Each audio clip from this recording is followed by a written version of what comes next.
for school. My third semester is like, I'm just waiting for final grades to come in. But then other than that, it's officially over. That's awesome. Seeing the 3,000 out of 3,000 points for my practicum, like literally I could have collapsed with excitement. Oh, we're about to go live, guys. Less than a minute. Oh, man. I better email myself very fast. Wait, where's my dice? Where's my dice? Do we got dice trays? There is technically a dice tray, but it's full of a lot of dice. That's mine. You do have a dice tray if you want to use it behind your screen. Me? I just You do. That's for you. Whoa, I didn't. I didn't see that. We put that over for you a few weeks ago. Oh, really? All right.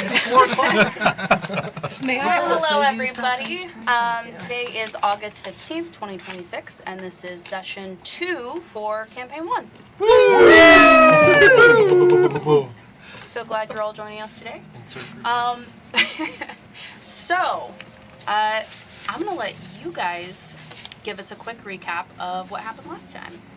So, we were in a cart going to a labor camp, and we all met each other, kind of saw each other in the cart. I did not like how it smelled in there, so I was getting whiffs of fresh air as much as I could. Through the shared hole. Through the shared shared hole that we had, scheduled. And then we got to a place, and then the guards met with some regime people, and then the regime people killed those people, and so then they're like, we're going to kill those guys too. And we're like, oh, we can't do that. Yeah, don't want to die. Yeah, I agreed with Tink on that. Uh-huh. And then we got out. You both busted open the lock, Mm-hmm. and then we got stuff, and then we found a stuffed animal, a stuffed cow in the chest, getting our stuff back. And then we ran away. Ooh, Brevka, the orc lady. Anybody else want to pick up? I'll start there. Brevka gave Maeve a note that was from someone before she was on the carriage, but Maeve knows. Y'all might not. And then we made our escape because we met most everybody at the table in the carriage, and then we got the amazing introduction of Cuddles, and we started making our way towards a cave mouth where we started to set up camp, and we learned some new things. Tink had a really good moment where we saw that he's got a little bit of an influence on him that the party might not be privy to, but it's part of our group's story. He makes a mean bed.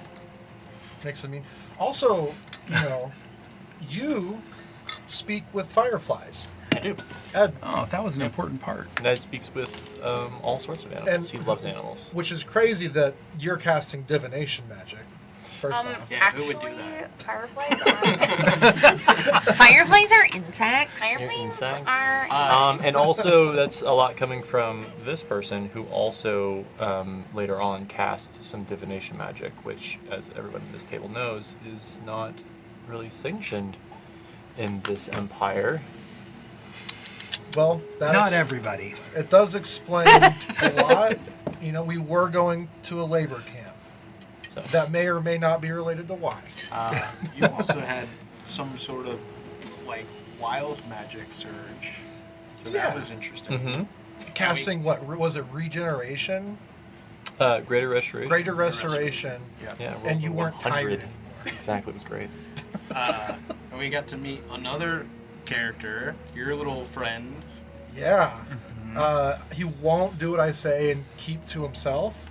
He's a little social little creature, and scared the living daylight out of Tink over here. No, I didn't. What? Josh, you want to pick up from there? Well, I think we should talk about the real highlight of the evening, which was the team kill. With us making some barbecue skewers, that was my favorite part of the whole night. On a sewing I guess needle, not right? glancing over, I almost died. You just Straight up. right, almost died. Those creatures were like bat rats with mosquito Bat rats. teeth and nose. Sturges. Sturges. Yeah. Scary. Not to be confused with Sturgis, which is a different thing. But then also how it ended on a cliffhanger with my little thing out, and whatever's in your head is Your like, little I'm thing hungry. out. That's what she said. I'm hungry. No, oh come on. Please go into detail, Austin. We would love to hear more about this little thing. No, his little thing. No, like the voice. This is the voice in his head that said, "I'm hungry. You're hungry," or something. That's where he ended. Maybe on that. That's where we ended. That is where we left off. Michael. So, yes, we ended off with Tink's strange reaction to the little creature thing. And then you guys continued on further into the tunnels, correct? That's correct. Dun dun dun. Into the tunnels, which Maeve said would be uneventful and very easy to get through. And if I remember I will just- I a straight said line? A no straight such line. thing. You did. You said a straight line. Sounds like you guys are putting words in her mouth. So it should be about a straight line to get through, like going through here. Oh, this is different. Ooh, Y'all are crazy. Wow. this looks. I am tripping. So bright. I just want to let you guys know not everyone has the same view on the map right now, I love it. based off of your character's vision. So some of you will see more than other people. Love that. And if at any point you drop or lose your torch, let's go ahead and verbalize that so I can Yep. correct the token to reflect that. Perfect, okay. So, your group moves further into the cave tunnels. I believe you said you wanted to go in this direction, correct? Yes. All right, does that marching order look good to everybody? I think. Yep. It does. Because the other one is like upstream, right? Yeah, there's a straight Yeah, line down so there. this is the direction you all came from. There were technically, if we're being super technical, for the higher intelligence people in the room, there were 4 different directions you could go. You could have followed this stream that seems to be going somewhere. You obviously could have gone through here or the direction you're currently going, but then there is also a smaller opening that the water here feeds through. Technically, that could be followed. But you guys are going this way. Yes. So,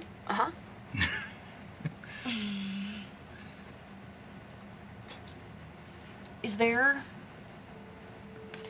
in this world, is there a difference between saltwater and freshwater, and what does that mean to our geography?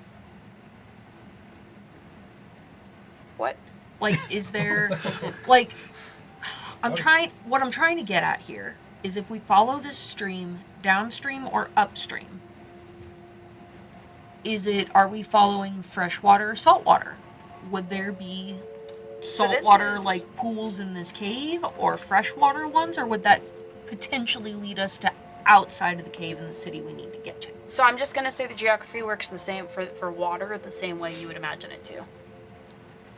Generally, and someone can correct me if I'm wrong if they know more than I do, but I do believe for like mountain streams and stuff, it does tend to be fresh and then feed into a larger body, which could be a Only lake reason or it an would be ocean. saltwater if there was like a salt vein that was like leaking Right. into it. It's pretty usually fresh. So mountain streams, at least for sure, these would be fresh most likely, and yes, it probably feeds into a larger body of water at some point outside the mountains. Okay. So, strategy-wise, since we are around a stream of fresh water, does anybody want to fill up, like, canteens while we're here so we have fresh water? And then does somebody also have, like, a purify food and drink situation to make sure that we aren't drinking tainted fresh water? She's really thinking about this. You said be curious. You know what? I'm not mad. Like, I that's mean, fine. yeah, we have been like stuck in a wagon and given pretty minimal resources, so yeah. You guys have, I'm gonna be real with you. You've not been able to drink much water over the last couple days. I think it's a great idea, Maeve, to refresh on our supplies. do we have anybody that can purify the water as like a extra precaution, or do you think that we're pretty safe to drink the water we have? Moment, but if we find a place to rest, we could always boil it.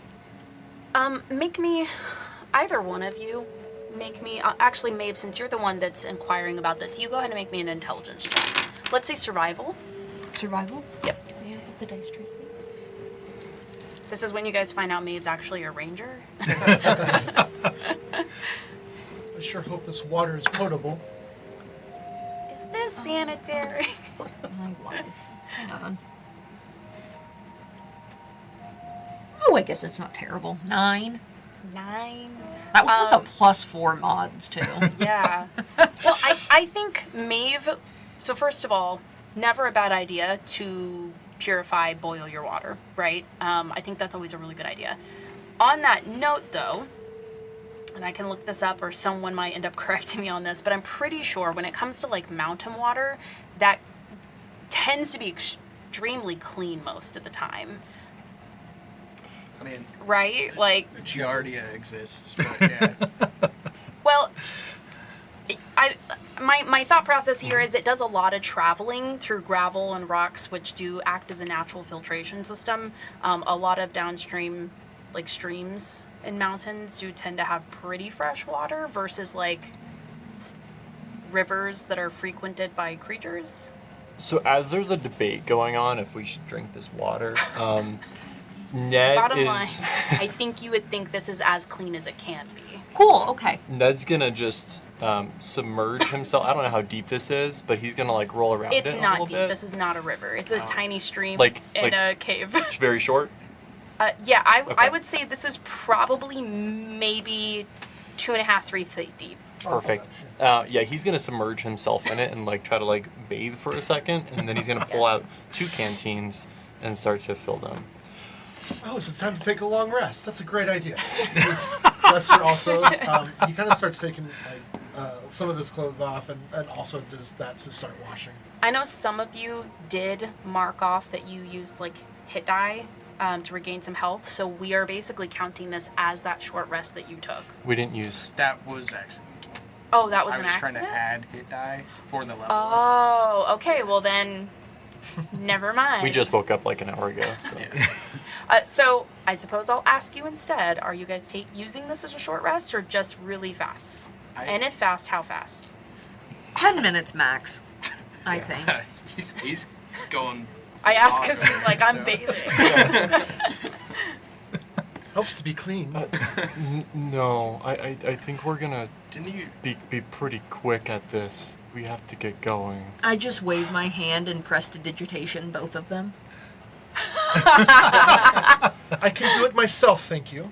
And I also do it. After I clean, I put all my stuff together and I'm okay, it's time to go. Yeah, I just lean in. Maybe I'll just go ahead and like cup a drink and then splash my face, hit my pits, and be like, "All right, I'm ready." It's like when someone mops a spot and then Lester watches you mop it and comes up and mops the same spot. Sorry, that was just really funny to me. So then we get going after Perfect. some fresh water. I'm ready. Okay. Yeah, if you guys would like to move your tokens forward, you can. So you move into the room ahead of you.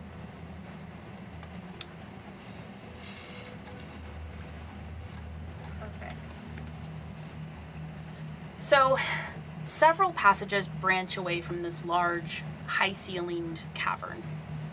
To the north, a carved square-mouthed tunnel shows old, deliberate excavation and funnels into a long passage, kind of like carving into the smaller tunnel. Looks like a regular-sized human would probably have to stoop to fit through. Gnome or halfling could most likely walk through comfortably. You do see, as you walk into this chamber, thick, sticky webbing kind of stretching across the ceiling, along the walls, kind of gossamer in the torchlight. You see opposite from where you're entering a gate of rough-hewn timber that looks to be blocking some sort of an opening or a passage that Some of you. moves on from there. Like a made structure. Yes, yeah, like a made structure. As we walk through, Let's put something. I'm gonna burn as much of like the web as I can, because walking through web is incredibly uncomfortable. I was wondering how high above us those webs were. Yeah, so those webs are, I would say, 30 feet above. Like Okay. 25, 30 feet above your heads. We're not walking through them necessarily. They're not like encompassing our So walkway. when you're first walking through, yeah, there are some that are kind of like hanging Yeah. off the walls. They've come loose, kind of catching a little bit of a soft breeze in front of you. So you do end up pushing some out of. They're not like thick or heavy by any means, but you do push some out of the way. You feel it kind of get on your hands and your arms. But there are much thicker. Much thicker webbing that has been stretched across the ceiling above your heads. Any that I come close to as I burn. It's gross. Cuddles, make me a perception check.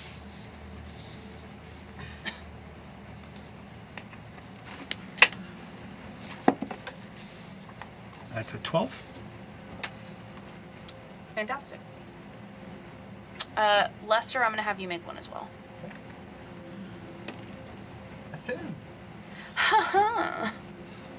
That is a 21.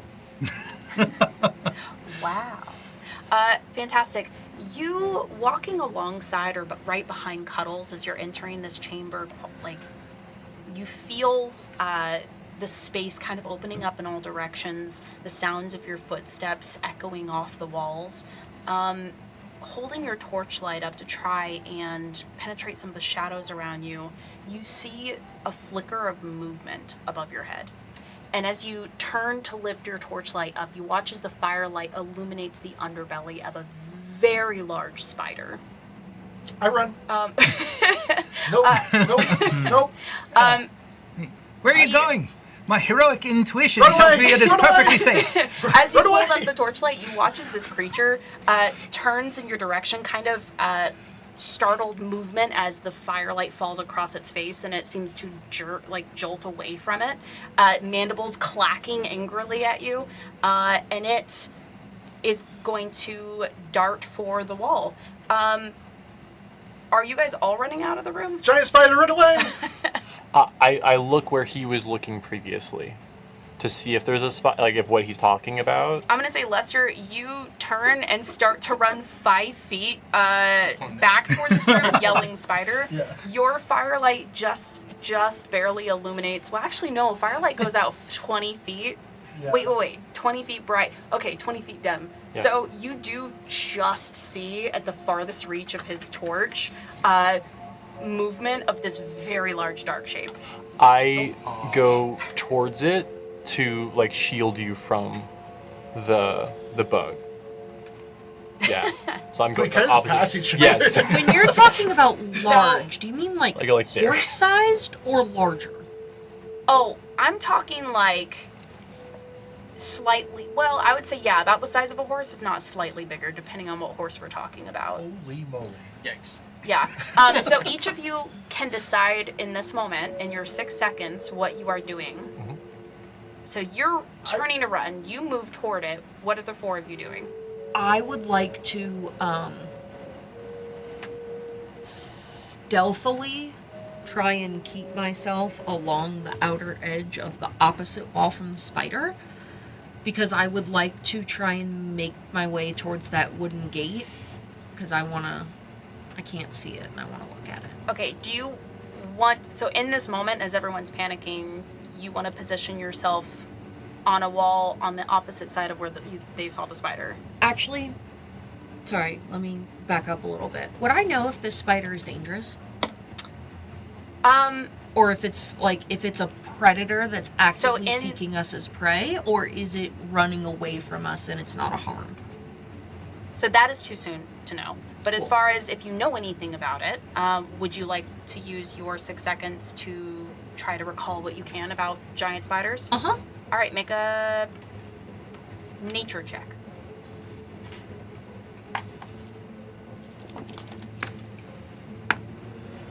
Tink, what are you doing?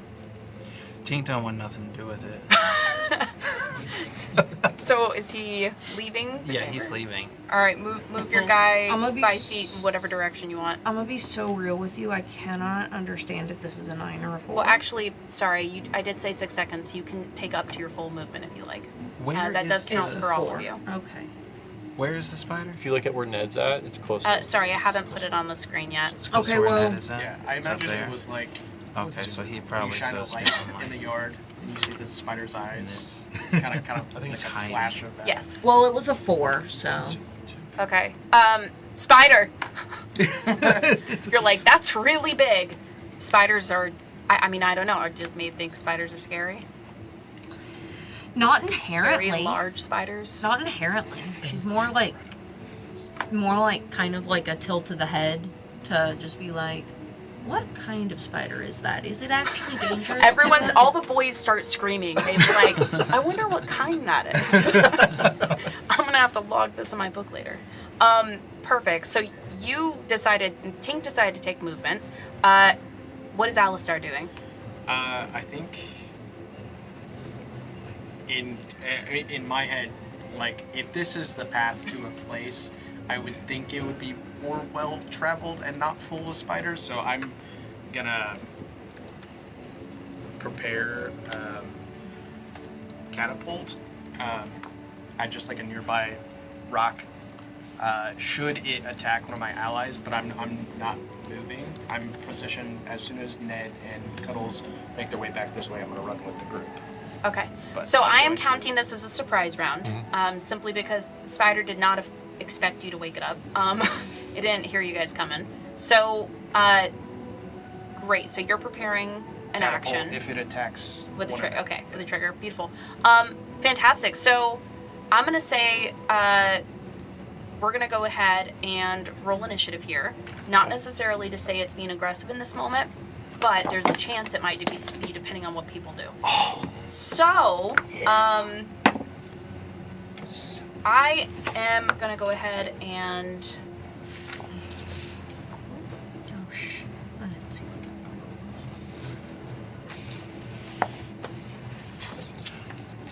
was.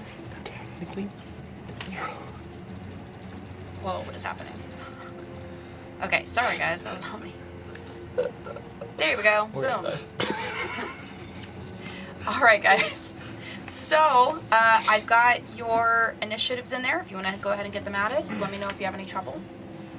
Well, I guess I don't have to change I need mine. to clarify when I write this down. What is Put yours? that within. Oh, it's accurate. It's not a nat I'm trying to one. decide It's a between 2 minus 1. And mine is a nat That's an 1. important distinction. That's good to know. Mine's a nat 1, Mine's minus also- 1, so it's 0. That's a nat 1 plus 1. I'm gonna. Wait, what? So it's still a nat one.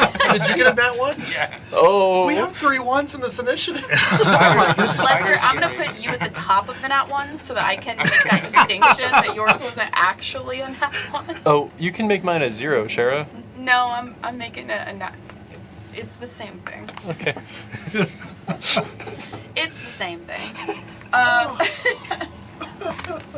You guys. Wait This a is second. peak In that case, performance. does that mean Cuddles and I have the highest initiative at 15? Hey, Cuddles. Yeah. Yeah. You're ready for it. You're studying. I turned my back. I'm running. Cuddles' initiative doesn't help because he didn't even see the spider and he's just standing in the middle of the room going, "What's wrong? It's perfectly safe." Oh no. Fantastic. So, I feel like that's. So just a reminder, homebrew rule, if you rolled a nat 1 for your initiative, that means you will have disadvantage on your first attack. Yeah. Stating that out loud for people watching. So, Cuddles at top of the initiative, you see some of your friends basically scatter in different directions. What do you do? Exactly what I just said. Like, I just stand right where I'm at with my pot lid in one hand and my little needle in the other going, "Where are you going?" Above you, the spider. And that's when I, like, look up. Oh, okay, perfect. I'm gonna say in this moment, Cuddles, as you look up, you also see more movement in the shadows behind the spider, as though there's another one present as well that you can not quite see. Actually, you have dark vision. Never mind. I do. You see it. Not everybody else does. The people with torches do not. And they're gonna be Fantastic. real disappointed with you. So seeing that, I yell out, "Spider is singular. Spiders is plural." Do you do anything else on your turn, or? No, I just stand underneath them, staring at them. Okay. I just yell, "Oh God, there's more than one!" So on that note, well, actually, I do apologize. I just now rolled that spider's initiative, and it is Oh. right above you. So I'm going to have him go ahead and go, That's fine. and then we'll go to Maeve. So this giant spider, initially, you watch as it climbs, kind of like skittering off of the webbing. You watch as it climbs up the wall, delicate legs, just kind of as it's moving very quickly onto the ceiling, upside down.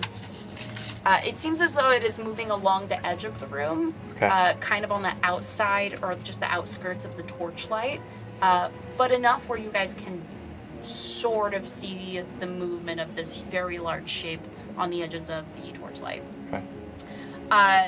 So on that note, Maeve, what do you do with your turn? It is holding an action. It is holding. The spider is holding an action. That spider is holding an action. Okay. So in game, Ned, you talk to the fireflies. Can you talk to the spiders? Yeah. Can you? Yeah. I think so. Can you talk to them and see if they mean us harm, if they want us to pass, anything like that? Yeah. I also would like to hold an action that if it attacks any party member, I have a held action against either spider that attacks a party member. Okay, But other than that, that's how I want to use my turn. perfect. Also, the held action for that spider does have to go off this round. Same as everybody else's. Yeah, totally fair. Great. Okay. So the other giant spider is similarly going to crawl, kind of like skittering up the wall as well, away from the webbing. This one does not fully move onto the ceiling, but it is kind of moving itself along the side of the wall over you guys.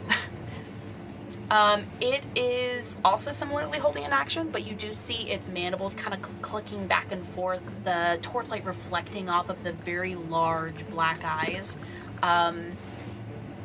Tank, what do you do?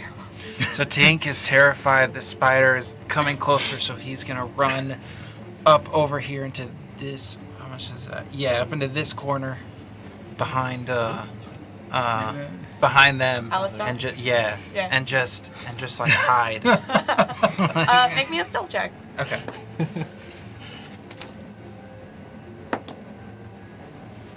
Ooh. 15. Okay. Yeah, you duck behind Alistar's shadow, just kind of watching, hoping it doesn't see you. Perfect. Is that your turn? Yeah. Okay. Lester. Get out of my way! You ran right in front of me! Oh no. Said I'm running away. Guys, we picked the wrong room. There's other ways we can go. Are you yelling this over your I'm shoulder? as over I my run? shoulder as we're running. That spider is running towards, gonna block us off eventually. I want to make sure I don't get blocked off in a room full of spiders. if you were smart, you would join me. As I yell that as I keep running. It's so funny. Voice kind of like echoing off the walls and becoming quieter. Wrong room. Wrong room. Alistair? How high, like, they're on the ceiling, right? Or how high above us are they? Yeah, so they moved another 10 feet up. Oh, okay. So they are currently, I would say 35 feet above. Okay, so they're all on the wall, not the ceiling. So the one on the south side is on the wall. Okay. The one on the far north is on the ceiling. I mean, I see Tink kind of run over by me, and I'm trying to still, like, I want us to leave, but I want to make sure people get out of here. Mhm. Uh-huh. So I think I'm just gonna hold again, and but this time I'm gonna get a little closer, kind of position myself towards the within melee of, I guess it's high enough up, it doesn't matter. I'm gonna move more here, kind of position myself in front of both of these two. This time readying shocking grasp if it swings at me or any of them. Okay. Everybody. 'Cause I'm just trying to. It's the Spider-Man I mean, yeah. I'm Yeah, just trying to, like, Spider-Man. Man. Yes, exactly. Okay, perfect. And bottom of initiative, Ned, what are you doing? I'm you know those scenes where like they're like easy fella to like a horse or something. Yes. Yeah, that's the pose that he does. Jurassic Park. Yeah.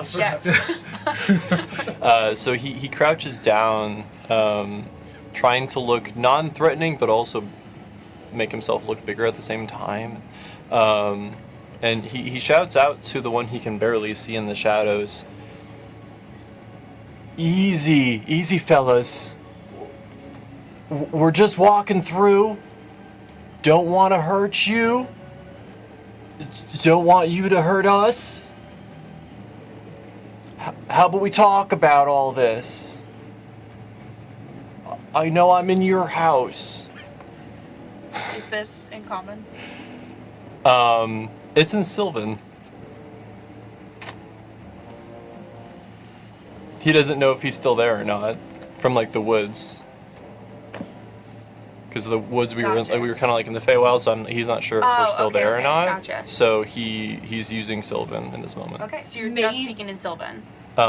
Unless, do I have time in 6 seconds to do both of that in Common and Sylvan? No. Then Sylvan.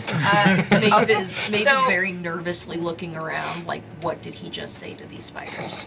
The spider, as you're raising your voice and calling this out to it, you just watch as its mandibles kind of click as it's moving across the wall. It doesn't respond. Okay. He then mumbles, "Drats." So top of the round, starting the turn order over, this spider on the far north side is going to continue slowly moving this way. Notice not attacking though. It is hanging directly overhead on the wall. You guys are looking up at its huge round back as it's climbing over your heads. It is going to go ahead and spit at you. So I not want. Let's see. We're gonna do.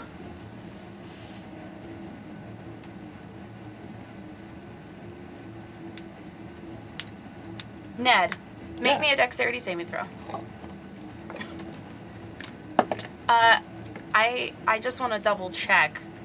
Heavy armor only causes that issue with stealth, I do believe. Correct. Okay. Okay, good. Correct. That's good. So it's a 17. Okay. Fantastic. Super dexterous, guys. Yeah. You just, as he moves, you just hear clink, clink, clink, clink. That's all his metal So jingles. you watch as the spider, kind of climbing overhead, this huge globule of sticky white gunk shoots out of its butt and splatters on the ground directly in front of you. As you finish talking, whoa there, talking in Sylvan, it just splats across the ground, right? You jump back just in time, feeling the sticky on just the edge of your toe. In common, hey!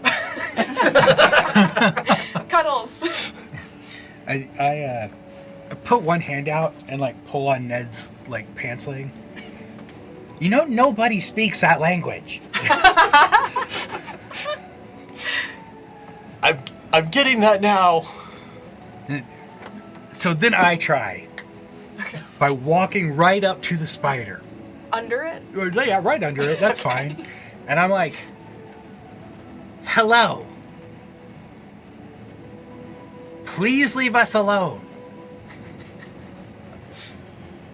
My name's Cuddles. You want to be friends? Is that your turn? That's my whole turn. That's your whole turn. Hello. We're gonna do 2 rounds of no You guys are all attacks. trying to do diplomacy right now with giant spiders. They might be sentient. And no one's even talking to them, like, in a way they understand. I love this. It's really funny. We are criminals. Maeve, Hardened Do they- criminals. Before I proceed, do they understand Undercommon? Maeve, make me a nature check. Okay. I know I already had you try to recall things. Actually, you know what? This won't be nature. I already had you make a nature check for giant spiders, but I will have you make me, let's say, let's just say a straight intelligence check. Oh, straight intelligence? Yeah, let's just do that. Okay. 9. I think with a 9, Maeve sees all these people talking to the spiders and perhaps thinks to herself that spiders probably don't speak regular people languages. Okay. In that case, At least not regular spiders. okay. In that case, I would just like to use my full movement speed, my 30 feet of movement speed, and I would like to take my token and go this way towards the arch, like towards the gate, the wooden gate. Okay. I want to know if there's symbols on said wooden gate that I might be able to, me or another party member might be able to decipher. I love how Fantastic. she's like, screw the spiders. What about this door? What about this door? She doubling down. She's like, she opens it. That's the nest where the spiders all came from. There's I 16 do more. believe a held action is between, before your next turn. Okay, so as you go to, like, move under the spider and dart in the direction of that, you get to about, I would say here. Okay. And I'll move need my you to make token me a back. dexterity saving throw. There we go. My token is moved to where you put.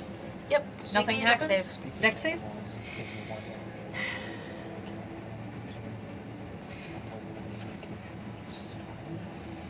May I use your Sure. Cool. See, I would assume initiating a conversation is purposeful. Fucker. Is it another 9? No! It's worse. It's a 4. Oh, so nice. Fantastic. You seeing an opportunity, they're all talking to the spiders. You dart underneath, like making a beeline for the barricade. As you move in that direction, this huge splotch of web shoots down, and one moment you are dashing, and the next you are covered in sticky spider webbing. And it is thickly blanketing your wheels, your arms, everything. You are now restrained. Oh no. Gives you time to look at the wall, though. Hey, as Cuddles sees us, he's Can I like, see the wall my from steed! here? You're not completely obscured. But can I see the gate from here and see if there's any symbols on the gate from where I'm at with the fact I have dark vision for 120 feet? I would say you can definitely see that gate from here, and it looks like it is wood, timber. There are no signs or markings on it. No etchings, You don't no see symbols. anything like that. No. You do not see anything like that. Doodle do. Okay. Okay. Thank you. That was my turn. I'm done now. Okay. That will take us. Help! Help me! Well, why didn't you go that way? There's spiders over there. You can only see her in the distance with your torch. She's halfway back up the stairs.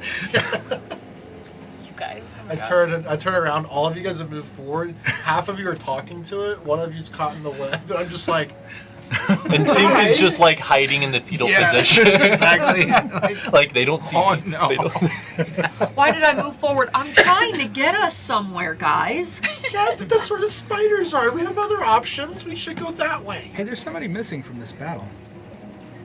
Who? Rivka. Brevka. Oh, Brivka, that's right. She was smart and didn't go in the room. I get the Rivka. I don't know why they keep going there. She saw a web. I was like, nope. Yeah, she's like, absolutely not. Okay, perfect. So, actually, guys, I just realized that I have this thing I can use for you. So I'm going to go ahead and use that real fast. Boom. Oh. It says you're restrained. Ooh, It's fun. bougie. Yeah. That way we can keep track Isn't of that it. great for you? Dungeon Master out here cool. pulling out the tricks. How do All right. So now it is back to that giant spider's turn. So he's going to go ahead and take his next action for this round. It is going to go ahead and I forgot to roll something. Nice. It's going to go ahead and spit out another juicy glob at you, Alistar. Make me a dexterity save. Okay. What did I do?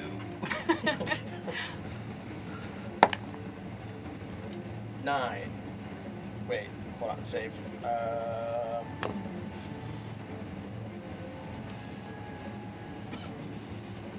8. 8. Perfect. You are also covered in sticky webbing. Awesome. Fantastic. I'll get you a little thing too. With that being said, though, I do believe you had a held trigger. Was it for if it attacked somebody? Yes, but it's melees. They didn't come down, so. Oh, okay, Yeah. okay. Shoot. All right. Tink. Tink just saw them get webbed up and is like, no. And he's like, he's going to take off toward Lester. Oh, okay. Yeah. Like, Lester, wait up. That's smart. Uh-huh. So he's just going to run. He's like, this is going south very quickly. Uh-huh. Is that your turn? That's my turn. Lester. Yeah. He wants out of there. I turn around and no one except for Tink listened to my advice. Yeah, you see as this webbing is shooting down from the ceiling and everyone is getting hit by it. So I am going to take 2 steps this way, and I am going to try to take my knife Come back. and pull. I kind of keeps if it's just us, we're not going to make it there, and I don't even know the way there. And so I turn and I go over and I start cutting Alistair out from the webbing. Oh yeah, I have the map. Yeah. And the map. Also, Nice. if we show up without the person that whoever this person was trying to break out, that might not look great. Those are bad Hey, I optics. heard you had a job. Friend of a friend. Our first one. I'm a criminal, and your friend didn't make it, but I'm here. So if they Okay, so use your action. Use my to free action Alistair. to use my dagger and cut through the webbing to get you out of that. Okay. Yeah, absolutely. I'll say you spend the next 6 seconds like cutting desperately with your dagger. Perfect. Which is maybe just in time because Alistair, you feel as he cuts loose a very thick globbing of it on your arm, and you are able to just pull yourself out. Okay. Yeah. Thanks, mate. And then I turn to these guys. I'm like, Ned, Cuddles, you have to get your head in the game. They're not talking. And then I'm going to cast Catapult at the one that webbed up Maeve. What are you catapulting? Just a nearby, rock. Anything that's Okay. small enough. Yeah, so, you are in a cave. There are plenty of tiny rocks on the ground. Pebbles and larger sized ones, like hand I think just sized for ones. flavor it, I kind of take my hammer and Like golf it? do like a Happy Gilmore, boom. Yes! Love that. And it's gonna be a dex save on the side of this. Which one? The one that is above. Cuddles? Yeah, Cuddles and Okay. Maeve. What is the save? Its DC is gonna be.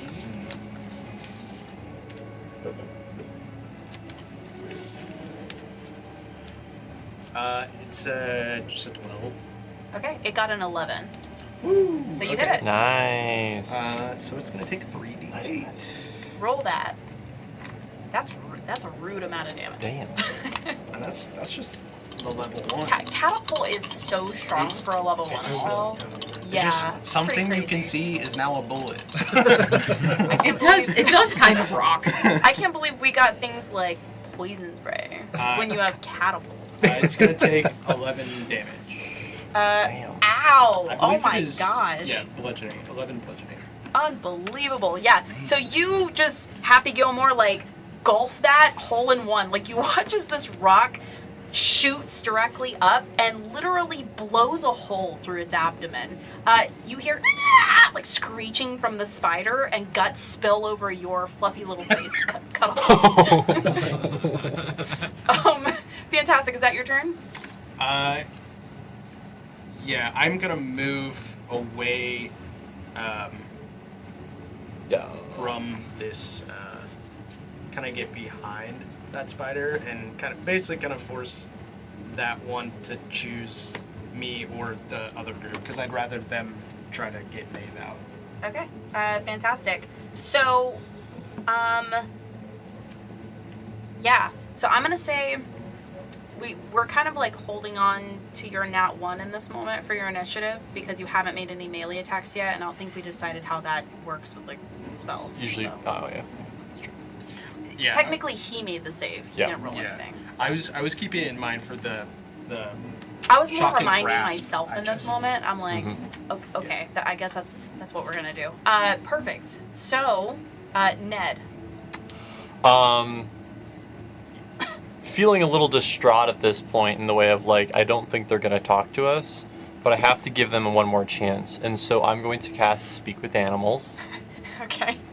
Right as this one above your head just got a hole blown through him. Wait. Yeah, well, I don't, if we don't have to hurt them, That's So fair. I am Go also ahead. gonna roll these 2 dice because of that Wait, whole thing. why? Same reason as last I time. haven't had you make any rolls yet. Well, just casting the spell. So, yeah. No, remember we had you make a check first to see if you needed to roll those. Oh, okay. I forgot about So you cast the spell. Yeah. And then before you say what you're gonna say, let's roll a d4. We'll say even is no effect, odd is effect. that. Okay, it's a 3. Okay, now you can roll. Okay. That's gonna be 90. 90. Even. That's crazy. You rolled 100 last time. Oh my gosh. Just gonna, go down the line. Fantastic. Okay, so you cast this magic, and as you feel it wash over you, you don't notice this in this moment, but the rest of you watch Ned go invisible. He just disappears. No! And then you can talk like normal. Go ahead and say what you think you would say. But now it's intimidation.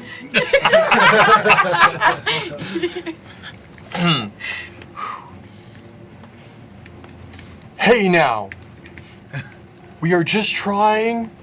We're just trying to get through the cave. We don't want to hurt you, and nor do we want you to hurt us. Can we talk about this? So I just want to say really quick, it says right here, you become invisible for the next minute. During that time, other creatures can't hear you. The invisibility ends if you attack or cast a spell. We're all just like, yes, he's being very tactical. I'm like, You say all of that, but you're like, I'm trying to give them a chance and they're still not answering me, and it's because nobody hears what you just said. But congratulations, you're invisible. Great. I'm gonna say by the end of the turn though, after you finish talking, you're gesturing with your hands, and Yeah. you like realize that you can't see your hands in front of I you. can't see me either. Okay. Yeah, no, you're invisible. Okay. Yeah. Perfect. That's my So turn. that's Ned's turn. Top of the round. The spider on the ceiling, our north spider here, is the one that just had a hole busted through its belly. It is going to run along the ceiling in this direction. And Alistar, make me another dex save. Big money. 18.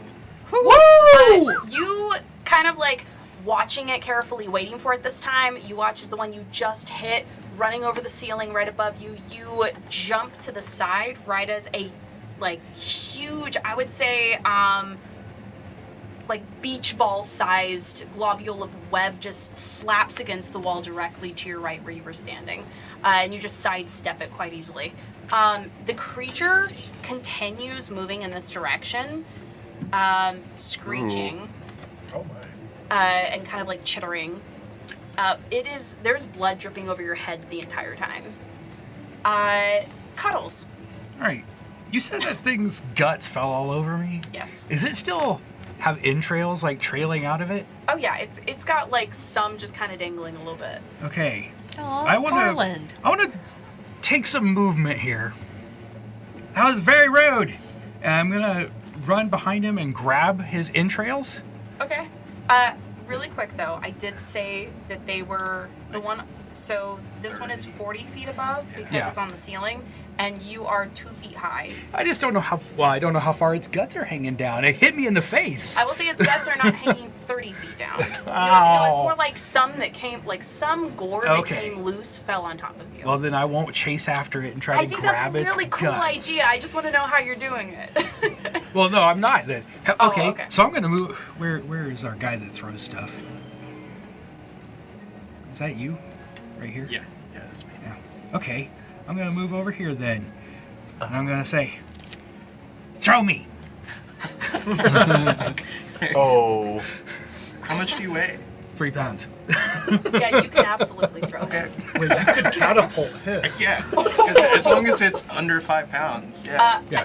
No, With his I mean, if you guys want to do that, it does explicitly say in the spell the object you throw takes damage too. Oh yeah. Also takes damage. Oh yeah. Maybe not. Ah, you've got this. So I mean, I got it. Yeah. But if you're 3 pounds, I Just a could warning. probably shot put you. I'm here to tank it. I mean, you wouldn't have to. Yeah, you wouldn't necessarily have to catapult him. Yeah. You could just I throw. will, because he's so light, I will allow this as a free action on your Oh. like. So if you it's like interacting with an object. He's a plushie, so I would allow this to be your interacting with an object, Like free throw him? action. Huh? Oh, like right now? Yeah, if you wanted to throw him. Yeah, okay. Let's do it. I mean, technically, are you an object? It's not his turn yet, though. It's Cuddle's turn right now. Yeah. She said as a reaction. She's letting Oh, me as a use my reaction. Oh. Yeah, like I mean, it's a really cool idea. Gotcha. I'll allow Okay. it. Yeah. Really cool. Cool. Yeah. No, actually's here. Is this like a... In this moment, I mean, if you don't want to do it. Am I making an attack roll? Am I making athletics? What am I doing? Yeah, I'm just gonna have you make. I don't think you need. This is not a. Well, throwing something is kind of a strength thing. Yeah, let's say athletics. It's like you're throwing a football, right? That takes some strength behind the arm. He's 3 pounds. Yeah. Throwing it 40 feet. Would you call him a cow skin? It's not a pig skin.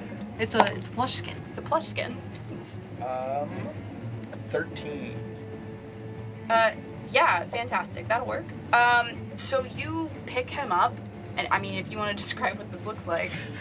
I just like one. I'm still every time I look at him, I'm just like still taking it in.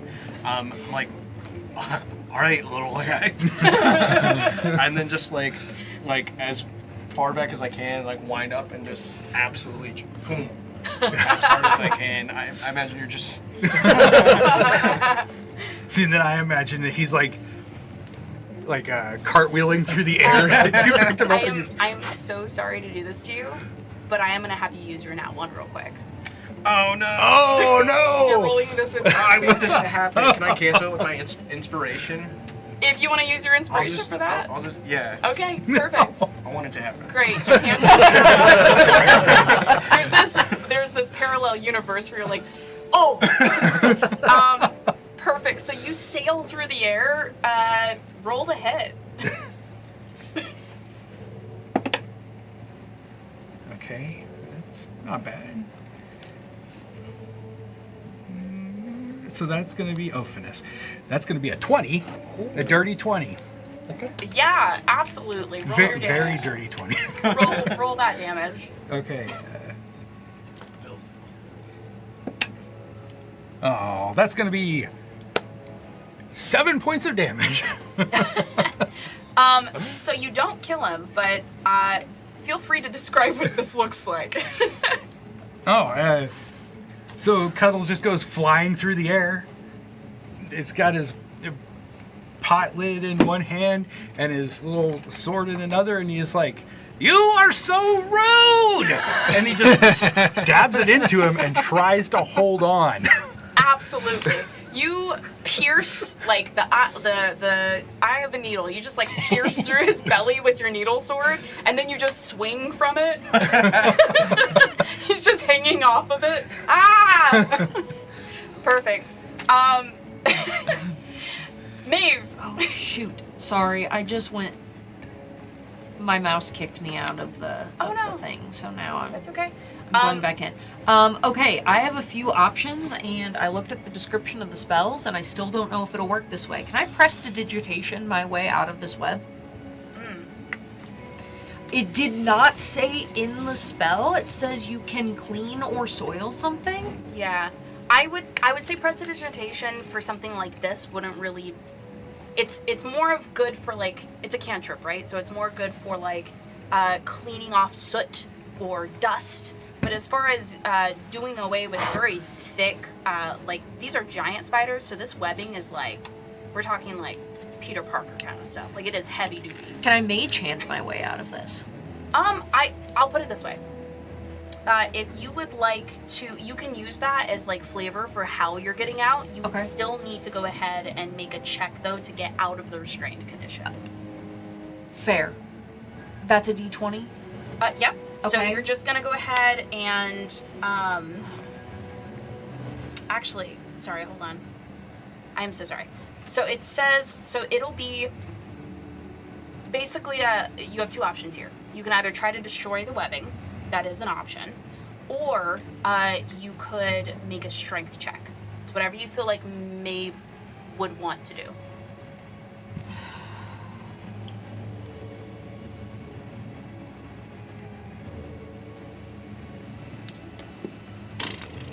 I'm sorry, I know I'm taking too long. I'm gonna do a strength check on it, Okay, then go ahead and roll. and we're gonna see athletics. how this goes. Okay. Yeah. 16. Okay, so yeah, you spend your turn ripping it off of the wheels and off of your clothes, your arms. During the 6 seconds, that's what you're doing. By the time it gets to Maeve's next turn, she will be free. Hell yeah. Perfect. Okay, I'm not using the dice tray anymore. All right. For me. Other giant spider. So this creature, seeing his buddy just get shish kebabbed and brutalized, he's gonna go ahead and move over your heads here. Alistair, you know what? Lester, you're really not looking like a threat. Alistair, go ahead and make me another dex save, my friend. Man, this is my strength. 17. Okay, you're just kind of like jumping back and forth Ready for as it now. the ground around you is covered in like big lumps of white sticky goo. It is basically becoming difficult terrain under you, but you are not restrained. You do have like web all over your clothes. It's like sticky on your fingers and your face, but you are not restrained. Perfect. And then I think it's gonna go ahead and take some movement. Perfect. Tank. So Tink just went over here to get away from the dang thing, and then it went over his head, and then saw Cuddles fly through the air, stab into it with blood and viscera like spraying all over him, and he's like, and he's just gonna like dash over this way towards Maeve and yes, exactly. And he's just so he's gonna go right over here, kind of behind them too, like just like screaming and shaking. Full back pedal. Yeah. Fantastic. Now who's gonna break my fall? Is that your turn? Yeah, it's my turn. Fantastic. Lester.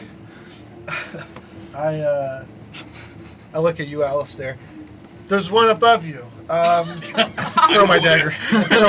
Throw my dagger at it. Okay.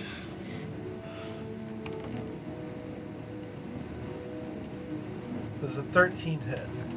It does not. There's a dagger, or there's a spider above you. You throw your dagger. You watch as it hits the rock directly under the spider and clinks right onto the ground next to Alistar.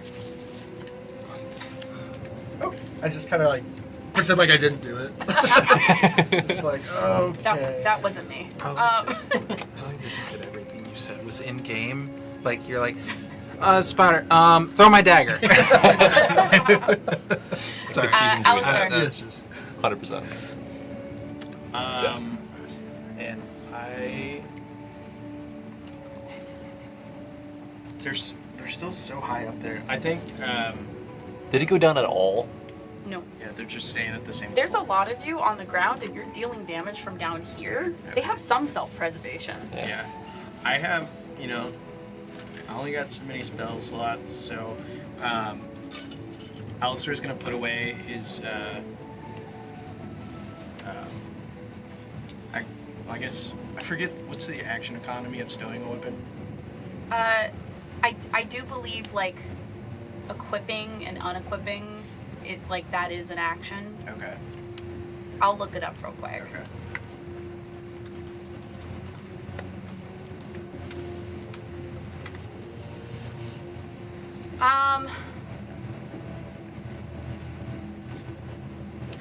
So under the revised rules, it's a free object interaction.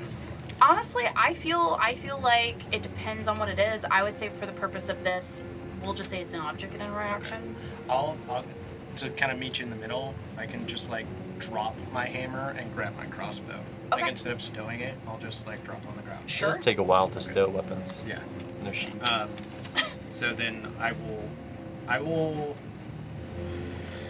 gonna fire at the one that's directly above me. I think that makes most sense. So Okay, absolutely. Roll the hit. oh come on. I mean if 14 didn't hit, then that's a 9's not gonna do it. So What did you get? a 9. So A 9. Yeah. Why did you say a 14? I said well I got 13. oh Okay. whatever you rolled didn't hit. So Oh, yeah. Yeah. Okay. So you got a 9? yeah. Okay. Yeah, no. You shoot at it, just barely misses. You watch as it clatters against the ceiling and falls. Okay. I'm gonna use my movement to get out of there. Fair? I will.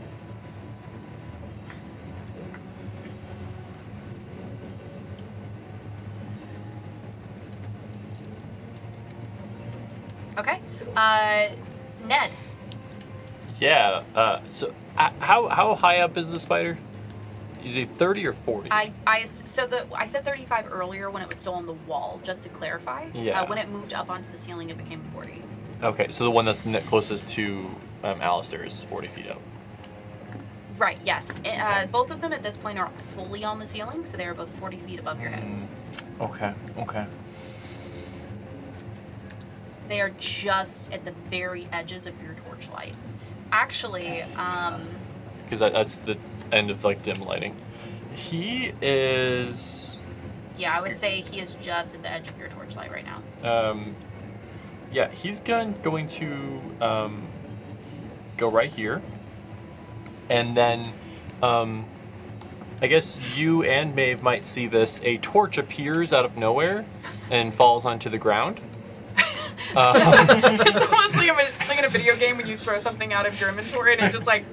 Yeah, it just kind of summons out of the abyss as Ned decides to climb the wall. Because he a melee bitch. And they're not coming down. So he's going to try to go up to the creature and scale the wall. And he's going to use the dash action to get the full 30 feet of movement. Okay. So he's like, he's trying to go like here essentially, but up. There's no impeded movement with your armor, right? I'm pretty sure it's just the stealth, correct? It's just stealth. Oh, I know what I'm thinking of. I'm thinking of swimming, I'm pretty sure. Yeah, swimming is, more difficult. Perfect. Okay. So. Sorry, guys. I'm going to be honest. Most people have not used heavy armor in the past, so I'm just making sure I'm on the same page. Do I need to make a check to climb? Or? You will. Okay. So you're going to go ahead and make me an athletics check. Okay. Over 20. It is Perfect. a 23. You shove your foot into a crevice and find jutting rocks along the walls and pull yourself up, and you scale. Somehow within 6 seconds, you scale 30 feet. Absolutely insane. You parkour that. You guys don't see him, but you hear clinking around you. You can't hear me talk, but you can hear the armor. And I just imagine you've got this huge bag on your back. I was about to say, you might even Giant see a pack. hand fall. Mountain Man. Yeah, Perfect. that's my turn. Oh. You didn't use your nat 1 yet, did you? No. Do you want me to use it for this? Or Yes. okay, I wasn't sure if you wanted me to use it for my attack or not. I Are you doing? think it's just like the first check that you're making, or check or roll. Like, Okay. Or during combat, yeah. Okay. So I'll use it now. Great. Okay. That is a 13 Okay. or 12. It's a 12. It's a 12. It's 12. Yeah. You still scale. All right, great. Perfect. Top of the round. So, you just moved like out of the way, Alistair. This spider is going to. It does not see Ned, but it hears him. It hears clanking. It is gonna go ahead and go in this direction. No. Well, its prey ran away from it, and this guy is getting brutalized. Come so to me. I'm prey. it can't see you. It is gonna go ahead as it darts across the ceiling. It is going to shoot another bit of webbing. Actually, yeah, it's gonna shoot some more webbing. Maeve, make me a dex save.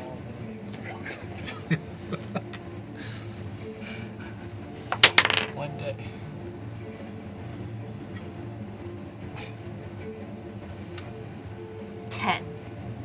Okay. She frees herself. I'm so tired of this. Can I use my inspiration and roll again? What? I want to use my inspiration and roll again because Grace as a player is so tired of being restrained, and I want to do something else. Did you have? Oh, you won inspiration from our thing. I won And you inspiration, and my first death save is an automatic success from winning the Yes. card game. So yeah, I do have inspiration. Okay, you can use that inspiration. Thank and you, roll because again. I am tired of being in this position. The dice want what they want. Is it worse? It rolled the same goddamn number. Listen. So the 10. dice were like, we tell the story here. So 10. My dumbass is stuck. So right as Maeve is like, yeah, like she's hulking this and ripping the webbing, like you're using a dagger, Alistair is darting, she just like rips the webbing off of her. You free yourself just as another glob hits you, and you are covered in this stuff. Unfortunately, she is restrained. Empress, save me! Fantastic. And then that is going to be the creature's turn. And that'll take us on over to Cuddles, who is dangling from the ceiling. Okay, so can I see from where I'm dangling underneath this spider? Can I see the big hole that was blown in him? So just to be clear, when I say big hole, I mean like rock-sized hole. So Yeah, we'll say it's about this big. I'm pretty small. That's a big hole to me. That is, it could fit your hand. Yeah, for sure. Yes. What would Hey. you like to do? Well, I want to stick my arm in there. Oh. And then I'm going to try to rip the hole bigger so that I can just crawl right on in. Yeah. Oh my god, that's gross. Okay. Fearless. Okay. So let me fully understand this Yeah. here. if this episode didn't have a trigger warning for spiders already, We literally talked about this, guys. So you know what? You told me in session 0 you didn't like spiders, so I'm just moving them away from you. So you stick your fist in the spider's hole, and then what do you do? Well, I'm going to grab onto the spider with that fist so I can let go of my sword, which I'll have to just leave in a spider, sadly. And then I'm going to try to like grab on with both hands and start ripping the hole big enough for me to crawl into it. Let's do an athletics check with this. Okay.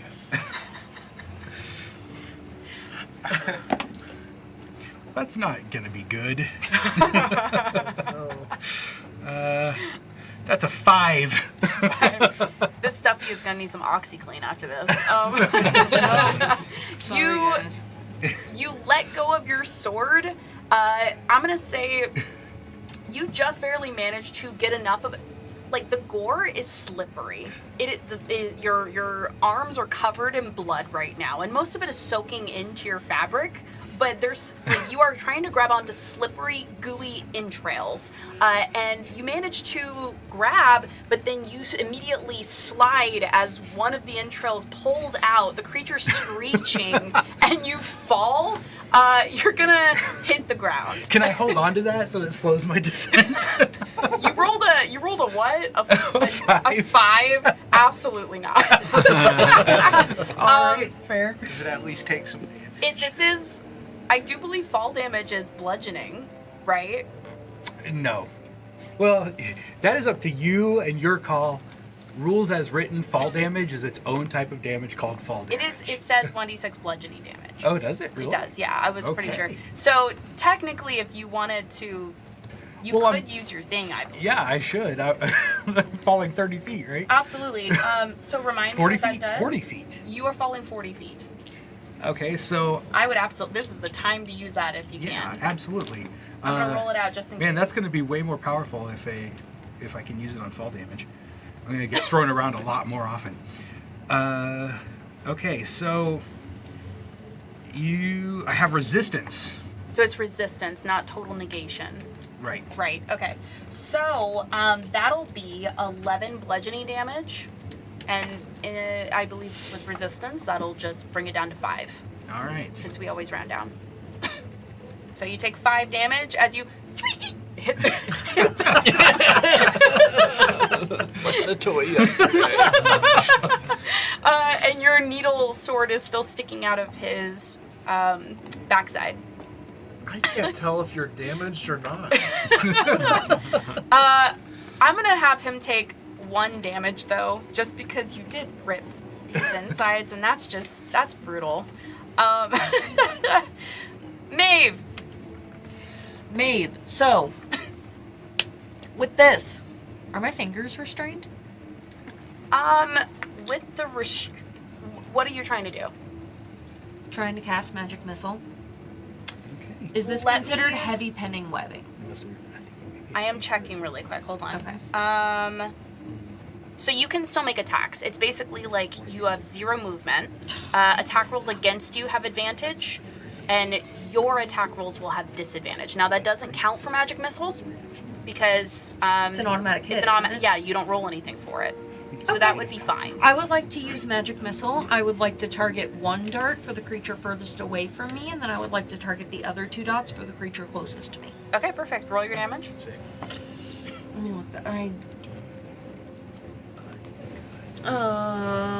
Magic missile is 1d4 plus 4, so Roll it out. I roll 3. right? Yes. Three. 3d4. 3d4. Okay, I'm just gonna roll this d4 3 times.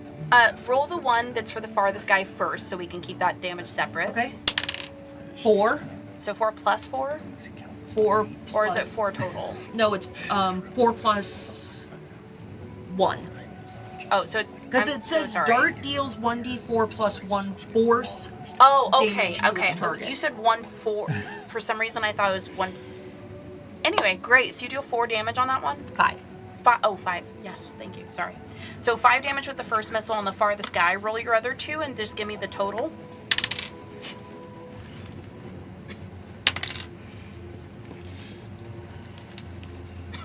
Seven. Fantastic. Wait, You had the one to both. 8. 8. Beautiful. So I have 5 and 8. Great. Yeah. So you shoot these arcane bolts out. You watch as one of them beelines kind of arcing around the stone and rock as it hits with a spark of purple energy. Other 2 immediately dart up to the one that just restrained you, and it splatters of light as it hits it. The creature's shrieking. There's like this brief illumination for those of you that can't see that well as the magic impacts them. Is that your turn? Yep. Perfect. Fantastic. So the creature you just hit, it's clacking mandibles. It's going to go ahead and skitter down the wall up to you, and let me... Actually, it is 40 feet up, so I'm gonna it. You know what? It's just gonna drop.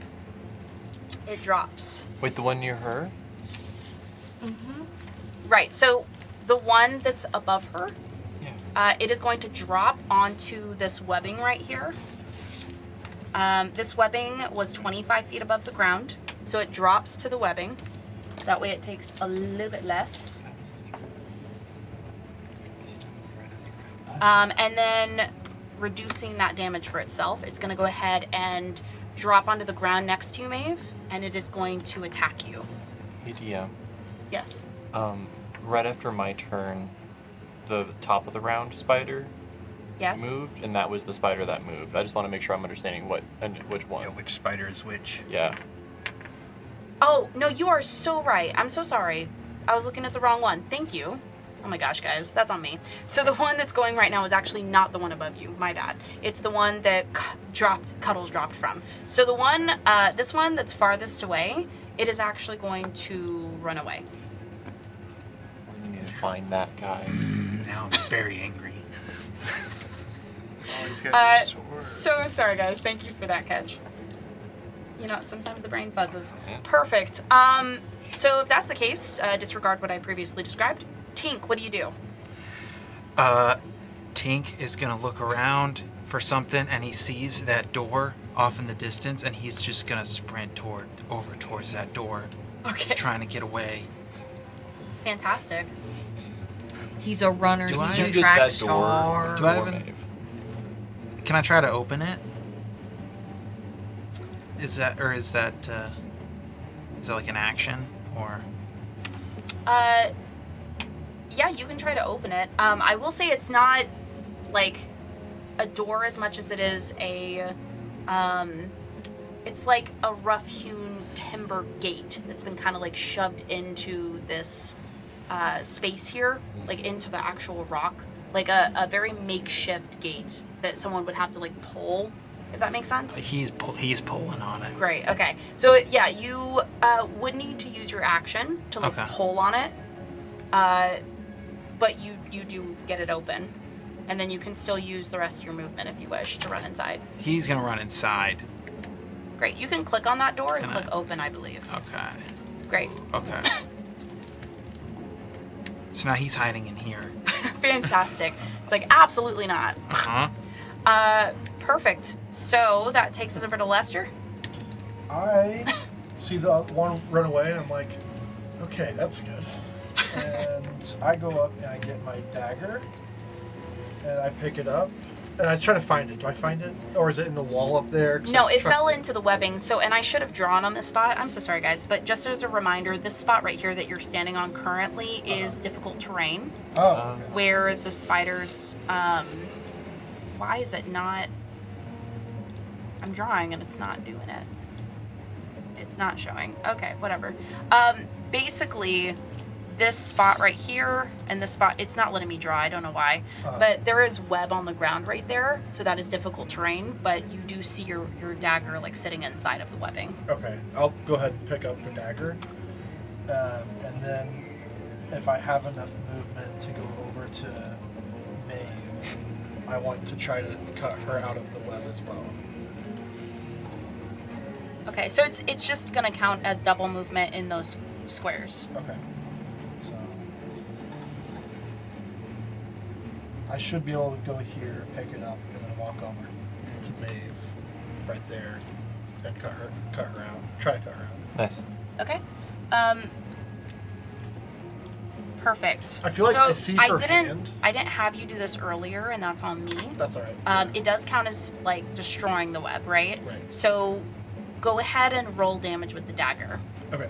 So you'll just Oh, do the 1d4 plus your dex modifier. So I do 1 damage to the web. Okay. Nice. You start to cut the web away. Perfect. Your web showed up on the map. The web did, yeah. I'm using these token things because it won't let me draw for some reason. So We're gonna get you out of here. I imagine I just see her hand like poking out from the web because she cast magic missile earlier. yes. And it's just the hand. I'm like, okay, we're gonna cut around. We're gonna get you out of here. She looks like she's covered, like it's a full Halloween costume. Like she's not fully covered, but it's kind of like this gossamer veil over her whole body. Yeah. Yeah, it's just the hand emerging. Perfect. Okay, so is that your turn, Lester? Yeah, that's it. All right, Alistair. I would like to. I'm gonna move over here. I'm gonna take the torch that I've got in my other hand. Is there? I imagine there's like web all over the walls and stuff. Yeah. I would like to try to set this on fire to try to bring the spider down here. Okay, so is it the webbing on the wall you're setting on fire, or this thick web that's over your guys' heads? Because that's 25 feet up. The wall. I'm hoping that it spreads and gives the spider less like room to play with. Okay, yeah, absolutely. I love that idea. I will say catching fire does take a second. Mhm. It does take a moment. I'm hoping to at least get it to start panicking. Okay. So- Hey, I'm no worries. I just want to make sure we were on the same page with the logistics of it. It also looks like we have an escape route, so. We literally had this conversation when Trivet was doing their thing, I Yep. think. I'm just looking this up real fast so I have it. You know what, we'll just say, just for the expediency here, we'll just say 1 round for the fire to travel up to the 25 feet up, and then an additional round for it to consume the web itself. Does that sound okay? Mm-hmm. Okay. Perfect. So yeah, you put your torch up and light it on fire. It catches and starts smoldering up. Perfect. Is that your turn? Or Yeah, did you want to do basically something just- else? I mean, I Personally, basically I tr- think that's like an object interaction. Okay. Just it's not like you're just moving your torch on something. I guess in that case, I'll just ready. If it does drop down, I'm gonna ready shock and grasp for it. That's Okay. my action. Perfect. Fantastic. Ned. Yes, so Ned can't see very well because he's high up and his torch is on the ground. You can see all the light under you though. Yeah, it's great. So he's gonna continue climbing until he's like pretty close to the top, and then because he can't see really how high up he is, he's going to turn behind him, lean into the wall, and then push and try to jump across and grab the spider legs. And as he does this, he's gonna just yell like, "We could have talked." Okay. I just wanted to talk to you. Logistically, are you attacking the spider? Is that what this It's is? more of a As a grapple. Grapple is a melee attack. Yeah. Yeah. So, he doesn't hear me talk, but then I do. You will lose come my out of invisibility Yeah. as you land on him. I love how the guy in heavy armor is just roguing it out right now. Speak with the animals lasts for like 10 minutes or something, right? Yeah. Yeah. So Yeah. yeah. Absolutely. It's like, who is talking to me? Well, actually, no. Remember, no one can hear him while he's invisible. Well, that's, Yeah. that's It'll what be I'm saying, after if he he's comes gonna out of it. drop Yeah. out of it, We could talk this out. No one hears that part. Ah! Suddenly. Okay. So we're gonna make 2 checks here. First one, just make me, let's say, just an athletics check for parkouring off the wall. Okay. That is a 23. Oh, good. And then make me a grapple check, Okay. and you'll use athletics for that as well. Yeah. That's a 17. A 17. Great. It got a 12. I imagine So- it jingling above me. A You know what? bunch of I'm gonna- items just like before he lands, a bunch of items start falling on you guys. Like a sack of flour hits and just goes. I imagine it hits me in the head. It's like- Not only do you hear like the sound of the armor, the shinking of the armor, but then you also hear heavy clanging as pots and pans are like falling and hitting Spawn out the of the ground. air. I'm gonna let you actually. This is so thematic and is not a traditional grapple, so we're gonna let you redirect some fall damage onto the spider here. If you would like to roll 2d6 for me. Okay.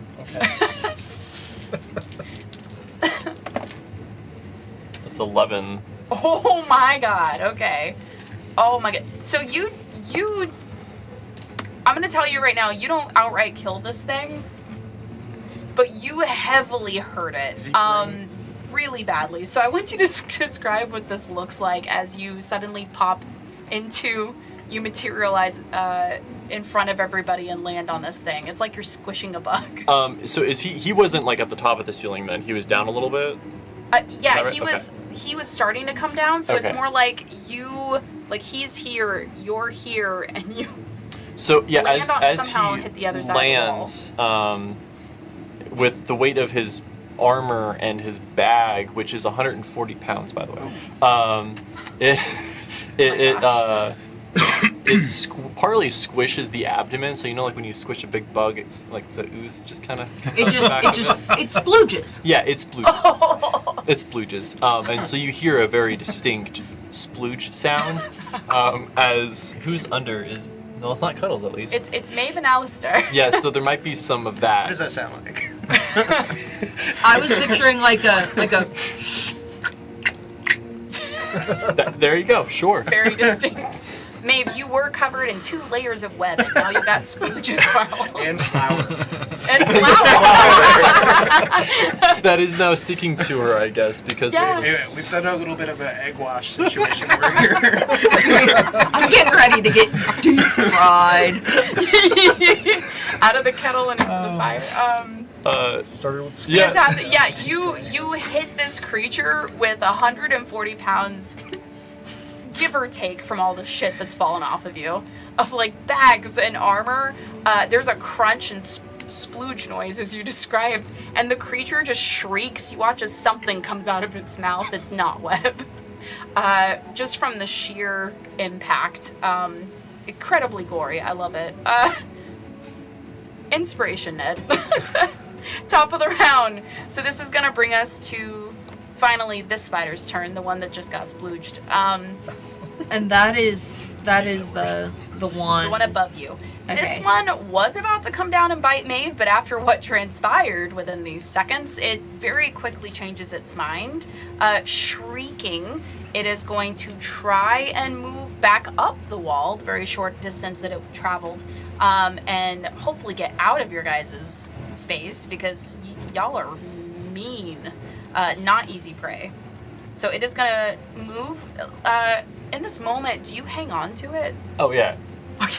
Okay. Yeah. So you're like holding on to this big back of the okay. I'm fantastic. actively Can it- talking to it Can as it move if it's grappled? It can. It's just that I believe it can. I'm pretty sure its movement is just. He's I'll also not look. really grabbing all That's a the good legs. point. It's That's more true. like He's grabbing also around a technically. size larger. It's not the same Yeah. as restrained, I don't Yeah. think, but I will double check. I might be wrong. I don't think I could Sorry, technically guys. restrain him. It's all mixed up today. Look how big he is. No, you're 100% right. Okay, never mind. He doesn't move. His speed becomes 0. You guys are on it today. I'm sorry. Okay, perfect. So yeah, it can't go anywhere. So I guess shrieking in pain, it's going to, like, realizing you're too heavy for it to move. It's going to try to bite you. I'm going to say it has disadvantage because you're on its back. Or actually, never mind. I think it would make more sense for it to try to get out of the grapple, so that's what it's going to do. Okay. So I can test that. Contest, yep. Okay. That's a 21. 14. 21? Okay. 21. You continue hanging on to it. It's like trying to wrench you off, and you're just hanging off of it. Yeah, it can't do anything else. Cuddles. Well, Cuddles like has to stand up because when you fall prone, right? Mm-hmm. And then he's like, "Oh, manure. It still has my sword." And then he just stands there shouting at it, "Come back here, you coward! How can I be a hero without a sword?"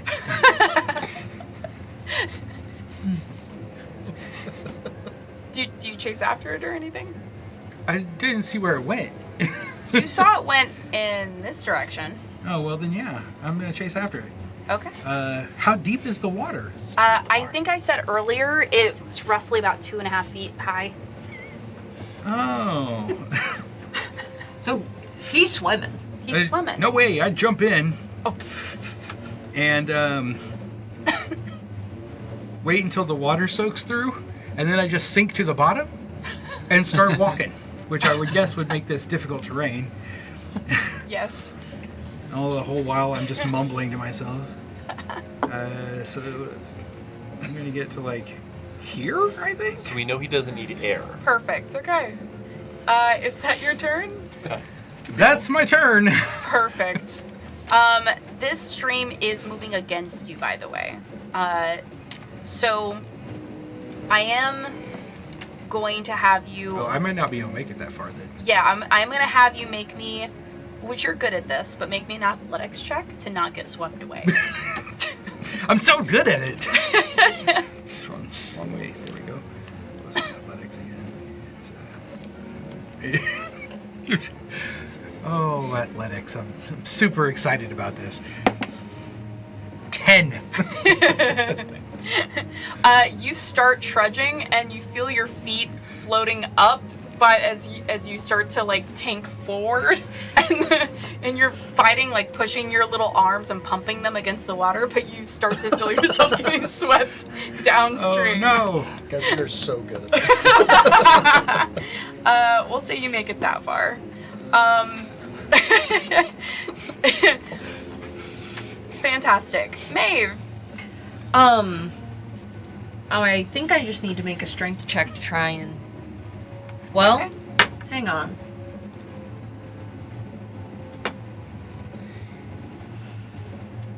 Is that spider big enough that if I were to cast a spell on it, would it hurt Ned or no? It depends what you're trying to do. I was going to cast Firebolt at it. I would say it's not necessarily that it would hurt Ned as much as he is providing it. I would count that as like a little bit of cover, like maybe half cover, because he's splayed over its back right now. So it would just basically mean its AC is higher. You'd need to roll higher than It's normal. like a +5 or something. It's like plus that. 2. +2. Oh. Okay. Yeah, it's plus 2 to its current AC. Okie dokie. I would like to. Hang on just a second. Please don't roll a 1. Don't say that. Okay. Don't speak that into existence. I'm gonna roll. Okay. And you know what? It's not gonna be a 1. Okay. What are the odds? 5%. Because it's rolled a hit, correct? Yes. So And then that's whatever I roll plus my charisma modifier, right? Charisma and proficiency. And proficiency. Yeah, and so it's gonna be your spell attack modifier. You should have that next to your spell DC. I have spell attack bonus. Is that Yes. the same thing? Yeah. Okay. I have mine proficiency plus charisma modifier. Yeah, so just go off that Right. number you wrote down. Should be like 4. Okay. So it is 21. That's a hit. Roll your damage. I need a D10. That one, thank you. 9. Describe your kill. Wait, it was 9 plus what? Because it says roll 1d10 fire damage. Yeah. Describe your kill. I get it right in the face. So you see it's like little like clickers start to catch fire as it goes up through the face and burns away all of its eyes. Just flesh peeling back. Like weeping down the face as it like Disgusting. gets to the head, and then the head just bursts into this purple flame, Fantastic. and it drops to the ground with Ned on top of it Perfect. as its head is smoldering, but its body's fine and you take no damage. But it smells pretty nasty. Yeah, I fall. Yeah, well, so I like the visual. So you do hit it, you kill it, you watch as it kind of does that thing when spiders die, where it starts to seize up and kind of curl in on itself. I am going to roll just like a luck roll. We'll say it's even, you land on top like she described. Odd, opposite, it's on you. That's a 5. Oh no. I'm sorry. Love this. No, I love it. It's funny. That's pretty on par for how this interaction's been going. It really really is. is. It really No, does. it's great though. I'm gonna reduce it though, only because this visual is just so good. So we're gonna say, God, that's still really not good. That's fine. I'm a beefy guy. You take 6 bludgeoning damage. He doesn't move for a minute. Well, you don't move because you are pinned by a giant dead Yeah. spider. Perfect. So it is dead, very dead. And in this moment, I'm still restrained though, aren't I? you are still restrained. Nice. You just imagine your hand turn fire and then launch another spell as I'm cutting you out. Tink, what are you doing? Tink is watching through the doorway, hiding. Are we still in Initiative. initiative? Yes, you're still in initiative because Cuddles was chasing after that creature. Well, you know what? I'm going to say that creature left initiative willfully. So technically, unless anyone in this room has the intent of chasing after that other spider, I mean, I'm very close to it. I'm I'm gonna get there. I know it. describe to me what you're going to do. Because this is what I would end up doing on your next turn. I would have you make a save to try to get out of the stream's current before you could act on trying to get to the spider. That's fine. I think I will just try to pull myself back up onto the land and be like, goodbye, sword. I mean, you can still try to chase after it, but I will have you. Let's do this really fast because I don't think anyone else on the other side really noticed that you were. They Probably were not paying attention. They were doing their own thing. They were fighting their own spider. They were fighting their own You know. spider. So Cuddles, make me, let's say, another athletics check to try and grab hold of a jutting rock or something. Well, that's worse. 7? Okay. You make it farther down the stream. I'm like, I ride the stream until we come out into the ocean. We fight the salt water. Cuddles was like, you said follow the water. So I'm going to say with that, we are currently out of initiative as the spider moves farther away. So the rest of you, as the immediate danger dissipates and you are left in the dark quiet of this chamber, covered in webbing and guts and splooge, What are you doing? Okay, roll call. Is everybody here? I think we have everybody. 1, 2, 3. Lester, make me a perception check. Nat 1. You're too busy. I We're was here, gonna say everyone's the here. only person that would have maybe seen Cuddles in the distance bobbing down the stream had his back and like behind it, over his shoulder, if this was like a camera view, over his shoulder Cuddles is just bobbing and he's like, is everybody here? I think 1, 2, 3. Everyone's here. We're good. Good job, guys. I was Like, facing that's that everybody. way. 'Cause 1, 2, that was when I ran to the center. Right. Everyone.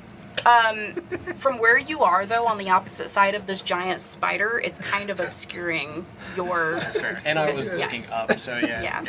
That's why I was going off that assumption. Is you've got a giant spider corpse and a Ned, like Yeah. Two priorities, yeah. you can't really see the stream from where you're standing. Absolutely disgusting. Yes. So, go ahead. I was just speaking of, I'm just gonna walk over to you, be like, "Right, Ned, Cuddles, I'm Need gonna to help let me you out make here. one final athletics check. He's underneath the Before spider. I go through Yeah, the wall. Like, and then I'm gonna yeah. help." All right, cool. Pushing the spider away. 14. I'm gonna say you get to here, and then you grab the underside of the rock, and you're just like hanging off of it. You want to pull yourself up and try to get out of the water? I'm going to try. It may not be rolled- successful. You rolled a 14 to grab on. You managed to pull yourself up, and you're kind of like holding on right to the wall right now, soaked and dripping. You can try to start climbing while right. they're talking. Yes, I will try to climb out. Okay. Yeah, you climb up over the rock ledge there and just kind of like holding yourself on to this jagged, jutting slope here. And then I just lay Yeah. down. Once I'm out, I just lay down and just like stare straight up at the ceiling. Okay. Perfect. Fantastic. Is everyone all right? Can I just be in this moment trying to rip myself out of this webbing? Do I need to make a strength check for that? I'm helping you. Cut No, that we'll open. we'll just say over the next we're out of combat, so within the next however long it takes you guys, rip it away. Okay. Beautiful. Perfect. Thank you. I'm good. Is everyone else good? Yeah, I was going over to help him push the spider off, and then Yeah, you free him from the corpse. and then I kind of, now that we have a breather, just kind of look around for our missing companions. You, I think you would notice that the timber gate is ajar, but actually, yeah, so just on the outskirts of your torchlight, I think you would see Tink's eyes shining back at you. Tink, they're gone. You can come out now. They are? Okay. And he like kind of moseys back towards them skittishly. Where's the little guy? Was he with you? No, he was attached to a spider last time I saw him. Down the hole here. Did anyone else see where he went? Can I make a perception check on that if I would have seen where he had gone? I don't know where he went. We described earlier that you were restrained and covered, you were trying to free yourself, so you would Okay. not have noticed. Okay. The only person that could have in that moment would have been Lester, and he rolled an out one. So Where'd you last see him? We should go that way. I think he was on top of the spider. Yeah, last I saw him was when I threw him. Over there. I'm gonna Throw go him over in there. the direction you pointed. I was like, I'm gonna good start with you. going that way to look I'll for follow. him. I'm gonna Cuddles! go to the web Okay.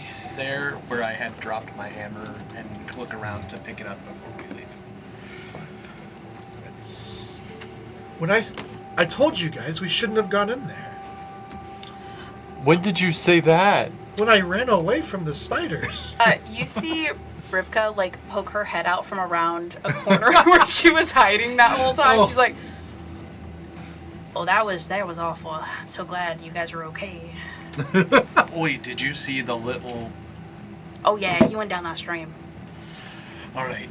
Well, I think we have to go find him. Yeah, I start booking it.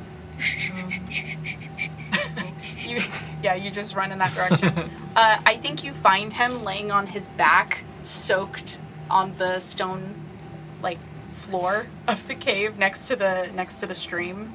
Staring up into the darkness. I panic and try giving you CPR.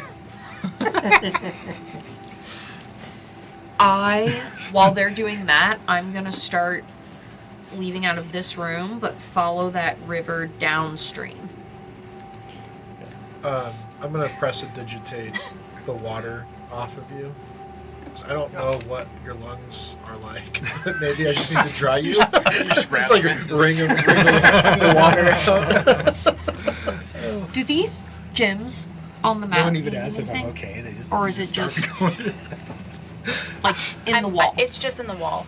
It's just it's Just not. geodes. Like It's just yeah, Okay, so it's not. just anything. decorative. Okay. I just want to start following this river downstream then. Lester, make me an intelligence check. We'll say, survival's wisdom. Intelligence or wisdom? I'm sorry, I'm trying to think of like something that would match. I need to have a list of all the checks in front of me, or like all the skills in front of me. Let's just go with straight intelligence. You can add your proficient. Well, yeah. Okay. It's going to be a 21. Whew.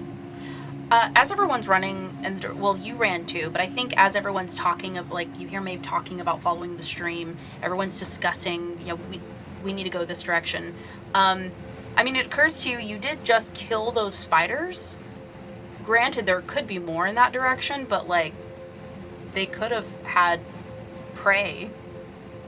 I mean, you guys didn't fully investigate that area. There's probably more of those creatures over there, but there might be things or people or things. No time to chat. Squish, squish. So if you try, you like notice that his mouth opens like this much, and then there's no hole there. It's just all fabric. It's just all fabric. Whenever I try doing this, do you start moving, or because I'm like I'm not really thinking about this. I just No, know CPR I lay is there. what you do when they lay. And You know, you pull a plushie like out of the washer before putting it in the dryer, and it's just like waterlogged. Yeah. And there's a little bit of water seeping out every time you switch it. I just lay there, and if you stop, then I'll say, "It's over. I'm drowned." Is this when you start prestidigitizing him? Yeah, I'm like drying you off. The water just seeps out of you and then dissipates. Are you feeling better, buddy? No, What's wrong? I lost my sword. I take my pen out of my bag. No ink, but just the pen. Like a quill? Yeah, it's sharp on the end, right? Yeah. Hypothetically, I just hand you the pen and just say, I know it's not your needle, but it's got a sharp end to it, and I just hand it to you. It's just like a regular quill with like the feather and I hold it by like the end of the feather, trying to stab with it. You do say it's mightier than the sword. Really? damn it. That was bad. I like That was so bad. It was Shove good. it into the belt on my little kilt and start walking tall. And, well, you got more bad guys to kill. I think there's probably more stuff we could find in that room where the spiders were. Yeah. That's the way we're going. I can't wait for the next fight. I think. Does that stream keep going? It goes down? under. It goes under. Right. So earlier I was describing to you guys, the water disappears beneath like this sloped opening under the rock. It continues on. Cuddles was almost pulled under it by the current. Okay. Where did you say you're going? Back into the spider room, so I'm gonna start walking that way. Okay. As I go, I'm burning as much of the webbing as possible. So I don't want them to any difficult terrain. Mm-hmm. I will burn it. Okay. As I walk past it. All right. I do want to, once we get in here, look around and see if there's any bodies that have been webbed up. So, Sucked dry. what directions are you guys going? I'm gonna go north towards the top of the room. I'm just in the main foyer. All right. So you see exactly what is on the screen here. There is Okay. just kind of a thin layer of webbing all over the walls and the floor of this opening. Okay. You do see at the opposite side where it kind of narrows out into a jagged tunnel of sorts. Okay. I would say about 4 feet high. So again, like as a human, you'd have to like stoop. I'll, But kind of curious. I want to burn the webbing that's kind of in that tunnel and just see what I can see by looking down, crouching down, looking through. I would say it looks like the darkness extends beyond your torchlight. Okay, gotcha. I'm not going in that hole. Is there anything left of the spider? The spider that he fell with? The dead one, yes. Yeah, there's a whole corpse. Okay. She very distinctly described burning its face and not the rest. Oh. How badly burned? Does it still have like big fangy teeth No, things? I believe she described it melting, like Oh, you just melted full, his face full off? like melted his face off. Yeah, Okay. I'd say You can still I mean, see there's like still the eyes yeah. like weeping and dripping to where the face was. I bet that smells horrible. It smells absolutely terrible. Yeah, It smells like spider acrid, corpse. so gross. Yeah, Acrid. Did you say acrid? yeah, Yeah. musty, acrid, nasty. That's a Are you doing that's a good anything with that? adjective. No, because the parts that I need are gone. Yeah. You could rip off a leg. I would like to follow up and talk to Tink. You could just say, Okay. I follow behind and pull Tink aside. I'm gonna follow along and pull Tink aside up here. While we're looking around, I take a look over at you. You took damage, right? Yes. Okay. From falling. Do I maybe see like so your stitching or something is like out of place in a spot or something? Yeah, I don't know. Maybe, possibly. I'm Yeah, not sure how I that think would show so. itself. Based off what you are, we can go off of, and I can text you about this in a moment. But based off what you are, going off rules for other similar types of creatures. Well, sorry. What were you about to do? What were you thinking? I was gonna ask him if he was okay and if he needed like a heal. Oh, a healing. You Yeah. Okay. can try. Well, I think you would know specifically- traditional healing doesn't work Yeah. the same on you. Would mend I work? suspect. Yeah, that's what I was gonna. You could ask He's him. a stuffed animal. Yeah, so. Are you all right? I'm perfectly fine. I'm just a failure. No. You launched 40 feet in the air and stabbed a giant spider, about 3 times your size, if not more. But he got away, and now he'll be lurking in the dark in case anybody else comes. Failed to protect the people in the future.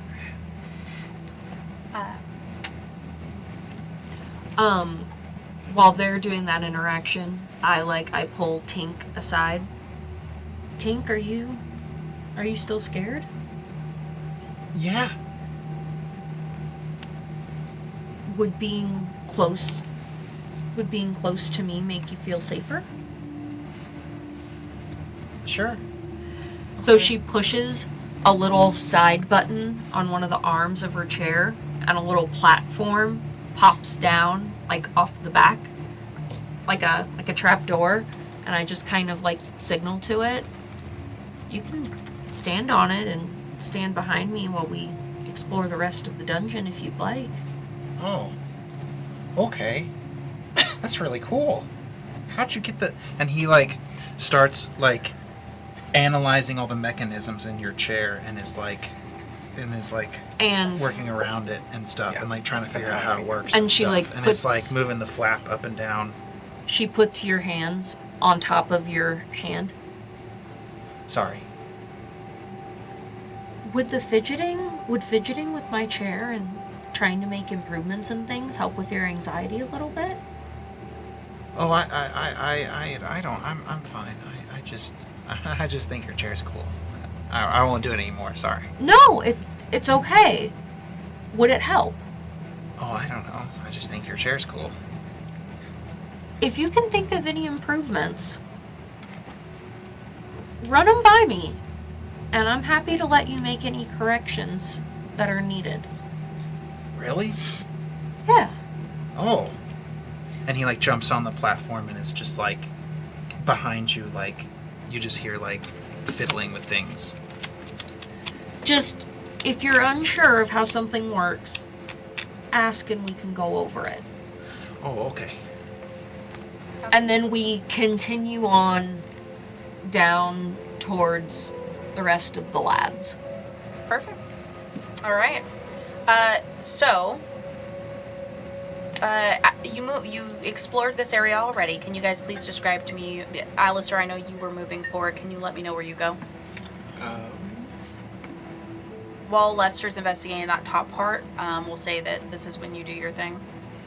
Yeah, I think I would, if there is any kind of like physical showing to damage, I would go ahead and lay a hand on you and cast Mending. Okay. Would you roll 1d6? Yeah. It's a 6. You regain 6 hit points. Oh, hey, that's swell. What does it look like when you're mending him? I think the book describes like artificers as casting magic, but it doesn't look like magic. Yeah. So I think he literally uses tools and like presses the stitching together, but without actually sewing it.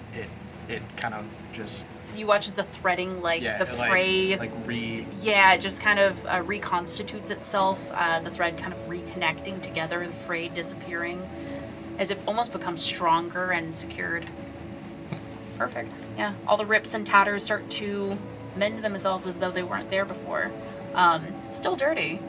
Well, actually, you got completely washed, tumble dry. So I would say it washed away a lot of the nasty. Yeah. Perfect. So, which direction are we going, party? And show me your marching order, please. Anyone want to look through this hole over here? It's about 4 feet. I don't want to go through it. 4 feet I'll high. take a look. Tall. Yeah, you don't know how long it goes. Yeah. for. 4 feet tall. Tink, did you see anything beyond that door over there? No. Probably should have looked. Okay. Do you want to go with me and look?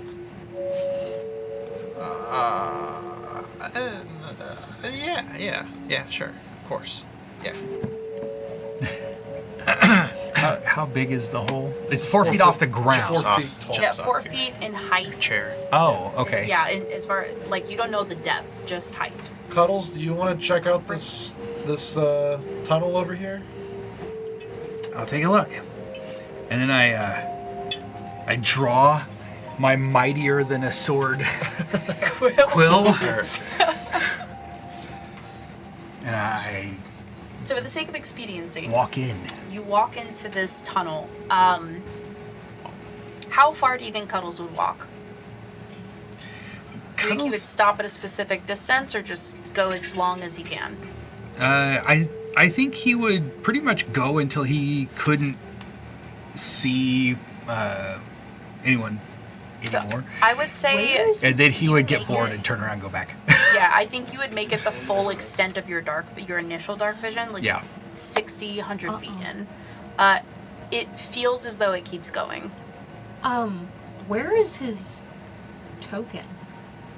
Sorry, I'm just trying to figure out 100% where he's at. I just don't see it on there. Who are you asking? Cuddles? Yeah. It's where I just placed it. Yeah, he went down that He corridor. went down the corridor. Oh, if you're like around a corner and don't have line of sight, it'll Yeah, Okay. cut if that off. Okay. Yeah. Okay. Cool. If you don't have line of sight, you're not going to see him. You have to move your token to see things. So when I come back, I'll just be like, that way it's boring. There's nothing to see there. Go with you Oh, and good to know. Alistar? Do you want to go with me and Alistair? I'm gonna go with Tink and Alistar down that. You mean Cuddles and... Wait, Tink and Alex... Oh, I see, into the other room. Okay. Uh-huh. Yeah, just make sure you're moving your token so I know where you guys are going. Okay. Yeah, so ducking into that chamber, you do see completely dark, kind of a fairly spacious chamber in here. It looks like from this timber gate that was erected at some point, looking inside, you see stone floor, lots of thick dust in here. It looks completely untouched for a long period of time. You do see several skeletons in here. I would say roughly about four skeletons. There's like the reason I say roughly is you do see a miscellaneous scattering of bones on the ground, so it's difficult to tell like who was who or how many, but for sure you do see four that look fairly put together in one piece, kind of slumped on the ground, one on the laying flat on the ground. You see them all in the far corner of the room, with varying rotted, tattered fabric, as though they wore clothes at one point. You do see one of them is wearing what may have at one time been a really nice leather cuirass, but it's completely worn and aged away, rotted. They have similarly completely rusted weapons. Like a couple of them had blades on them, but those are not in good condition anymore. You do, however, see two pouches, pouches on two of the skeletons. Yeah, I mean, I would go and investigate them, kind of look around. Yeah. Because I'd be kind of... We need to take what we can get. Yeah, at this point, absolutely. so Is You rush over there to take a look. It does look like these bodies have been here for a very, very, very long time. They may have shut themselves in here. Most likely to escape whatever was out there. does it look like this used to be something, or they just makeshifted that door? It looks like... So as far as this used to be something, you don't see anything else of note in this room. As far as this area, outside, is that what you mean? Is there any furniture? Is it living quarter? Or is it just open? Oh, I see. You do see the remains of what you think may have been bedrolls at one time, or some kind of bedding. There's linen on the ground that's aged pretty heavily. This may have at one time been a room that they were using for some kind of domestic purpose. It's difficult to tell, right? Because a lot of it is completely rotted away. Maybe But you something do to see do remnants with of stuff that looks like they living stuff. Yes. Maybe this was a rest spot for the people Possibly. in the mine or something. Mm-hmm. Okay. Yeah. Yeah, I mean, I would just be kind of looking through their gear to see if there's anything salvageable. So. Yeah, you find, I will say, anything that looks like it's metal has completely corroded. There is, in the tattered remains of their pouches, you do find, I would say, surprisingly, fairly good condition coin. You do see where the copper is has some like green on it, like green spots, like where it's oxidized. But I mean, it's still, you bite down on it, it still feels like usable coin. So in total, if you were to do a good cleanup on these, you do find 30 copper piece, 4 gold, and 12 silver. Rich. Huh? Or rich. Rich. Rich. Find anything? Sorry. Hold on. Yeah, I mean, I'm not gonna hide that. Yeah, most of it's ruined, but there is a little bit of money, so perhaps. Like the inside of, just to clarify, the inside of the coin bags that they were shut and tied inside of were like, there's this inner lining that's like waterproof or like proofed against, so that's why they seem to be in okay condition. These have been here for like a long time. Yeah, but they've kind of, the moisture has mostly been, like they've been protected mostly from exposure.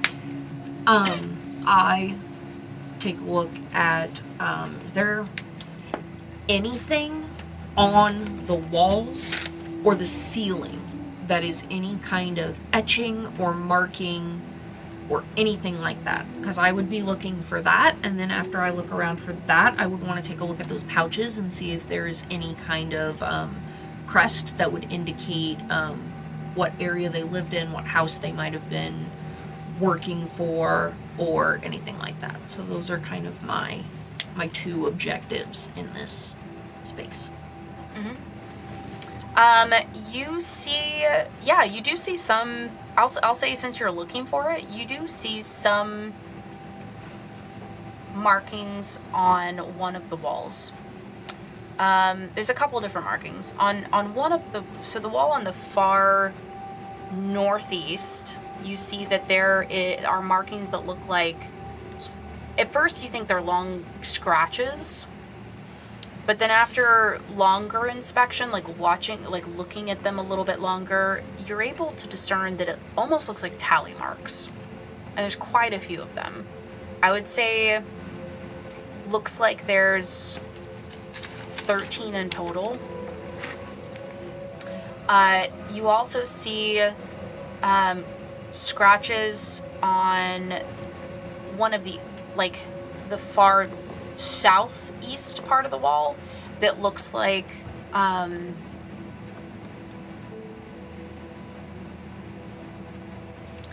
Undercommon, right? It looks like someone scratched words into the wall.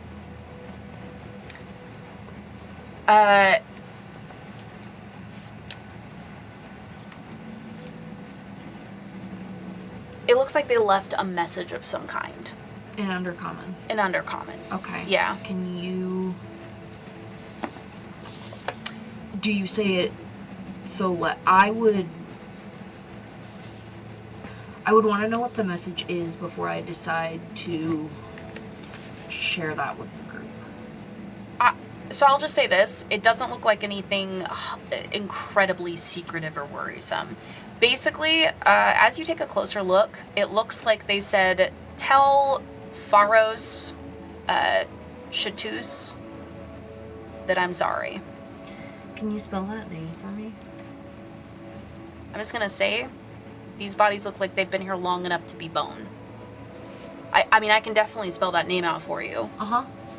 But, just so you know, this may have been someone that lived a long while back. That's fine. Okay. I still want to know. I still want to know. She's like, I'm heading the books, guys. Okay. Pharos. Actually, I'll just message you. Okay. Because it's hard for me to, like, off the top of my head spelling bee this. So I'll just message it to you. Okay, that sounds good to me. Well, it could be old, but I still want to know. Sure. You know what? Absolutely. So there's nothing in that tunnel, Cuddles? I mean, I couldn't go real far, but nothing that I saw. Just kind of a boring, long, straightish tunnel. Can I ask you a weird question? How were you born? Well, that is a weird question. Let me explain how this works. I wasn't. So that implies you were created. Maybe? I'm sorry, I'm just curious. It's just one time I was not there, and then I was there, and now here I am. And how long has it been? 2 or 3 days or years or decades. I don't know. Well, I guess we know it's been more than a day. Has it? Since I've known you, at least. Oh, yeah, that's right. I think I met you like last week. Interesting. Cannot coordinate or notice the telling of time. He writes this in his journal as he walks away. You, like, fetch your journal out of your bag. Start writing it. Yeah. Was not born, was created. Cannot understand the concept of time passing. I walk behind him with my hand held out, and I'm pretending to write. Doesn't understand that he's talking out loud. I can totally hear everything he says. Kinda rude, but maybe just dumb. What are you doing, Ned? Yeah, they were all taking quite a while. I was trying to like kind of stay guard a little bit. After not seeing any more spiders, presumably, I'm gonna start to wander down this path. Presumably. And see if there's like continuation of paths or anything clear as far as like this is the way to go. A big old sign. Yeah. Or more spiders. Never gone bad for anybody. Sure. You know, that kind of stuff. This is never. Once there's like a what we should fork be in the doing. road, I'm gonna like peer into each one of these rooms, and as I do that, I do see that there's this fucking body sitting inside of some webbing. Mm-hmm. Is that there? And Yeah, you see the shape of presumably something or someone that is completely wrapped up in webbing.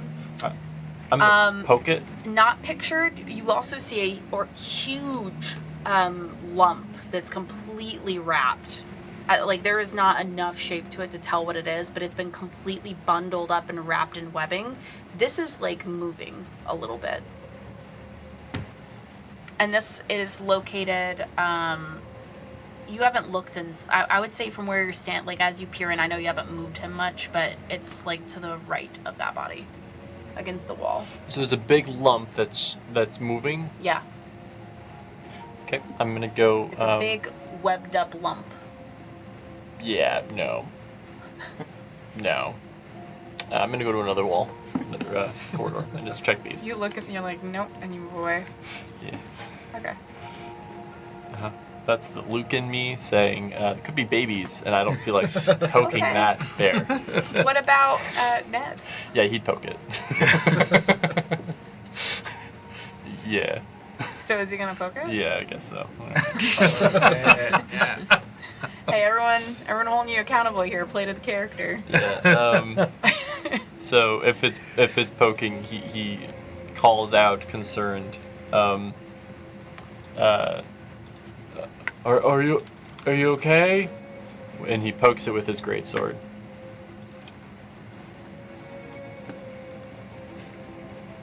Hello?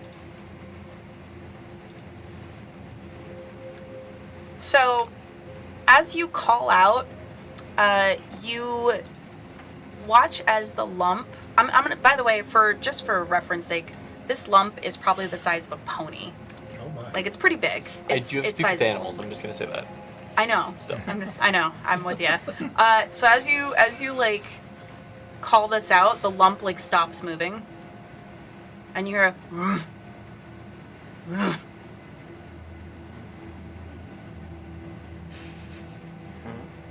I get concerned and I start trying to cut. You just walk up and start. Yeah, I'm like cutting more. And let me know if you're starting to feel more free. And yeah. I'd say you probably have like 3 minutes left if you speak with animals at this point. You cut enough that you see fur emerge as you cut the webbing open. Make me an animal handling check. Okay.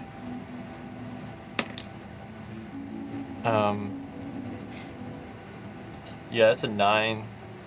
Okay. I will give you advantage. Sorry, I should have said this before you gave me the result, but I am going to give you advantage because you have speak with animals. Great, that's an 8. So 9. Okay. The dice don't want No, us to the dice do are like, I shit said with what I these said. spiders. You cut the web, enough of the web open, I think, to be able to see what looks like a very furry, like thick furred haunch of dark, ragged brown fur. And then as you like cut enough of the web up, you're able to see scruff and what looks like these rounded ears. I think you're able to discern before you like it is currently struggling heavily, like it's trying to rip itself free as you're cutting this. Yeah. You're able to discern before it frees itself that this is a brown bear. Great. It is fairly large. I'm going to pause Is it a dead brown bear? and pet its back a little bit and just say, there. I'm gonna get you out. You see like it rip its head free and it looking at you with its eyes wild, rolling around. It looks terrified. Spiders! Spiders! They're dead. They're all dead. I'm here to help you. Person. Bear. And we'll take our break. Okay. I like how you said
right.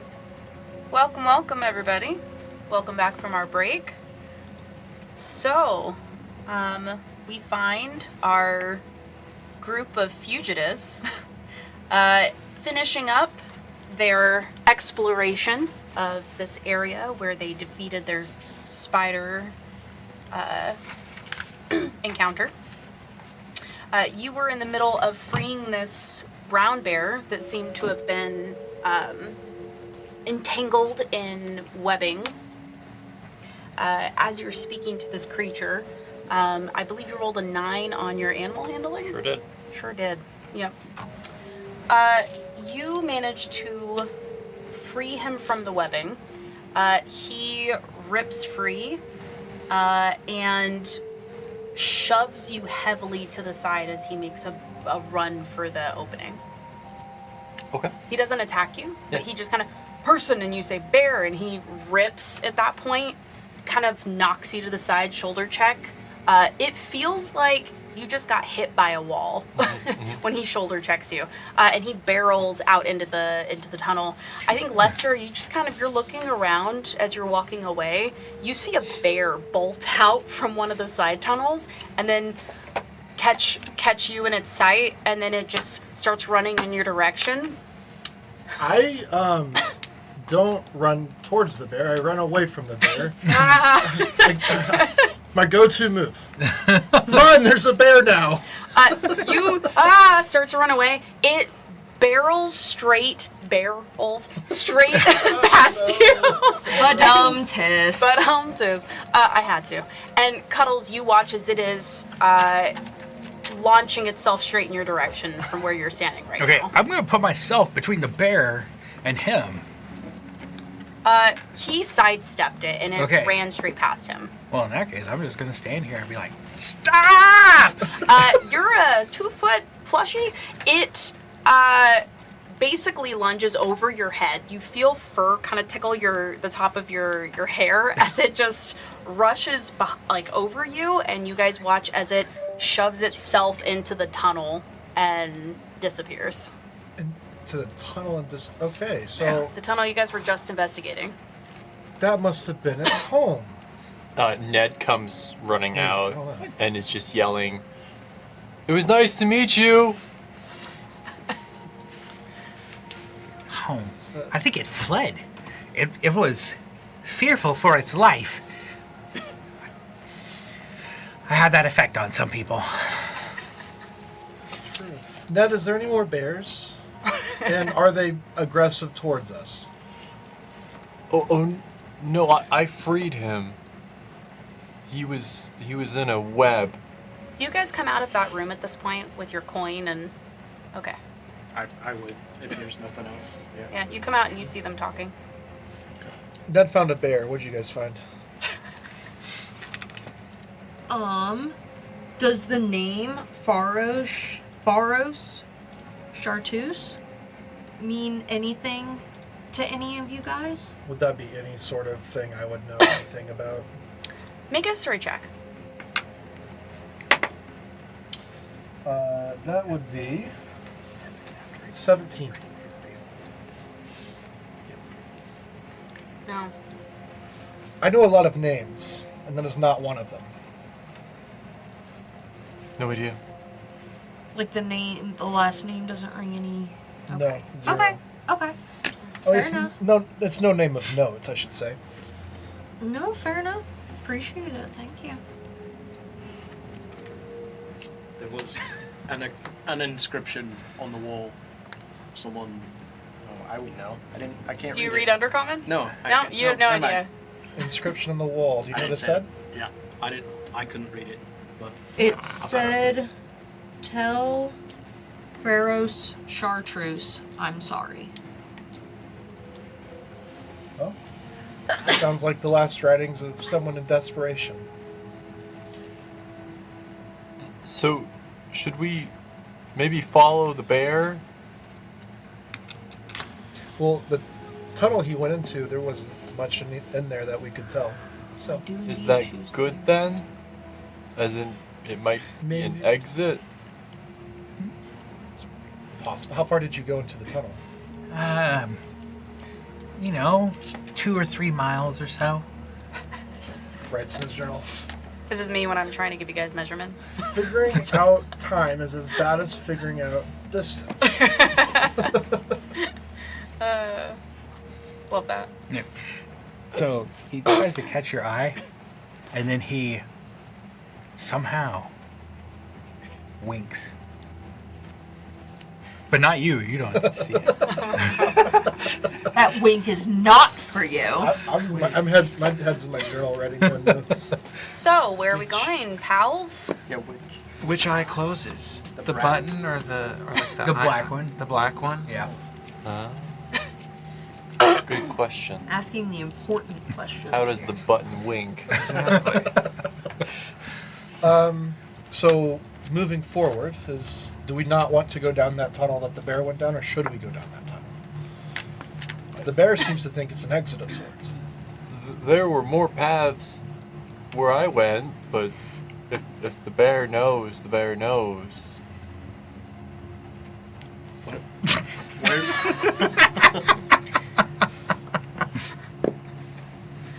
I mean, if you think we should follow the bear, I don't. Maeve, does your map have any information? It's just a very. It's not. It's not up to her normal standards of information sharing. She must have been in a huge hurry to give me instructions. Who is so- she? Or this has not been mapped out. This is a secret route, so it's quite possible there's not just like readily available maps for it. Yeah, that too. But it's not. I mean, would I know that? Yeah, so we talked about this during the last session. You guys asked me last session, hey, does this show me the route through the mountain tunnels? And we discussed how basically it was like a person quickly illustrated, you are here, these are the different labor camps in this area that I know of, and here are some routes you could take from these, like, closest to this labor camp that would take you to this village or this place, this town. Yeah. You picked the one, it was like, yeah, this was the labor camp we were going to go to, and you used that to roughly, like with Brivka's help, find where you guys needed to go, got to this presumably abandoned mine, and followed it down into these cavernous tunnels. It is not detailed or mapped out. Someone literally quickly, like, drew this by hand and tried to quickly mark major points on the map. Yeah, so it's not up to the map standards I am used to this person from that I know having, whether she was in a hurry or it's a secret route. Yeah. It's not up to her normal standards. Right. What she usually gives me. So so- I'm not sure. And I just know that getting to this city will keep us safe. But as far as navigating this underground mine, I'm just going off of vibes and what I know, like, about survival. Right, you're going off, yeah. And again, I just want to quickly preface, because this wording is very important for understanding your character's mindset. Safety is not guaranteed. She gave you a lead for a job for you. This was at the assumption you were going to get out. There was no assumption your fellow fugitives were going to travel with you, right? Mm-hmm. So you know, in your mind, there is a potential job waiting for you in that town. Who knows about safety? And who knows about the rest of these people? That's what Maeve would know. Okay. But this is your best option at the moment. For Maeve, job equals security. Yeah. So That's valid. that's why she says in her mind this will lead me to safety, because jobs equal security to her. Gotcha. Okay. I'm correcting the wording for the sake of everybody else, though, at the table. Because we know what Maeve thinks as far as, like, I know you know, but I want to make sure they understood. Cool. Lester annoyingly walks over to you and says, "Okay, so let's pull out the map. Where do we need to go?" And I went, well, if you want to try and read it, here you go. Thank you. I want it back. You look at it and you see exactly what I described. There's nothing on here. And I hand it back to you. Is there? I know it's it has landmarks drawn on there. Is there like a body of water drawn on there to at least get a reference of what direction from that we should be Absolutely. going? Yeah, Okay. that's a great question. So actually, you know what? You are very familiar with this area of the country, like this region. Make me, we'll say, a history check. Okay. And I feel like the DC would be a little bit lower for you. It's me a 19. You have visited Lassex before. You've been there. This is a town. So first of all, this is a lakeside town to some degree. It's kind of built like right at the foot of a very large mountain along the Strand Spine, overlooking a huge lake. This town was 19. Okay, this town was originally. It was one of the oldest towns that was built in the early years of the empire.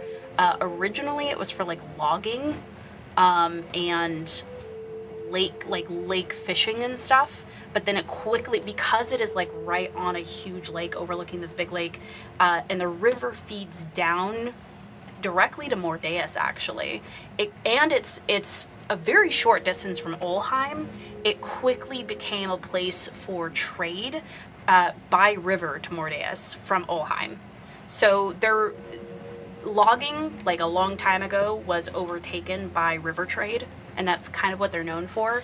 I think you would know that aside from that history of it, the lake that's right beneath Lassex would probably it's possible that the rivers or the streams running through this mountain would probably feed out into that lake. Okay. And that might be the whole idea of this route leading there. Okay. That's kind of where I was. So with that, if the city sits over the lake, I mean, basically, if potentially downstream, if this does feed into it, will be like just below the city. Yeah, If that. possibly. Yeah, okay. Or at the very least, it'll deposit you. If you're following water, it could deposit you by river, and you could follow that to the lake. You know. Yeah. Either way. At least in the right direction, if this is connected. Yep. So okay. And going off of the illustration that's in the map, you can at least get an idea of where you're gonna, in correlation with where things are, positioning, where you're gonna end up in relation to the town. Okay. Within a couple miles, most likely. Okay. I think finally actually being able to get eyes on and seeing the name of where we're trying to go, because originally we just kind of were following. Lassex. It sits just above. It's a lakeside. We should turn back and follow the water. That makes sense. There wasn't. It was a big hole. It was a small hole. Were there any paths that went that direction? No.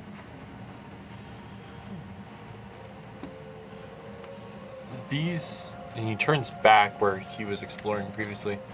I think that's the same direction as the river. The way you went. Yeah. Okay.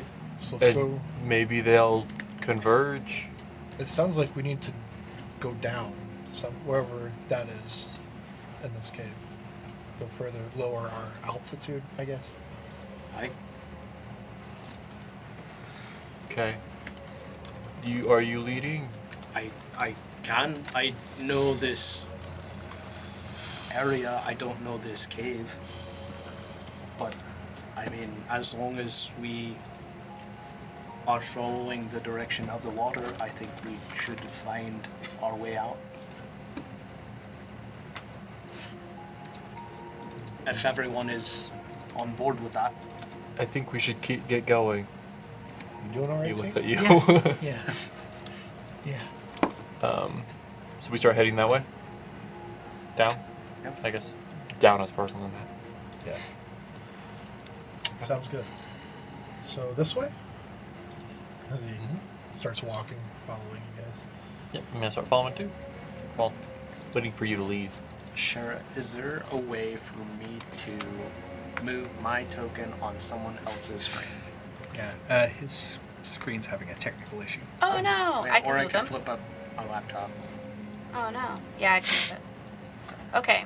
You guys are heading in that direction? The way like Ned's going Okay. down this way somewhere. So opposite from the stream. Sorry. I'm just giving you a hard time. I was like, what? It's the same direction. I mean it is, yeah. As far Okay. as roughly, yeah.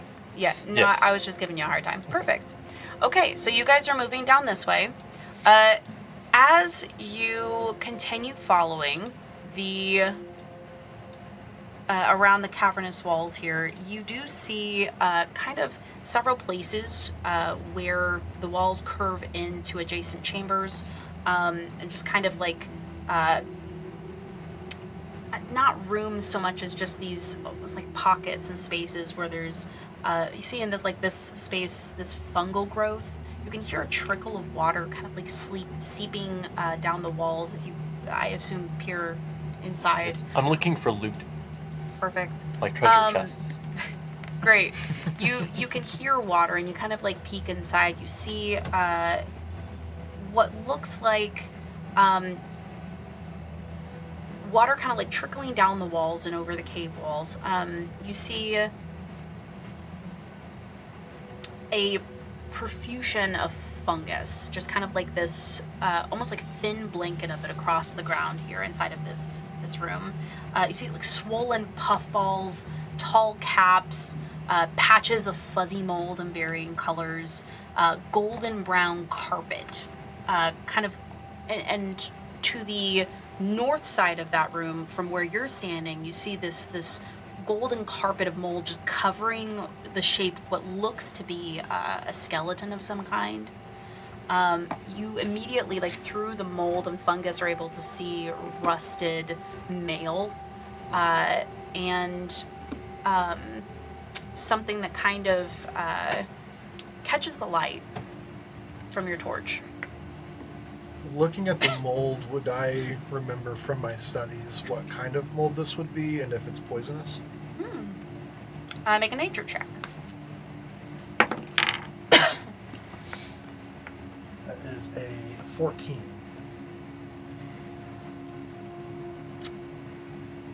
Yeah, absolutely. I think kind of walking into the initial opening of this room and looking down, kind of studying the coloration, the texture of this mold here, you're suddenly taken back to botany classes, which most of the time you found to be a little dull. But you did take one class where you did pay a lot of attention because you were using fungus for a very specific recipe, and you actually remember going over this one. It is incredibly hazardous if the spores are agitated. That is starting. I grab you by the back of your backpack and I say, What? do not try to avoid this type of fungus. If you walk on it and the spores get into the air, it is extremely hazardous. So, Do you use the word hazardous? very much so. It's incredibly dangerous and bad for your lungs.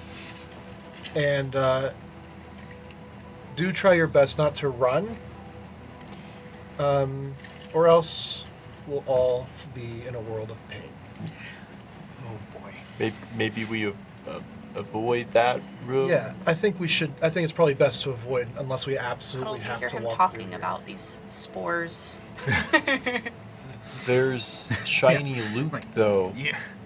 Well, I And don't. you hear shiny loot. I Would do you not like to die recommend for any that of this. loot? It's not worth it. Now it's shiny. Now, I don't know how it affects Just you, walking down Cuddles. here. Just, which way is it? This one? Mm-hmm. Yeah. Just slowly walking past you. You see the shape making my of way a through. small skeleton that looks to be like halfling or gnome sized, with the rusted mail, rusted armor, and something kind of like thickly covered in mold and webbing. Gleams a little though. Careful. Yeah. Don't breathe it in. Okay. And then I make a very loud gasping sound because it's not really. And it's like. And I walk with my chest all puffed out like I'm holding my breath. And then I just walk on in. Okay. Where is this thing that I'm seeing? Just somewhere in here? Sorry, I meant to put something down. That's on me. It's over here. Oh, okay. Wow. I can't seem to find it, so we'll just pretend you see a skeleton against the wall. Okay. It's dead. Is there loot? No, I'm sorry. I forgot I'm not supposed to breathe. And then Make me a. So as you're walking across the fungus, you walk up to the skeleton. What do you do? I poke it You poke it. As you poke with it a feather. with the feather of your quill, Yes. a little bit of spores come off. They just drift softly and gently. Then I'll Good. then I'll examine it more closely. Off. Did you brush them off of I'll the... brush it like I'm an archaeologist or something. It looks like, as you brush the fungus and the mold away, your quill gets rather gross, actually. It now has spores all over it. But you do reveal a surprisingly good condition blade of a short sword. Oh. Well, It's very small. It's halfling sized. I'll pick it up, and I'm sure he's gonna want to put it in his bag. You pick it up. Spores just kind of explode around you. You watch Cuddles very carefully, like an archaeologist, uncovering the sword, and then he, grabs it and pulls it out. As he pulls it free, the skeleton slumps from being disturbed, hits the spores, and cloud of yellow all around him. I pull out my handkerchief and I put it up to my nose and I slowly start walking away. Maeve is gonna start walking back towards the water. Okay. Because I'm thinking that's where we need to be going, Okay. right? And I look at you, right? I mean, yeah, I was told there was no path over there, so. So, I'm going to finish this here. So, you pull it free. Yeah. The spores just kind of like swirling around you as Yeah. they're, kind of like when you shake a snow globe. Yeah. It's taking a moment for them to Okay, settle. I won't go back out there until they've settled down a little bit, because I don't want to like drag a cloud of spores. That's even though valid. I'm covered in them. You are covered in them. You've got a fine dusting of yellow all over your plush body. You look like a little Cheeto. You might Like a want little yellow Cheeto. to take a step or two back, please. Then I come out like You talk, I'm releasing Yeah. pretend breath. I'm going very, very slow, like with a little sword in my hand, and like trying not to have any of the spores fall off. Yeah. And then when I get to the opening, I'm like, maybe I better take another bath. I think that's a good idea, and I kind of press and digitize a lot of this as much as I can away from you, off of you. Yeah, I mean, if you're using prestidigitation, you manage to sift them completely off of him. Okay. Almost like a gentle breeze or some kind of invisible blow dryer. They behind you and back into the chamber you left. Oh. My friend Vale got this type of poisoning before. He was coughing for weeks. Oh.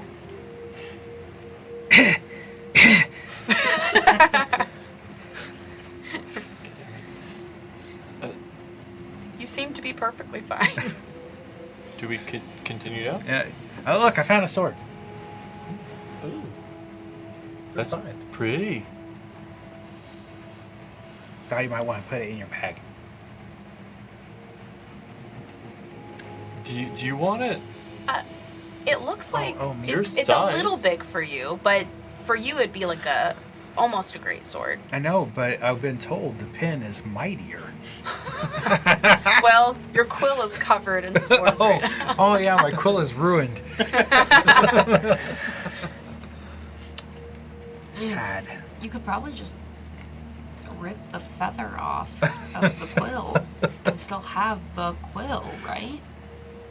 It's best if we just get a new one altogether. It's disgusting.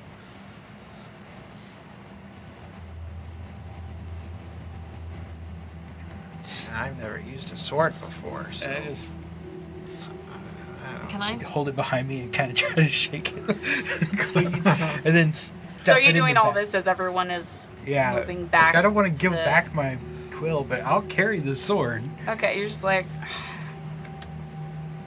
By the way, the sword to the rest of you, the sword looks really nice. Like you can see, I'll say since you were looking at it while he was showing it to you, it's got what looks to be, and you would spot this immediately without inspecting it. You see a marking on it that you would know to be a smith's mark. Does he share that? That's up to him. No. It looks, honestly, it gleams under, I would say when you did your prestidigitation, it just kind of like cleaned all of him, including what he, like the sword he was holding. How about including my quill? Oh, okay, sure. It cleans the quill. Dual and the sword, like now that it's been completely cleaned of spores, dust, everything, it gleams in the torchlight. It's very, it looks very finely made. Despite the years it is obviously spent down here, it's in fine condition. Can I see that for a moment? Yes.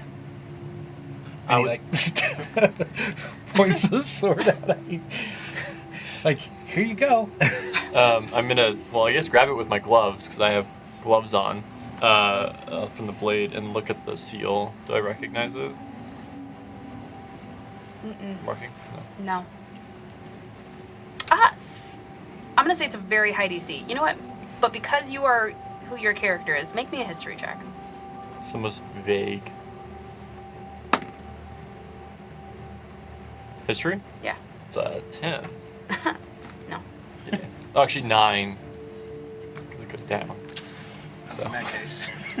so In yeah, that case, 9, you did great. Wonderful. it's so No, bad. with You're emphasis. convinced it's this. sorry, that's not a perfect 5.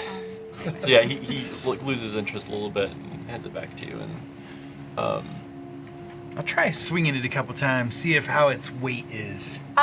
It feels very balanced. You know, you swing it, it feels almost lighter than it should. You feel like it should be a lot heavier in your plushy hand, but it's very balanced. Okay. Well, just in case we come across any spiders, I'll like put my shield on my back, and then I'll hold the sword in one hand and the quill in the other. Fantastic. So if you don't have a sheath, do you just like stab it through a seam and just hold it? Cushion. No, Like yeah. when it just, people put a quill in their hair, do you just like poke it through like like what do they call them? Like when someone's sewing, they have like the tack that they Like a pin cushion. yeah, pin Yeah, like a cushion. pin Yeah, cushion. just like a pin cushion. The feathers poking. I always just assume, like, I'm wearing a little leather kilt, so Yeah. I always just put it through that, like it's through a belt. It starts to drag like when you put something heavy in a skirt, and the skirt just starts to drag off your hip. Oh, well, I'm carrying the sword for now, Okay. but like I sling the pot lid over my, Oh, okay. like it's on my back. So Perfect. Okay. So are you all heading back toward the stream? Yeah, back down and around. Okay. All right, you can move yourselves. So, beelining the other direction. You make it back to the room you originally started in. You can hear like the gurgling of the stream as it is rushing down and disappearing beneath that opening there. And then, of course, you also see this opening as well, southeast of it.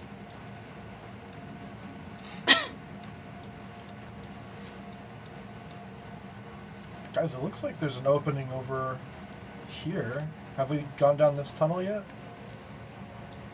No? Cuddles, can you move yourself? It all looks Yes, the sorry. same to me.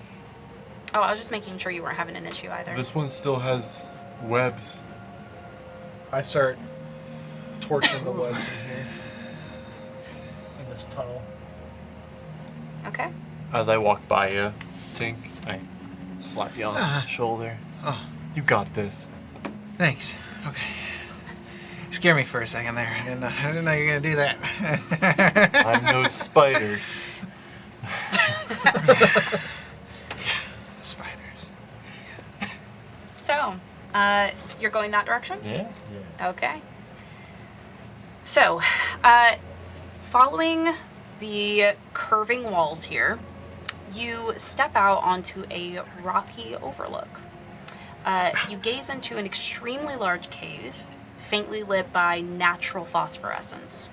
The ceiling rises 60 feet high in places, crystals glimmering softly in the eerie light, and dated, like beautiful flows and structures of delicate stone grace the chamber's interior.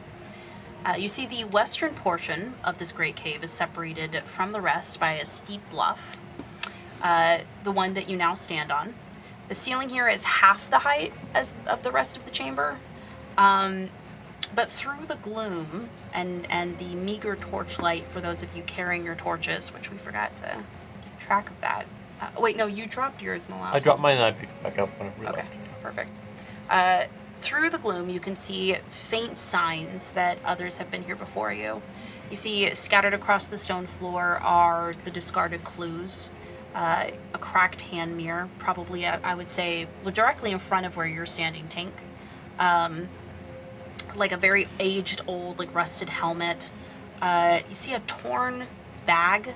Looks like it must have been torn quite a while back from when you all came here. It definitely wasn't recent. But you do see kind of its contents spilling out, and the dented helm that's sitting in front of your feet, Tink. As you walk up, you kind of hear the clink of it as your toe touches it. You see rust marring what at one time may have been beautiful craftsmanship, and it's just completely degraded over time. Can I pick it up and examine it? Yeah, you For pick it up, anything? kind of turning Any it over. in Specific your hands. characteristics. Yeah, it is heavily dented on one side. You see where something impacted it very hard at an angle. And kind of turning it inside, you see like a thick layer of rust on the inside. And what, for a moment, you're not sure if that's some kind of like organic matter that's rotted on the inside, like fungus or something. But you feel like someone may have been wearing this whenever the helmet was impacted. And he just like sets it back down and like backs up a little bit.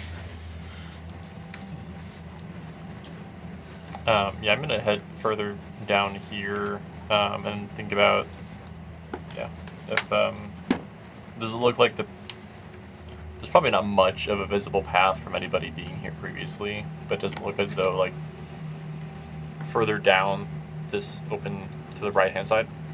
Well, you see where Down the cliff? Yeah, you can see where this travels down. Yeah. And a water pool directly behind you. Yeah. Okay. There's bones over here. Can I tell what maybe? Or do I see these bones? Yeah, kind of on the other yeah, side? you see a very sizable pile of completely rotted and decayed bones in varying stages of like calcification and Yeah. rot. Yeah. Is it so decayed that I can't tell what they may have died from? Oh, there's some that look like they're still in pretty good shape. You pick up a femur and you take a look at it. Make me a medicine check. That's a 21. Ho ho. You see. What a scholarly man. You see what looks to be scrapings along the bone that look, at first glance, to an untrained eye, it looks like small, sharp scratches, but you're able to discern that these look like teeth marks. Not humanoid. Huh. Certainly not rounded molars by any means, but it does look like something scraped these bones clean. Ed, you would consider yourself to be a nature person, right? What kind of creature do you think would make these puncture wounds over here? I like nature. See these Interesting. pinpointed puncture marks on the bone here, and the scratching. This is not done by a humanoid. This has had to be done by a creature with claws and pointed fangs. Sounds like an animal.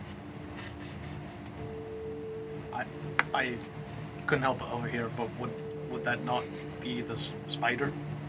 It could be, in fact, the spider, and it could, in fact, be the bear, or it could, in fact, be the creature we first encountered on the way in here.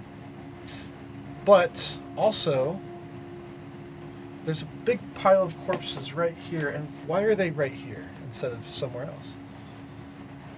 It makes me hesitant to go into this next room that is right here. And so, that being said, I would much appreciate it if someone else took the lead from here on out. Are there any markings on the walls? Any kind of symbols, writing, anything of that nature on the walls in this room we're in that I can see? You don't see any markings on the walls aside from like bat guano. But you make me an investigation check.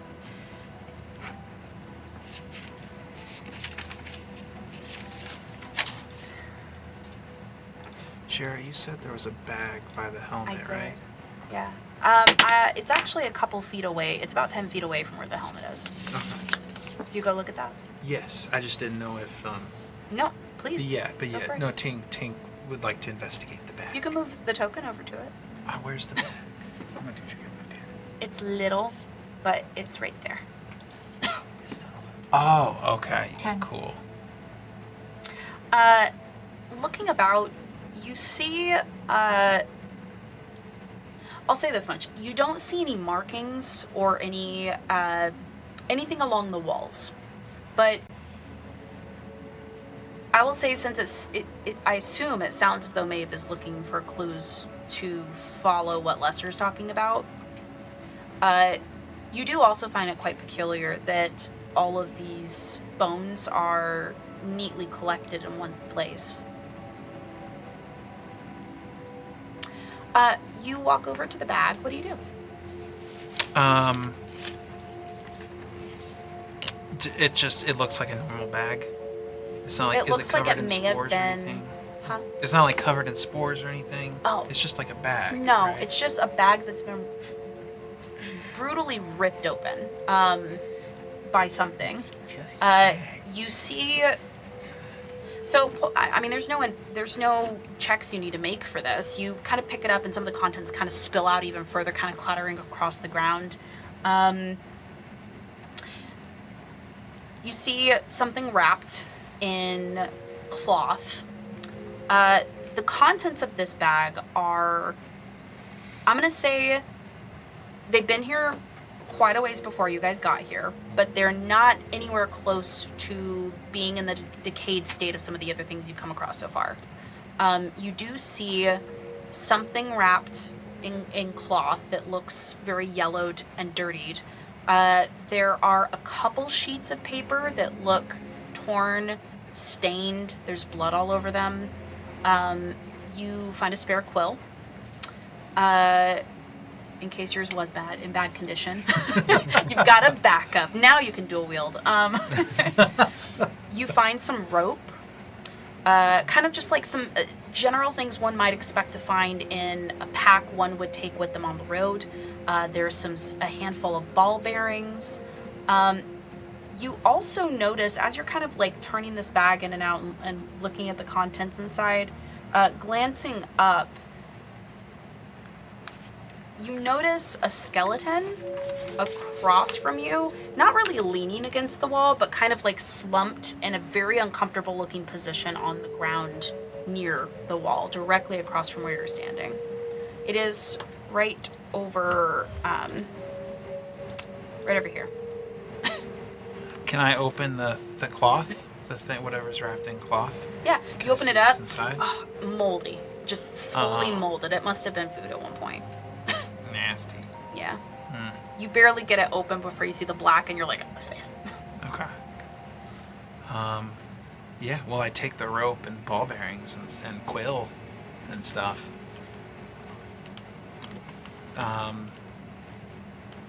Yeah.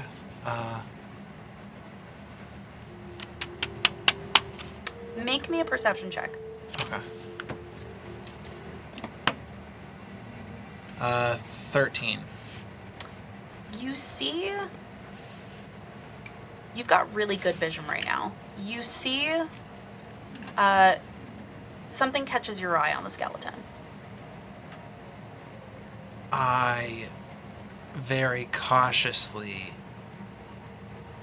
slowly walk over to the skeleton to see what that thing is that has caught my eye. Treating this like a dangerous wild animal, you Yes. slowly approach the skeleton. And you get closer, about 10 feet away. Looking down, following the thing that caught your eye, you see the glint of a ring on its bony hand. Oh, and I immediately, like, something takes over me, and I immediately go for the ring. Yeah, you leap forward, picking up the skeletal hand, To the wind. and you see a ring of gold, shaped like a dragon biting its own tail.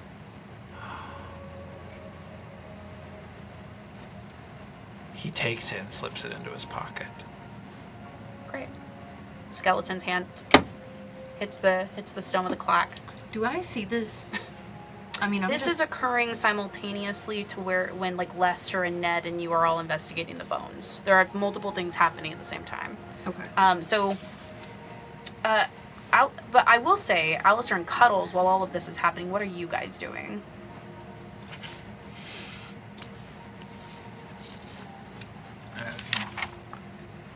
Go ahead. You said the ceilings in this area are pretty high. This Yeah. is more- So in this area, they're 30 feet above your head because they're half the height of this bigger cavern beyond, right? 60 feet out into that larger cavern filled with like phosphorescence. This outcropping you guys are standing on is 30 feet up. I think I'm just gonna slowly mosey through like the center of the room while everyone's looking around. I'm just kind of keeping my torch up and looking up, and just so we don't get like ambushed again. Yeah, makes sense. Perfect. We all ready to go down? Technically, I'm down there Yep. with the others because I, at some point, whether she even knew it or not, would have climbed onto the chair so that I didn't have to walk. Oh, like on the back of my chair? Yeah. That's fine. That's fair. I left the seat down. That's on me. You do see, so the water, Lester, you can't see that well, but I think like kind of holding your torch out over the bones, you would have seen on the opposite, like where it slopes down, it drops into water. There's like a pool here of deeper water. Is it like a Kinda like- sharp drop or like a gradual? And it's gradual. You see, I would say this pool is probably like maybe like 5 feet deep. It's not that deep. And kind of like holding your torch up, you see it feeds into a stream, which you assume to be the stream that was. Oh. It must be connected to that room beyond. It looks like the stream has returned, everybody. We can follow it further down. You do see that it continues on over here. Okay. Oh, I think we have to get into the water at this point. Why don't we just follow the ground? I Won't mean, it like I don't see meet a up path. again? So maybe there is a slight path. What about this other cave entrance? Depends if we wanted to follow the water, like Alistair was saying. If this ends up in the lake, then maybe this is the path out. All right. Or we could check over there too. No. If through the water's through the water. As long as we get out of this room, these bones do not seem a good omen. Right.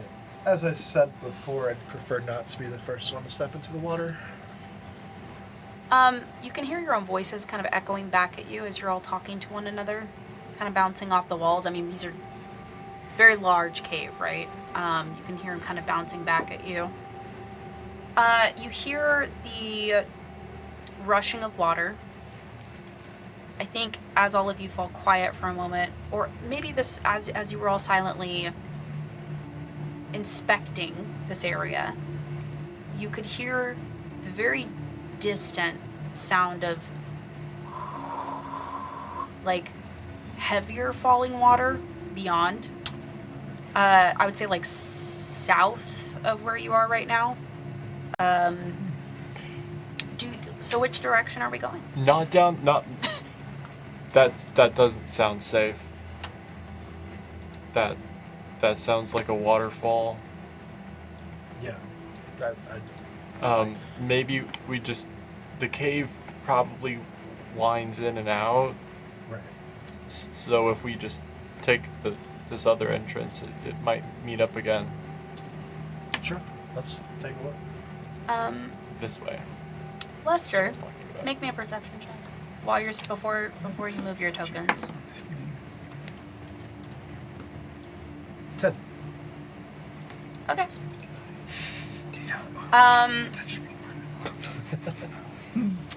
As you were standing here, It's not something. pointing down at the water, like, I think we should get in, and you guys are finishing up this you're like listening, and he's saying, I don't think that's safe, you're finishing the conversation.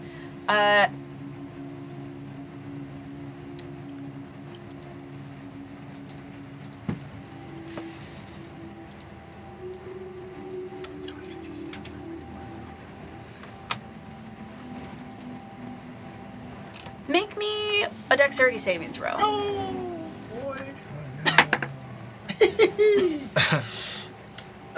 I rolled a 3 and I got a 2. Woo! Ned, you're looking directly at Lester as you're talking to him, and he goes, "Yeah, maybe that's a good idea."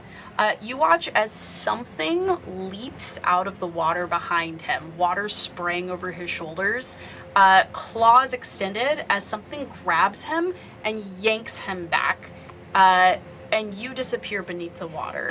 As it's yanking him back, I dive right in. Okay. Fantastic. I'm gonna have everybody go ahead and roll the initiative. This is why I didn't want to get in the water. I thought we were going that way as I hear splashes.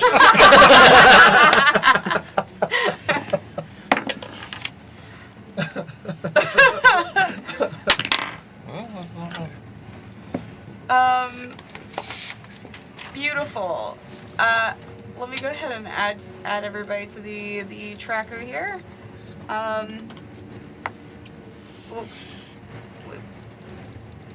Yeah, great. So sorry. There you go. Initiative is whatever You you had roll your dex modifier. and your dex modifier. Yeah, whatever you rolled was dex. I got an 8. You got an 8. Yep. Okay, let me go ahead and add that for you. And then everyone else has that in there. And I'm, as usual, unable to Oh, keep that's change so mine. fitting. Over there, but it won't let me. I'm sorry, you what? I can't adjust mine. But I have Okay. 17. 17. 17. All right. Adjusted mine last time, but it is not letting me do it this time. It's being very odd. I've got a 10. Okay, I forgot I was gonna try this tonight, guys. Honestly, if you want, since I'm figuring out how to get the initiative in there a lot faster, I've managed to figure out how to get everybody. Just go ahead and you can name off your initiatives. I know you guys got yours in there, that's fine. But if you want, we can always do that in the future since people are having issues. Oh. Okay, fantastic. Splash, you get yanked directly into the water. And you are completely grappled. So we're gonna get to you, Ned. This thing is gonna go first. It did get a nat 20 on its turn, so it will go first on this initiative order. You feel like in this moment, surprise and fear spiking through you. You take in an involuntary gasp, and water's kind of sucking into your mouth. Your lungs seizing up. You feel as though you're being dragged under, and within seconds, you are pulled out of the water as something drags you onto the other side. Oh my god. Bye. Bye. Fantastic. And Did I drop my torch? yes, absolutely. Your torch went out. Thank you for reminding me so I can fix that. I'm blind. That's just Yes, horrifying. yes, you are. Your screen goes black. Yeah, absolute darkness. You're sputtering and coughing. You feel the water spilling out of your mouth as this thing is dragging you backwards. It pulls you back here. You're gonna make me a constant. Hold on, we'll wait on that. Ned, what are you doing? You said you dive in. Yeah, so he gets tossed in, I run in, and from here, Are you dumping your backpack before you jump in? why would I do that? Somebody's in danger. Bag and all. Bag and all. So before I like, as I'm running in, technically, like in the screen, I can see him. So I'm going to throw. As you come around that corner, Yeah. you can pulling yourself above the water. You can just see visually, you can see his legs as he's kicking and being dragged around the corner. Yeah, before as I'm about to dive in, I'm gonna throw my torch across. Okay. Yeah. So it lands on the left-hand side. Basically, if I throw it right across the pond, and then I dive in, swim out. I don't know how this works as far as movement goes. So it's difficult terrain. Like swimming is. Yes. So if you're wading or swimming through the water, It was here. we're gonna count that as difficult terrain. So basically, it'll be twice your movement. So 10 feet for each square. Does diving count? How does diving count as movement? Like a jump. You're jumping and moving. I would say Okay. so you dive in here. Yep. Yeah. And then you start pushing through the water. You all also, I just want to So- clarify, you're wearing heavy armor and a Sure giant am. pack on your back. So Yep. yeah. I move right. I guess there. That's where my movement ends. Okay.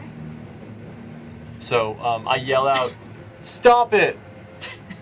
Ned, if you lose, I'm gonna keep screaming. Follow my voice.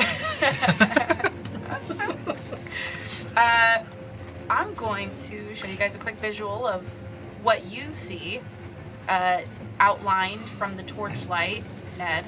Mhm. I guess I can dash. You can dash. I'm gonna dash. Oh my gosh. Oh. It's like this, you see this very bulky, top-heavy, muscled lizard-like creatures with extremely long fingers. Going The end of pallets. their way. Is that a swad? No, more lizard-like. Okay. Yeah. Like, that's horrifying. I am gonna dash, I guess, because I can't do any actions here. To climb on top and like basically catty corner this guy. Yeah, absolutely. Yeah, that's where I end. We haven't really known him for that long. I know I'm annoying, but please save me. He's a damsel in distress. All right. Okay. Ned, what's your passive perception? Oh, 9. 9? Okay, Yeah. Did you great. say that out loud? Yes, but sarcastically, 9. obviously. Perfect. So that's gonna be Ned's turn. Lester, top of your turn, make me a Constitution saving throw.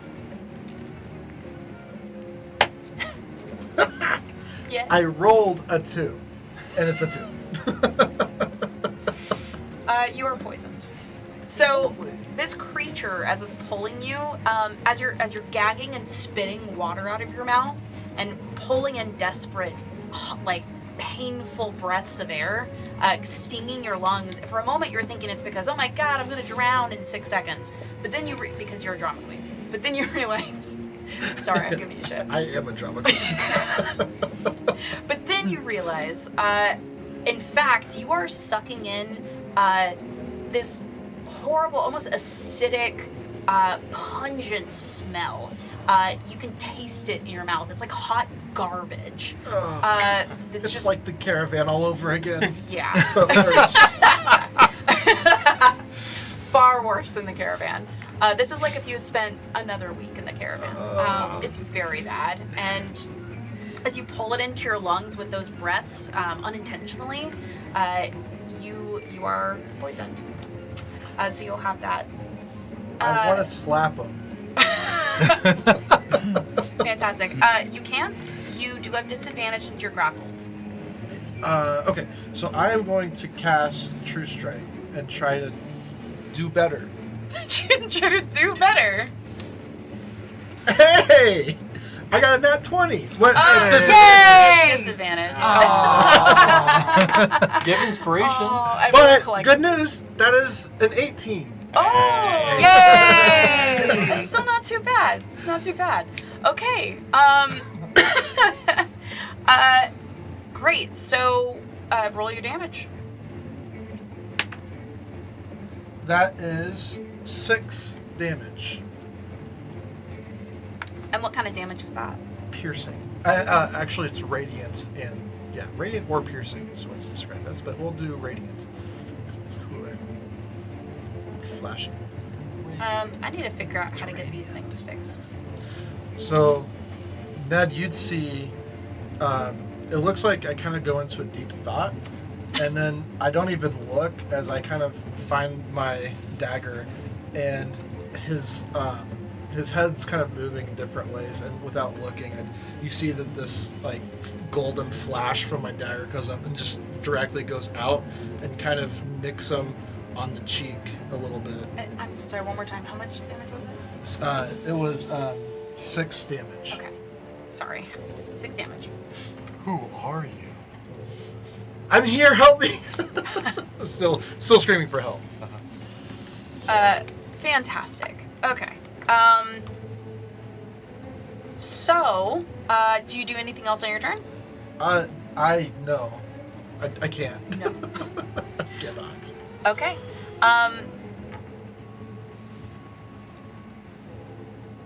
Okay. So, Maeve, you hear splash. You like turn your head for just a second. You hear splash of water. You turn to look. Ned, oh no, dives into the water. There's clearly some kind of skirmish happening within these seconds that are passing. What do you do? So I go to the edge of this little pool here, and then I kind of just like scoot to the edge of my chair and like throw myself into the water to swim, but then I hold my little box up above like the water, and then I like the chair into the box, and then because, you know, my legs don't work. I don't swim the best. But I like doggy paddle to the little edge right here. Okay. So then So that'll be I'm at the edge of the water. I open the box, open the chair back up, and crawl back into my chair. And that's my turn, because that's all of my movement speed. Okay. So did you dashed? It was 30 feet. Swimming is difficult terrain, so it's going to cost So you a lot if more. there's just so you know, so difficult terrain means that movement is doubled. So like if you guys were in the webbing and it's hard to move because it's catching on your feet, or if you're swimming through water, you move slower than regular walking. So each square within the water counts double movement. Then I'll do a dash. Okay. Well, I mean, that's fine. That's- I was just making sure I understood what we were doing. So Okay. That's what Ned had to do. He had a dash. So, perfect. Yeah. Okay. You make it to the ledge, grab hold of it, pull yourself up front side, and up onto the rock. And that'll take us to then- Cuddles. Yeah. Yeah. And Okay. then back in my chair. Well, I'm gonna come over here. Everybody's playing around in the water. Just like you were. Everybody's playing around the water.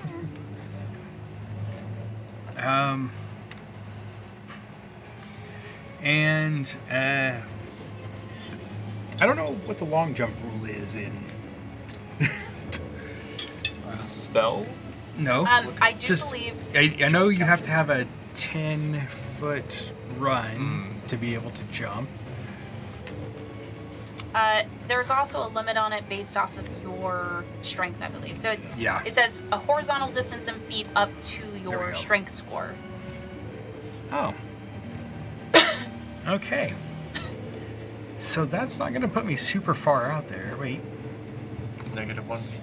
After I a could get 10-foot to running start. this. Yeah. I could get to this ledge, like right here, and be able to grab onto the ledge at least. Make me an athletics check.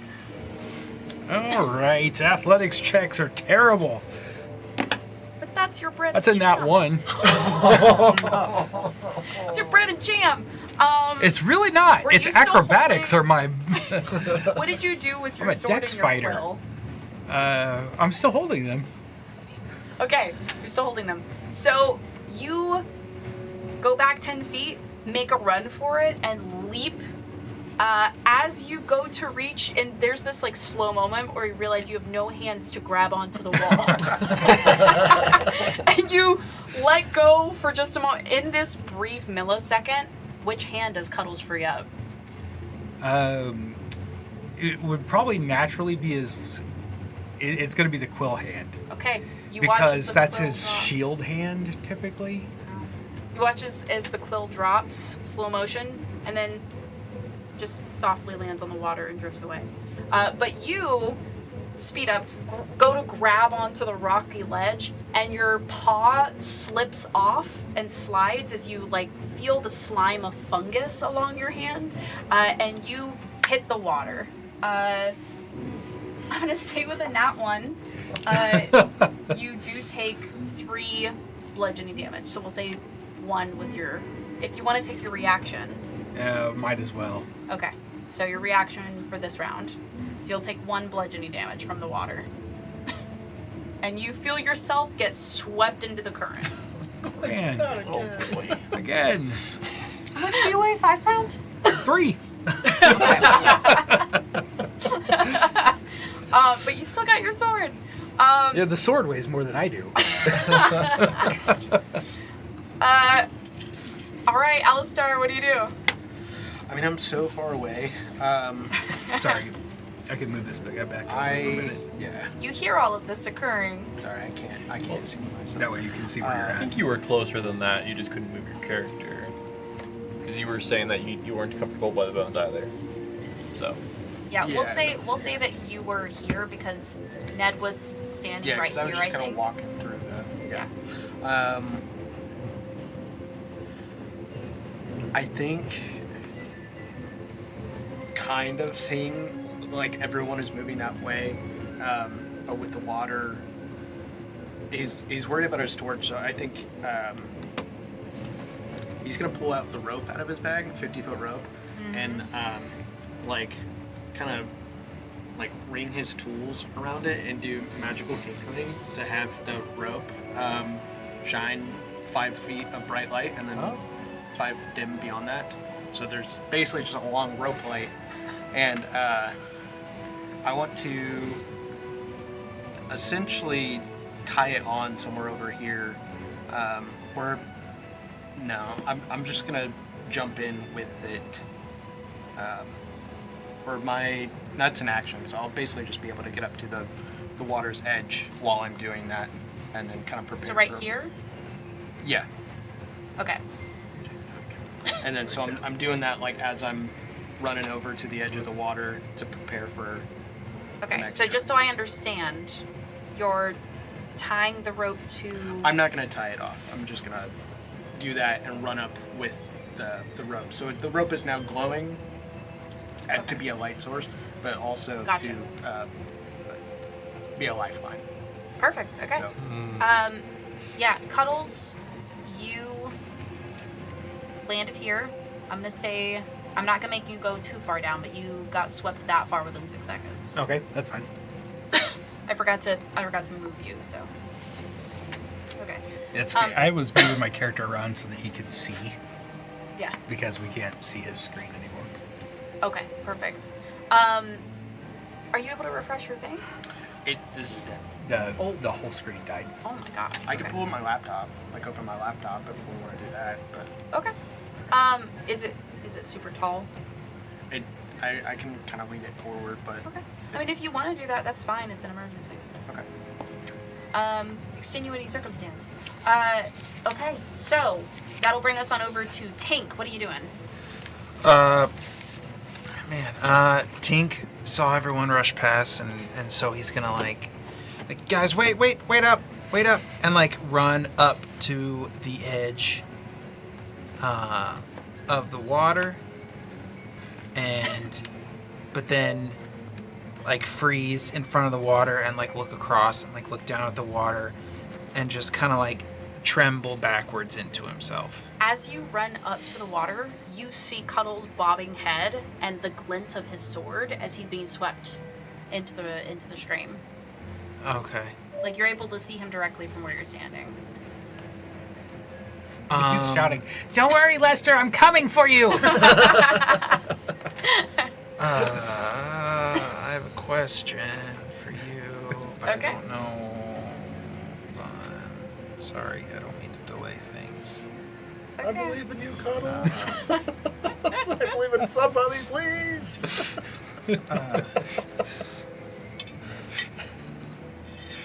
You got this. Don't worry, we'll hear your voice for quite some time. I certainly hope so. Depends on how long the poisoning takes. Right. Maeve, out of curiosity, do you have your thing turned off for broadcast? I did. I don't know why It's okay. It might be just my vision. I just wanted to make sure no one else did. No, whenever I try to do something with my mouse, it'll actually exit me out of the map entirely, and I think anytime it It'll exits me out of reset. the map, I have to go back and fix that. Just want to give you a heads up. Okay. Thank you. Did you already message me? I did. Okay. That is a really good question. You want to look up in the compendium that spell? Whispers. I mean, I mean, So in the compendium, and if you want to show him Grace, if you don't know where that is, it's a little book symbol. You're gonna search that, and then there's a little arrow where you can open it up, and it'll tell you actually the weight. I'll tell you as you're looking it up. I just want to make sure you were able to know how to find them in the future. But it does have a limitation to 10 pounds. So technically, yes. You could absolutely do that. okay. So panicked. Tink is going to.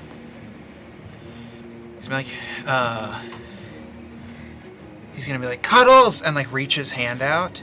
And with that is gonna cast Mage Hand to pick up Cuddles out of the water and try to like toss him across the water onto the What? opposite side. What color does your knowing what we know about Tank? What does your magic visually manifest as? Well, this doesn't make any sense, but I was picturing like a Mickey Mouse glove. No, I don't know if that does that work. No, I love that. So Like with it's the two it's got black, this like- yes, it's got this like happy glove and it's like bubbly it's like around it. balloony. But it's also there's this almost like sickly green, black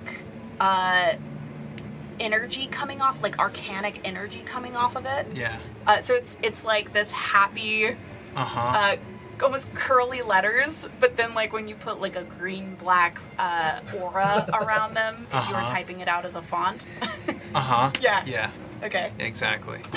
Perfect. This bubbly hand swings out and grabs you by the scruff, and you're like, "I'm coming, Lester!" As you lift it out of the river. And water. Looking at myself and I'm going, I can fly! I can fly. So do you end up just flicking him? Yeah, that direction? because it's panicked. Uh-huh. It's like instinctual that he like does it and like picks him up and like kind of just like tosses him like. So for a moment, he is haphazardly. literally flying. He is. Yeah. There it's is just- a it's wet squishing sound as you hit the ground, Oh, like a squelch. I guess I'm gonna have to learn how to land. Did you have any visible sigils that appeared when you cast that? No. Interesting. Perfect. So that will take us to the very bottom of our initiative. Very bottom. Maeve, as you pull yourself out of the water, you kind of cast your gaze behind you, like over your shoulder, looking at Cuddles, contemplating what to do to help, like simultaneously as Tink is doing this. What you don't see is something, like you feel before you see something in front of you grabbing you. Make me a dexterity saving throw.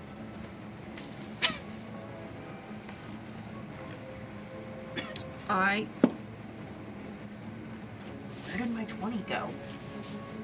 You can, Thank you. Ooh.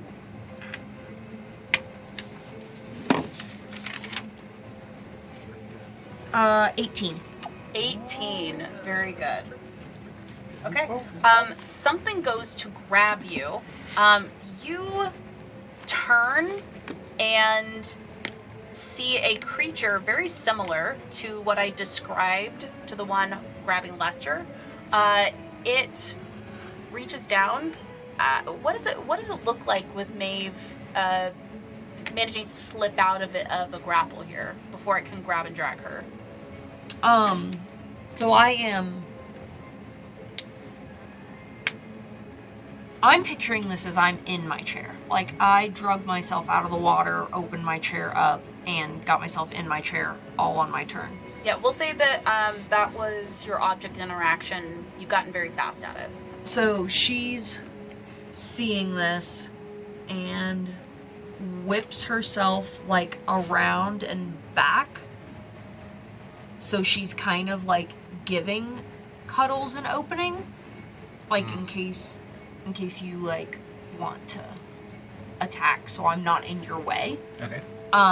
But she, like, whips herself back and around, and then, I mean, I guess it's not really my turn, so I wouldn't... I mean, it could just be a quick, like, you manage to, roll over its foot or something with the wheel, and it reels back. I mean, I want to throw my hand out and bitch slap it, but that's kind of... This is just, like, a quick flavor thing. Yeah, just like a cold whap. Okay, you startle it as you snap your hand back, and it reels backwards. Perfect. So, it fails to grab you. That is going to take us to the top of the round here, as the creature that is dragging you, Lester, continues to pull you further back. Stop it, stop it, stop it, stop it. Let me go. And it is going to I think it would go ahead and rake, like as it pulls you back just a little distance with its movement, it's going to go ahead and rake a claw down, trying to slash across your neck, put you out. That might. I mean, it might actually. That's going to be a dirty 20. At least it's dirty. That's true. At least it's very dirty. That's going to be 5 slashing damage. Okay, we're not dead. We're not. Hey, all right.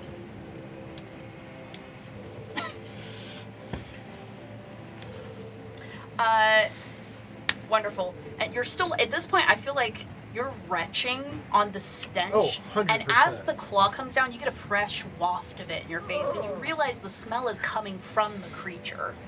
That'll take us to Ned.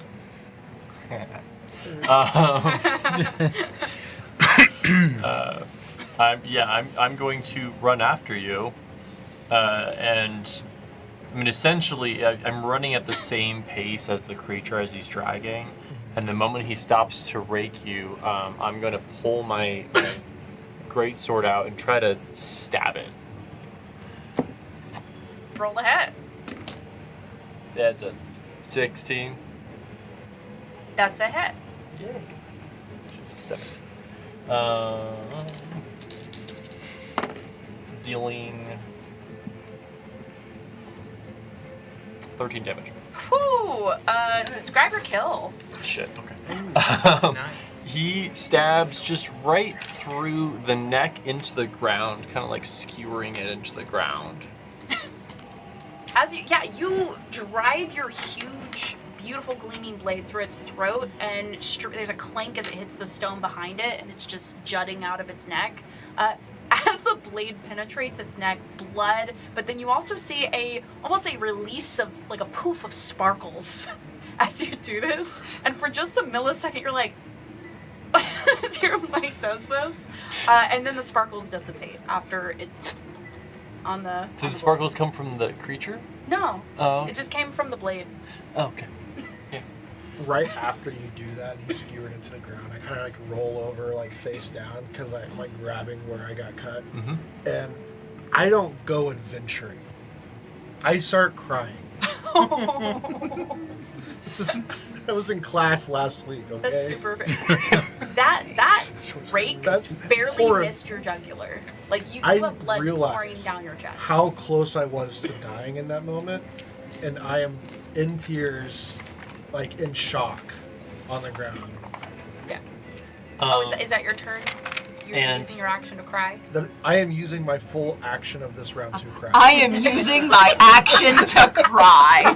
Technically, crying is a free action. I have a T-shirt that says it. in this I want to instance, take a moment to sob it out. yes. I know this is probably not the best moment for this. You I know almost what? died. I love this drama queen bullshit. It's an inspiration. I'm living for the drama. Inspiration for your sadness. I'm inspired by your trauma. Perfect. So that'll take us to Maeve. Firebolt, baby, let's go. The one in front of you, Yup. that will be disadvantage. Firebolt is a ranged attack, and if they're within melee range of you, it's disadvantage. Okay, then I'm gonna do something a little different. Okay. I'm gonna take out my sickle Ooh. and swipe at it. Okay. You will be adding just your dexterity modifier to the roll when you roll the hit. Okay. Druid can carry the sickle and the staff. That was a nat one. So Wonderful. nat one plus 2. Love it. You go to swipe, like, you do a whole bitch slap on him, and you're like, ha! And then you pull out your sickle and swipe, and this time he goes, and he grabs your hand where the sickle is, and he just like, you could swear he actually grins at you, and rips the sickle out of your hand and throws it behind you. You hear a sploosh as it hits the water. Uh-huh. Uh-huh. Yeah, Maeve is remembering that she's a spellcaster and not a melee, not a melee adventurer. You're remembering a moment with Ro being like, stick to your magic sparkles. Perfect. That was my turn. Woohoo! So, it happens, man, but it's really great to watch. Cuddles, you are waterlogged, but you're still here. That's right. And I'm sticking around for a little bit. All right. What kind of action does it take to pull his shield off his back? So you pull yourself up from being prone. Yes. So you have 15 feet of movement. Oh, is it really? Crud. Well, in that case, I'm just gonna walk over here. And this guy is teasing my friend. I don't like bullies.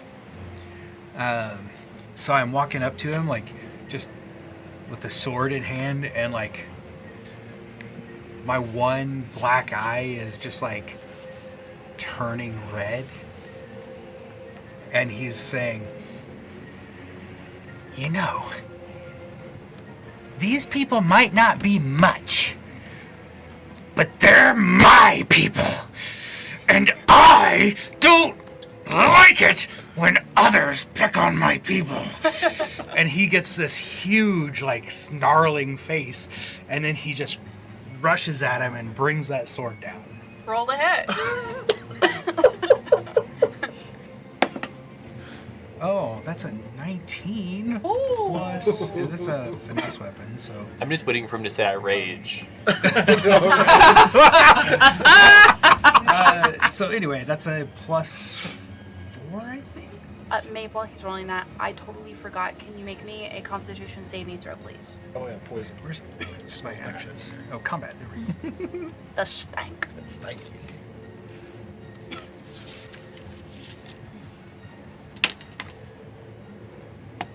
Why am I not seeing? Oh, Girl. No way! No way! Is it another one? Get a different one. Get a different one. It's another that one! Believe it or not, jail. Jail, dice jail for that one. okay. So yeah, Plus 3. that's 25. Damage? Don't you hit? Oh. Yeah. Short sword's a d6, right? I was like, I said level 2, right? Yeah. 6. Okay, really quick. A nat 1. So you are... Plus 3. Babe, that don't matter. You are going to take 4 poison damage. As he grabbed your hand and wrenched that out, like the sickle out of your hand, you got a huge waft of this scent that just assaulted your senses. And you are poisoned. You absolutely hit that guy. As she's like gagging, you come up behind her and bring your yelling this at him. Bring your blade up. That's. Do you want to launch off of my chair? Yes, that would be awesome. That would be awesome. So yeah, like I just jump over and come down with it. It's 10 points of damage. Absolutely beautiful. Yeah, if you gut this guy like a fish, you bring your blade up straight into it. You feel it sink between bone, deep in his gut, and you kind of bring it up. And if you didn't get a chance to mess with that spider's entrails before, you have your second wind here. As you like pull it out, you watch as guts just spill out of his belly, and he looks down for a moment in shock and surprise, looking at his own innards. That really, really hurt. Mighty Minotaur, indeed. Indeed. And then I'm just standing there, like, going like, covered in blood, just going. Alistar. On that note. Just like, note to self, do not mess with. You're watching this from across the water. You're like, no. And just like with everything going on, I think I kind of look at the water and I'm like, if I jump in, I'm not going to be able to help. Like it's, I won't get there in time. So I'll look around in the pile of bones here, and pick up like a skull, like that'll do, and I wanna catapult it at. You're getting the full use of this spell. I love it. So that's gonna be a dex save. Okay. Fantastic. So Okay. now the bone Which the, really quick, which marks. one is it? The one in front of Maeve? Yeah, it's the only one I have line of sight on. Yeah. Okay. That's a nat 20. Dang. Does he take any damage? I think it's feast or famine on that one. Let me check. I mean, it is high damage, so I wouldn't be surprised. For a first level spell, that's really good. Yeah. Yeah. Oh yeah, you use that one. Yeah, there's no. That's right. We experienced that. It's a miss. Okay. I mean, I think that might be the first time your catapult's missed so far. Yeah. Okay. So, I was just last saying if I can do it as like an object interaction, I do just want to kind of toss the rope out what I can for access to people that are on the other side. make me an athletics for your throw.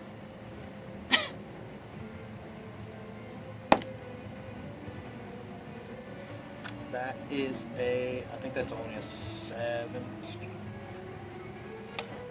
Yeah. 7. Okay, you go to toss it. You watch as just the edge of it hits the other side on the rock, and then the other part of the rope gets pulled into the water. Like it sloshes onto the water, and then the current like begins to pull it away. I mean, it's still within reach if someone wanted to grab it. It doesn't make it too far in these seconds. Okay, I'd say it's right there, by the way. Perfect. So Tink, what do you do? Tink is like shocked and scared and like staring at his own hand and staring back up at the beast and then looking down at the rushing water and then just looks over to Alistair and is like, I can't. And then just like sinks down into like a seated position, like against the wall, and is just like frozen there. Having a little bit of a freak out? Yeah. Okay. Fair enough. So, the one that's in front of you, Maeve, it is looking at its innards. It just got severely hurt.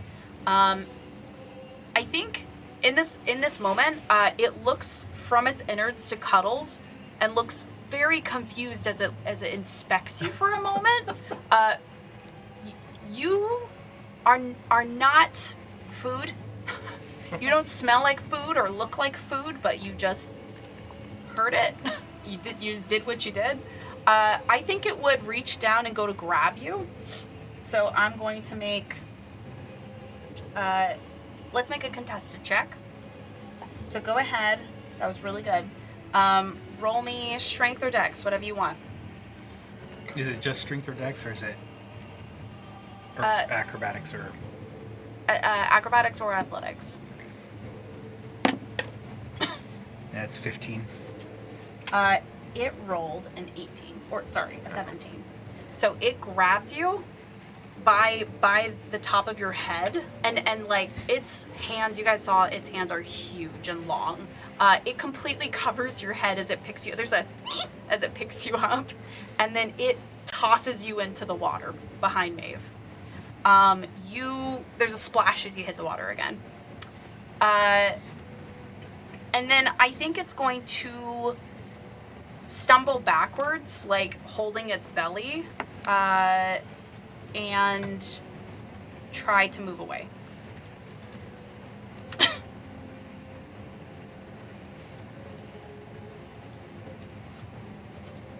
Okay.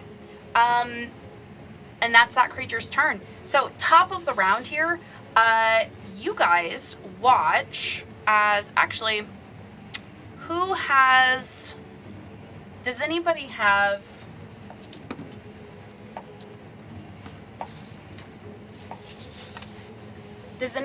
above a 17 for a passive perception?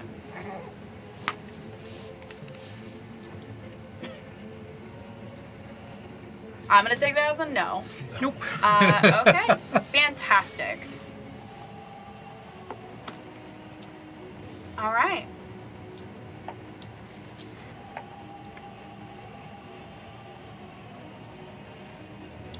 I'm gonna give me just a second, guys.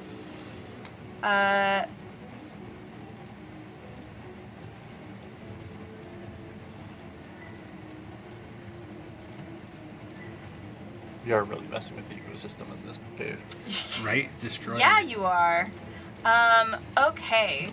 So, top of the round, Lester, the creature that well, actually, sorry, I forgot to remove him. He died. Thank you. Sorry. You are sitting there, poisoned.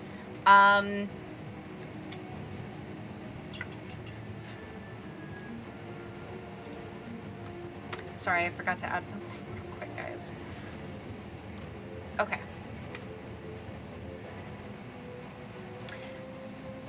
Okay, so this Maeve, you would notice, like, turning and looking, you watch as Cuddles hits the water.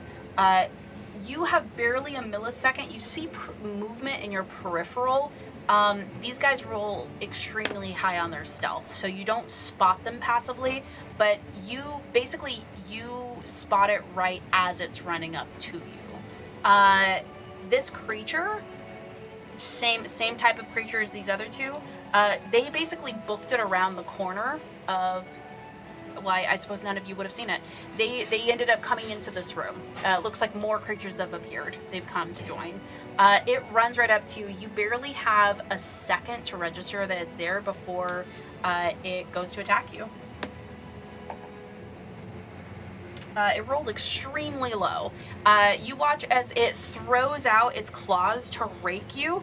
You side, like, move your body just out of the way, angling yourself where you hear the scrape of claws on the wood of your, like, the back of your chair. Like, there's these huge gouges where its claws went through. But it does not hit you. Okay. And then Ned. Ned pulls the sword out of the corpse, looks at you. Are you gonna be okay? Let's get out of here. He pats you on the head because you're crying, right?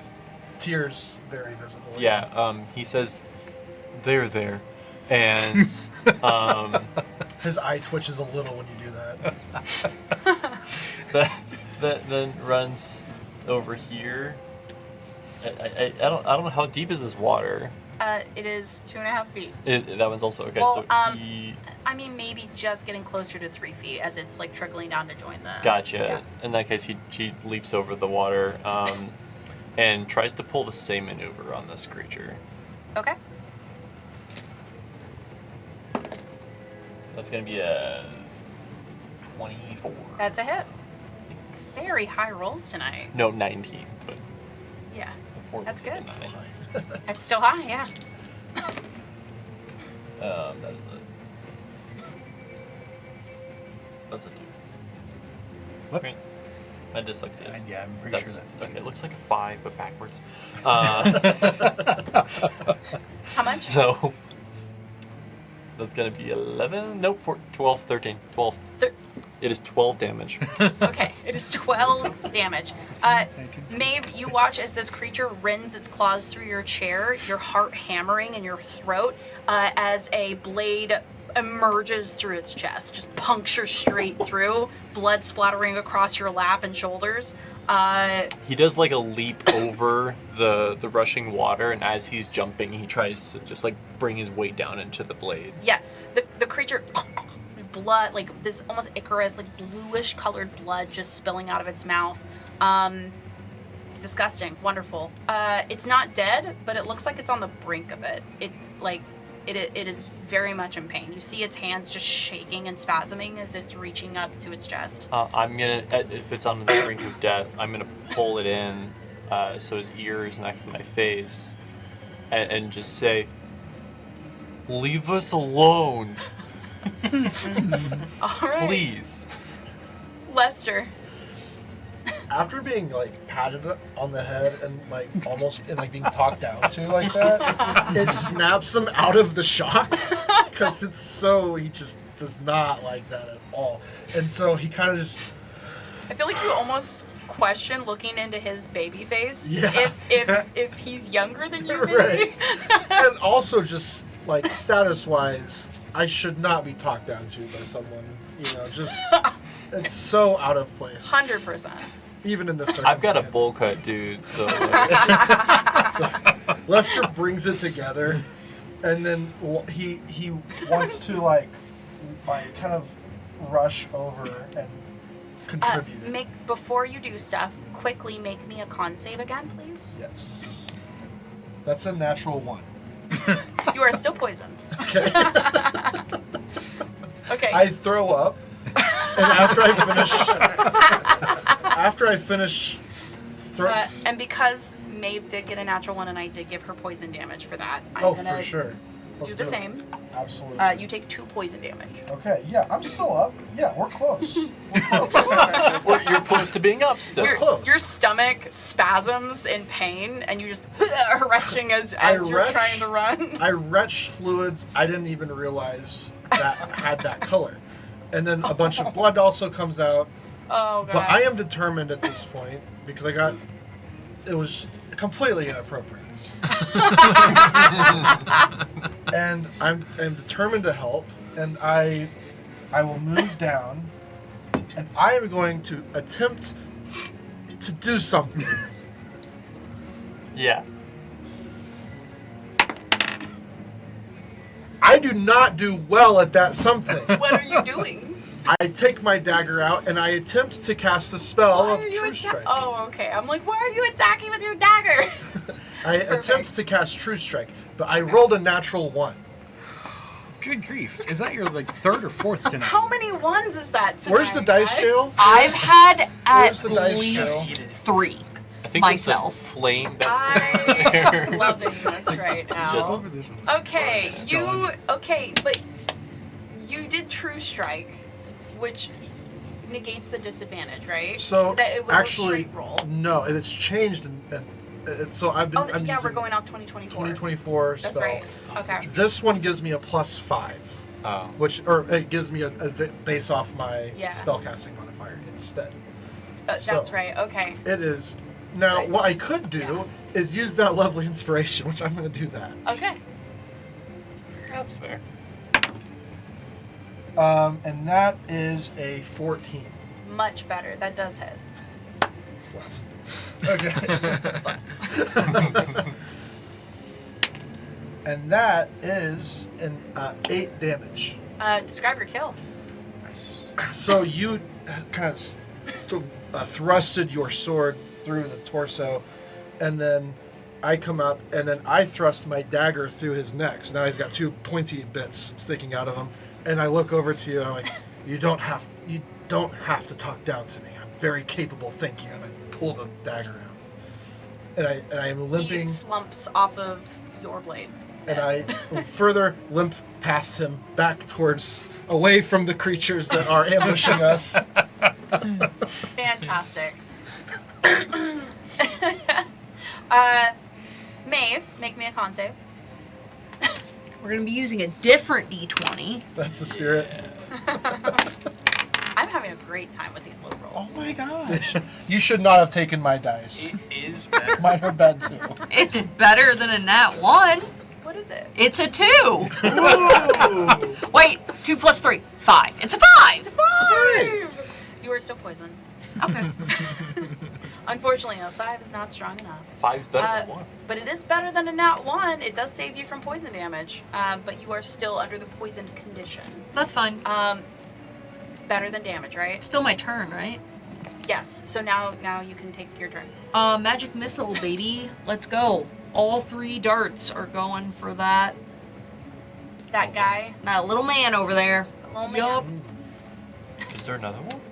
Yeah, behind us. He ran away earlier. Oh, okay, that was the one. He's on the very edge of your torch. Which is gonna be full damage.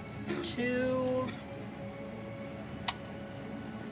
6, 10. Describe your kill.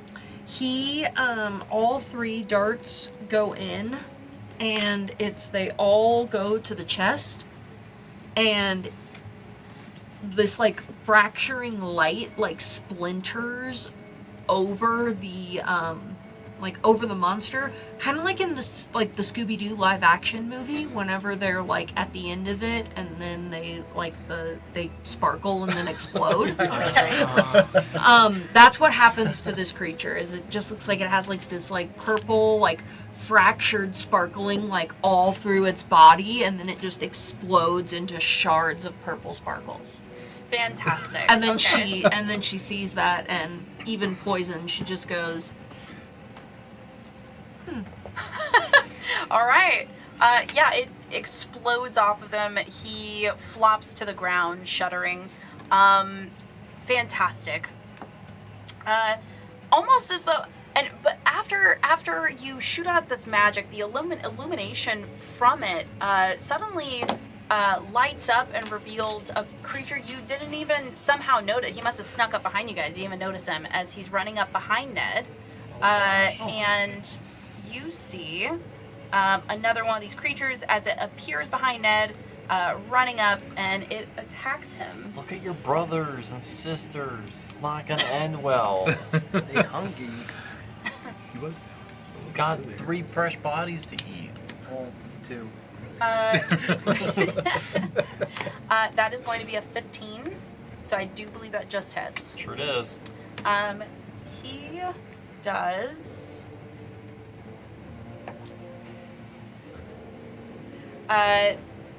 6 damage.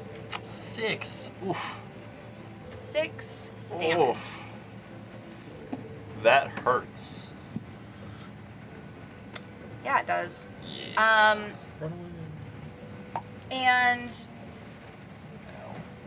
okay, Everything's fine. everything is fine. Fantastic. He does 6 damage. And then I know you do. that's going to take us on over to Cuddles. Make me an athletics check, please. Do I have to make a contract? No, it's on you. Oh, that's a on nat your- 20. It's a nat 20! Yay! So Cuddles hits the water, starts to bob, but as you start to be swept by the water around this corner, you immediately reach out and grab onto the rock and pull yourself up. There's also a rope somewhere. There's a isn't there? rope out there. Oh, that's right. You know what? Yeah, but there's nothing holding on to it. Me? Oh, were you holding on to one end of it? Mhm. Oh, I'm sorry. I visualized you throwing the whole rope. Oh, no. It was for a lifeline because whenever I came up No, there that makes a originally, lot he more was in the sense. water. Yeah, that makes way more sense than what I was picturing. There's actually a very similar thing that happened in a show, which I won't say, but it has a talking bear that likes honey. And they get trapped in a hole, and one of them has to throw a rope down to save them, but they throw the whole rope down. So yeah, I'm gonna say with that nat 20 though, you see like you guys see the lit rope just kind of floating next to Cuddles as he just pulls himself up on the rock, and he's like, oh, there was a rope there. Perfect. Do you do anything else on your turn? So I'm on this rock wall. Yes. Okay. So, well, I can jump a 5 foot. You could. Oops, sorry.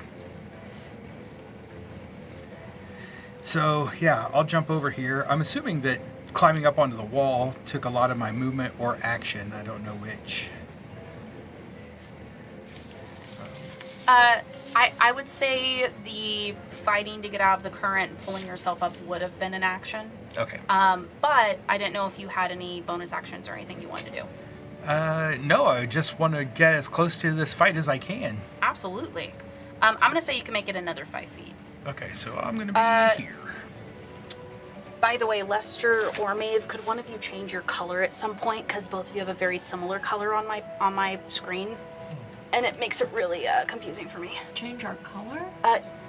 So you see that your name at the bottom of the screen? You can click on that and select whatever color you want. If you wanted, you could switch yours to purple to match your character. Down here. Beautiful. So, Alistar, what do you do? I think I look over and see you kind of like freaking out, and I kneel down real quick. Tink, hey, I'm not asking you to fight, but can you hold the rope? You stay over here and help us get across when we need it. Yeah. All right. Okay. Yeah. I'm gonna go help. Okay. And then I dive in. Okay. Perfect. So do you dash to get across?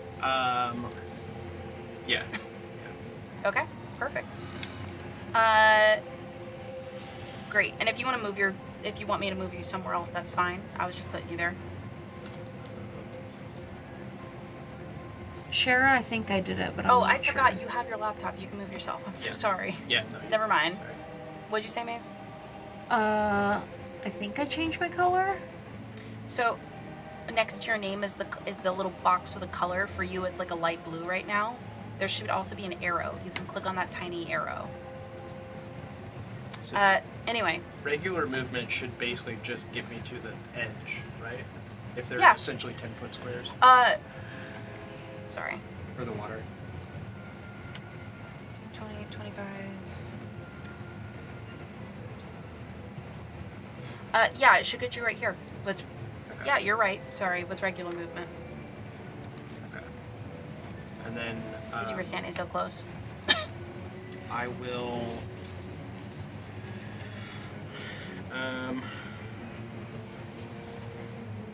Yeah, I think I will still dash because I wanna get up here and now that I have like line of sight on these guys, I see Lester's not doing great, so I kind of want to position myself between it and Lester. Maeve, I think you accidentally put an X on your character. I'm trying to And fix it. That's Okay. You can fix it by clicking on her and then selecting a little circle under her. Okay, perfect. Great. So you dive in, swimming across. Tink, you watch Alistar. Alistar hands you the rope. He runs across, swimming toward the skirmish. You see the people on the other side as they're fighting, gutting these creatures. You see all of them are kind of like retching, and Lester stumbling, looking incredibly hurt. As you're watching them kind of hand shaking the rope in your fingers, you feel the fear clawing at the back of your mind. And something else.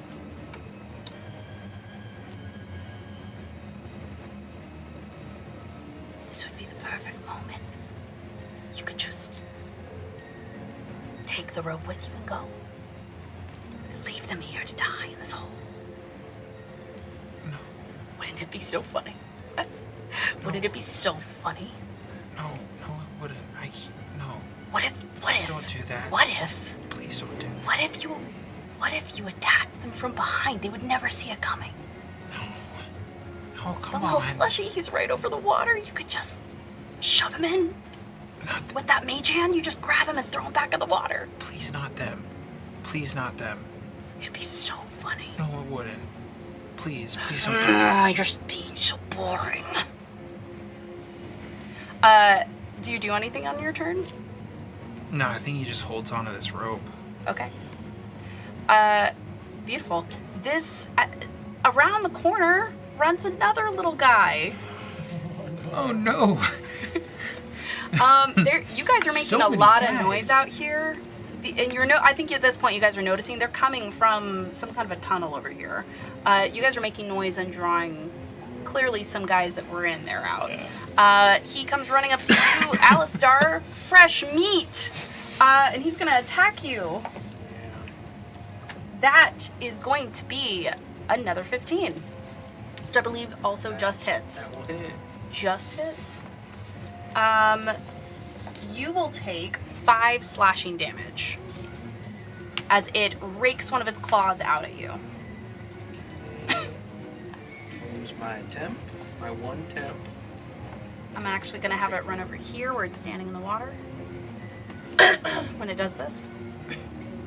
And then that'll take us to the top of the round. Ned, make me a con save.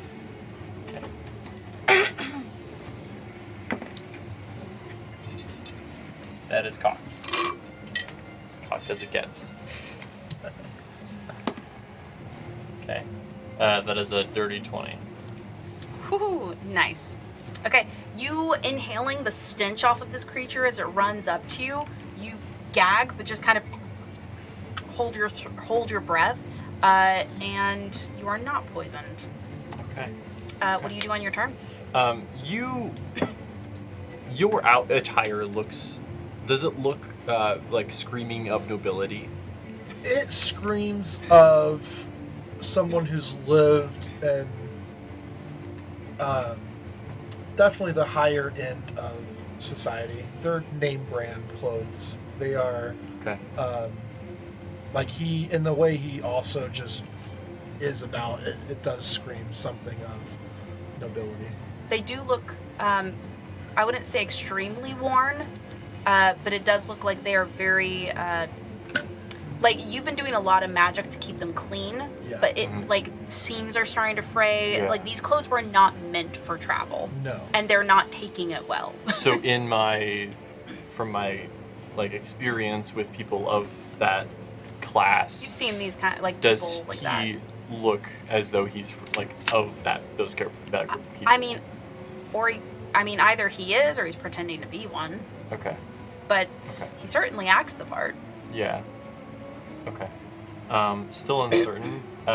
He is going to, he's gonna attack this one with the little purple dot on him. Okay, the one in front of you. Mm-hmm. All right, roll the hit.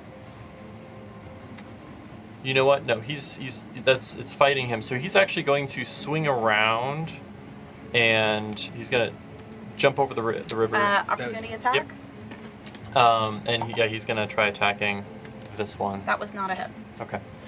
Trying to position himself in front of Lester. Okay.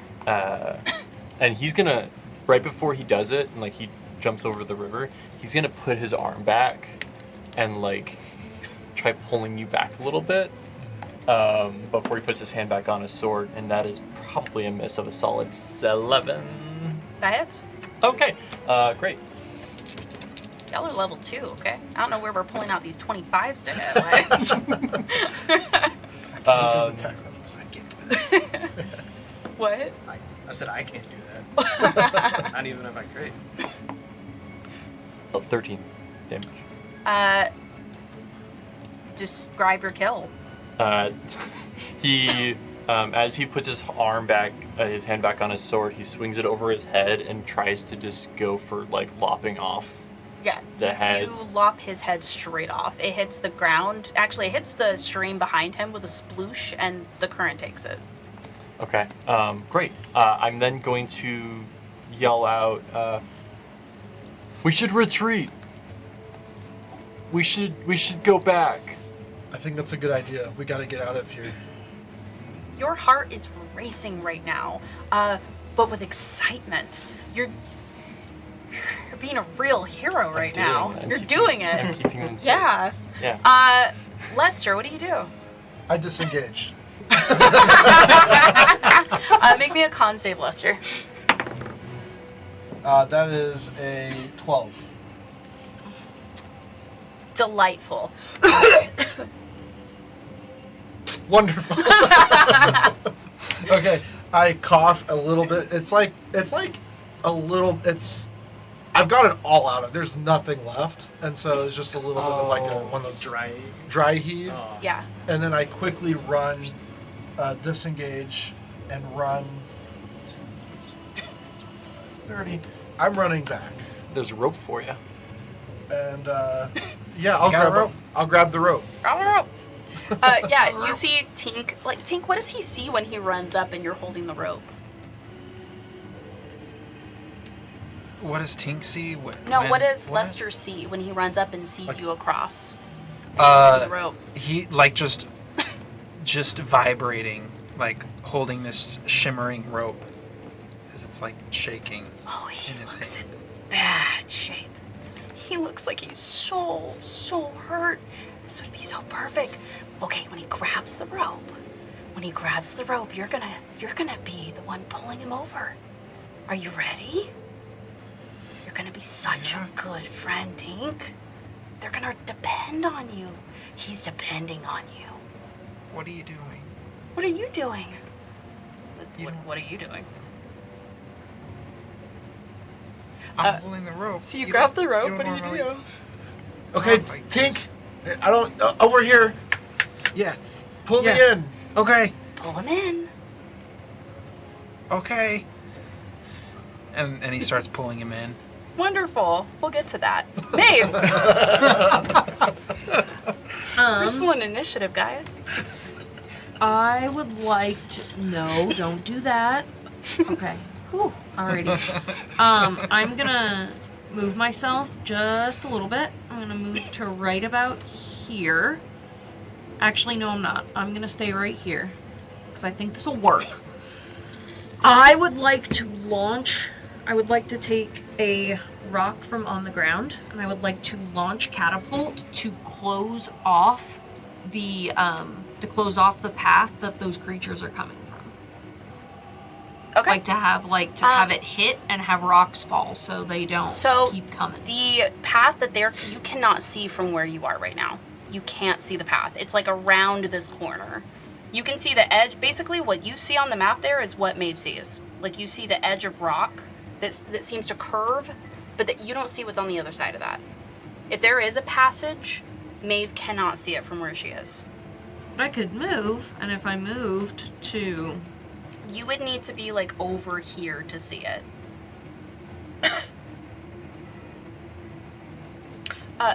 By the way, I'm so sorry. Go ahead and make a con save. I want to make sure that we know where that's at before you do stuff. 10. Okay. Where are you moving to? I think I'm gonna move. You can, like, within your movement, you can absolutely get within line of sight of it. I'm right about... Yeah, 25 feet. Yeah, absolutely. I'm gonna just move myself right here then. I think that was 25 feet. Mm-hmm. And now I'm going to launch catapult to try and close off that. So as you move around, you see that this is a fairly sizable opening. Like, it is, I would say, at least 15 feet up. Fairly large opening that they're coming through, like a tunnel. What are you catapulting at the top? Because I'm going to let you know now, it would be very difficult to cause a cave in there without some serious impact. I'm gonna find the biggest rock I can over there that is still under the 5-pound limit, and that's what I'm gonna launch. Okay. I'm going to let you know now, DC is 21 on this. Okay. So you're going to go ahead. I'm gonna try. Why not? Never know.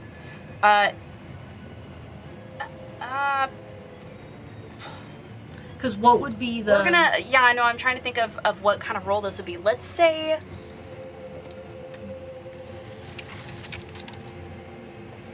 Athletics? I mean, it's... Or maybe... Is it more of an attack roll? And Is it she'd more of, be like, dealing dexterity? damage?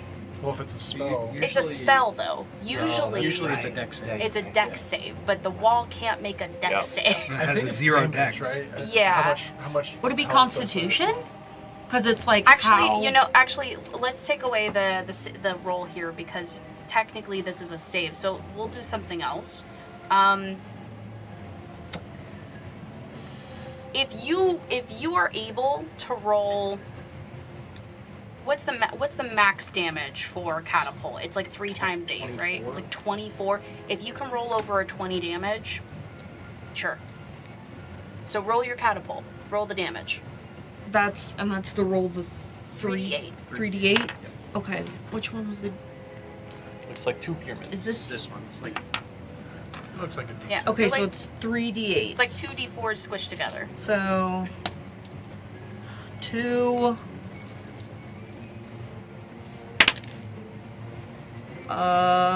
10... Oh, this isn't gonna happen. But that's fine. Hey, you tried. 14. Okay.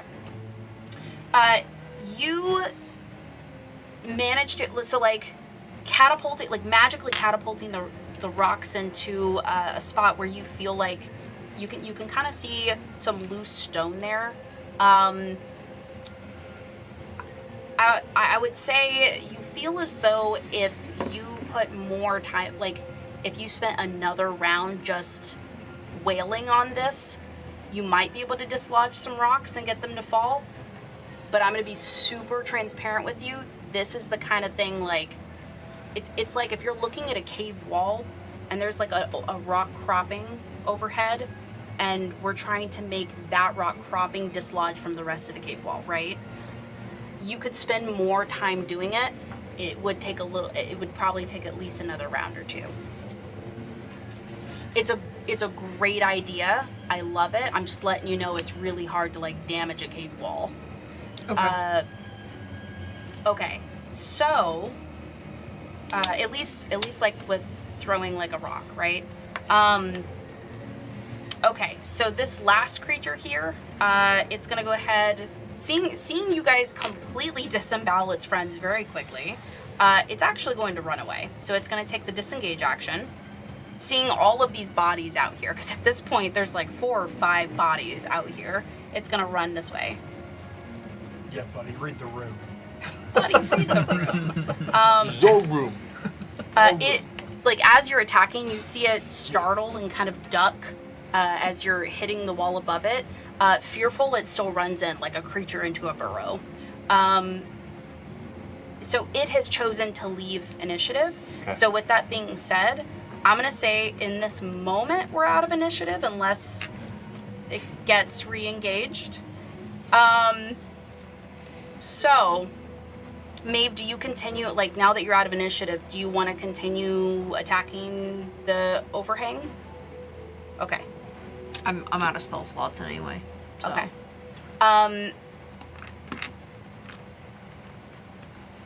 So, I yell, run away! he grabs the rope. Make me an athletics check. You are pulling this person through the water to you. He is swimming too, so it does help.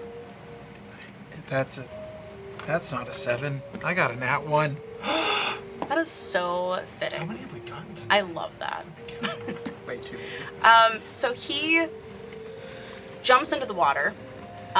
You have barely you're like having a mental argument as he's doing this, and you have barely a moment to register, oh, he's jumping in now. And you like hands shaking, grabbing onto the rope, trying to pull him. What does this look like?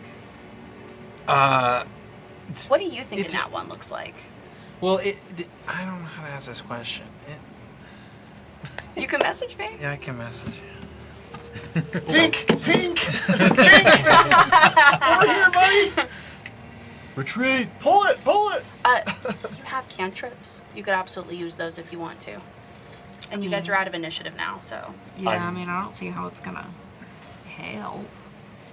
I'm running, like, I'm waiting. I'm getting ready to jump in. There's clearly After you creatures or guys. a creature in there, so it's up to I'm you. just gonna hit Firebolt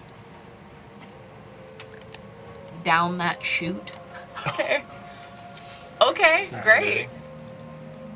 Actually, can I retcon and not do that? I think I just want to disengage. I think I just want to be... Are you sure? That's such a fun choice.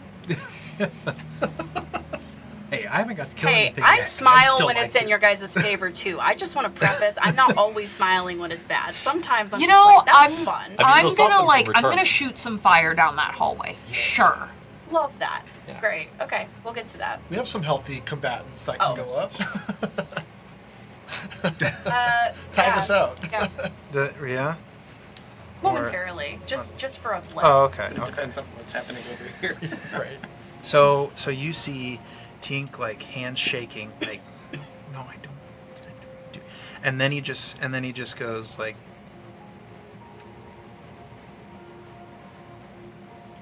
Pull me in, Tink. and then he just lets go of the rope. What the fuck, Tink? Tink! I just get swept down. And he's just smiling, watching you go. You are poisoned, so make me an athletics check with disadvantage. Oh no. So that is a athletics. That is a 9. A 9. It's a 9. Do you Lovely. smile You- like that? So, Yeah. So actually, I want to quickly preface. There's a blip, a brief moment where you meet It's- that expression, and Uh-huh. then very quickly it goes, like almost a comical, sad face, like, Oh, yeah. Just like, and then looks up and meets your eyes, like, as he's getting swept under the hole, like, oh no.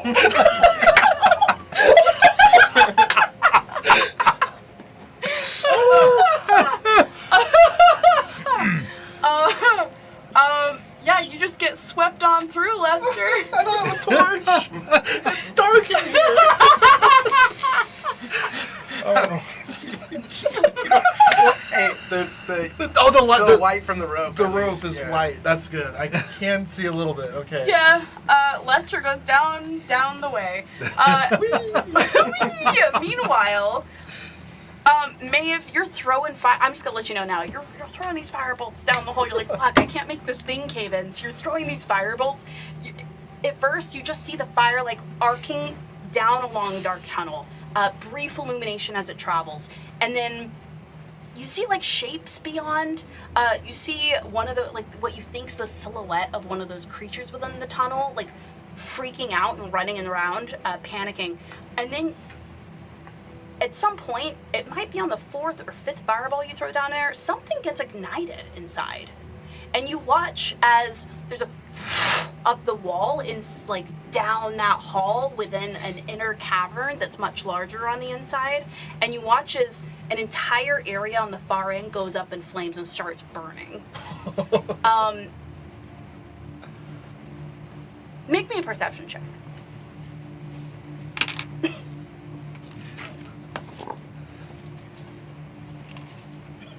That's what happens when you mess with fugitives. We're criminals. God damn it! That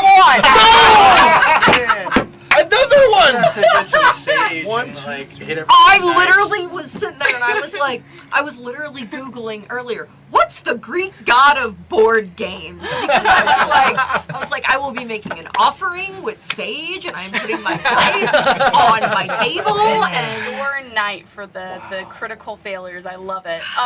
Wow. So you the night that Maeve fucks up. you watch as something lights up and I feel like it's just like that moment where you just see the flames in Maeve's eyes and she goes, huh. I just go, I hit something. I hit some. No clue. Pretty. Fire going up. Purple flame. Yeah, Love purple what my flame. power can do. Yeah, beautiful. Ned, I think in this moment you turn just in time to your eyes following Lester as he gets swept away. Oh no! You look over at Tink. You don't see the smile. It's more like that moment where you look at someone and they quickly look away. You see an expression very rapidly shift, fast enough where you're not able to see what the previous expression was, but you watch as his face quickly assume like a mask, like it assumes another face, and he's like looking really sad and confused. Like legitimately. What or happened? Comically.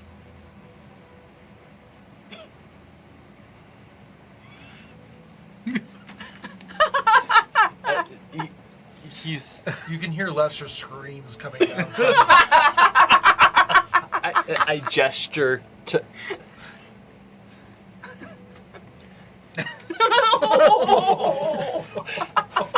that just like icing on. Hold on, really quick, retcon. I do want to let you know it would not want people to turn on you. But it. Yeah. I don't know how to. No, you're fine. It's Let me. still- It's okay. Yeah. You're fine. Let me message you. No. I don't. Oh, like that would be. the hell, I see what dude? you're saying. I see what you're saying. I mean, he's been panicking the whole time, so I'm not really thrown off that much. Other than like, I mean, a little bit. Well, the little whole bit. part of this, This versus right? Yeah, there's a difference. There's like an intention. shall we? Sorry. Sorry. Sorry. But no, he's just like.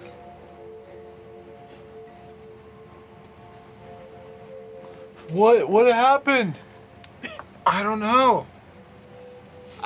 And then you come back into yourself. And I jump into the water. You don't have the rope anymore. It's gone. Yeah. You watch Ned, horrified expression, jumping into the water. You hear it. Oh no. And then just outright laughter in your head. So I'm trying to swim to you, but you can see that I cannot stay afloat. Because of your armor.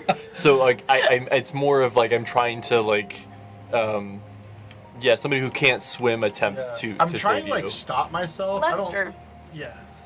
you feel, actually, I think Lester doesn't feel this in his shock at all, but you see glimmering movement in your peripheral as, and then like flapping. You hear flapping as you see like the tiny creature is wet and like it has your shirt and its little paws and it's like flapping really hard and trying to pull you out of the water as the river is taking you. It's like fluttering above you, desperately pulling and squeaking. It lands on your head and is just like being carried off down the river while it's on your head, looking really forlorn because it doesn't know what to do. I'm trying my best to like catch onto like a ledge or something. Yeah. And I say to him, "Don't worry, Dad. We're gonna figure this out, and we're gonna not die in here. We're not gonna die." You And then you die of poison. fantastic. So Ned, do you let yourself get caught by the river, or what are How you doing? deep is this? Or the stream? It is getting deeper So, as like- it goes. I would say after it leaves this pool, it is now a solid 5.5, 6 feet. Okay. Do I see Ned coming at all, or I think you might. So in your panicking and like losing direction as you're getting spun around like a top, I think there might be a brief flash of like someone is in the water as like a little ways behind you. if I can throw the rope in that general direction while holding on to one end, that might be able to get him and us in the same general vicinity to help each other out. Yeah. The rest of you, what are you guys doing? Well, so not having noticed any of this and been standing over here since they. So while this is happening, after Maeve throws her fire into this thing, You Cuddles also see. like peeks around the corner and he goes, "And never ever come back! Where there's more where that came from." Cuddles. And then he turns back to Maeve and he goes, "Well, that was quite exciting, wasn't it?" Make me a perception check since you looked in there as well. Oh, he didn't notice anything either. I love that. What was it? I rolled a 3, which gives me a 6, I think. Yeah. Fire. Not an out one. Right. Alistair, you're maybe the only person between these two groups. Yeah, you that's, are the that's only where person. I'm like, hey, I'm trying to figure out in my head at what point is this all kind of at the same time? Okay, I think initially I would, because it just ran away. She's like, just throwing fire down You this think hallway. maybe we're still in a combat right Yeah, now? I'm like, are we not trying to leave? And then I about this time I hear, Teak, what the fuck? had one job. and then I'll like turn around and rush over to the water. I guess probably kind of like following you. I see you jump in. Can you craft a boat really fast? A small boat? I guess are you like surface enough that I see you kind of like flailing a bit? Yeah, if it's only 6 feet, then yeah, he's like his arms are still up and they're like struggling, trying to grab the wall and like You keep can his head see above. what you can see from your map. I do believe he's out of your view right now. Okay. I mean, yeah, I'm just gonna call to them. Like, we've lost 2 down the stream. I gotta go after them. And then I'll jump in to follow. Yep, Maeve's no gonna- time. That's all you can do in 6 seconds. Yeah.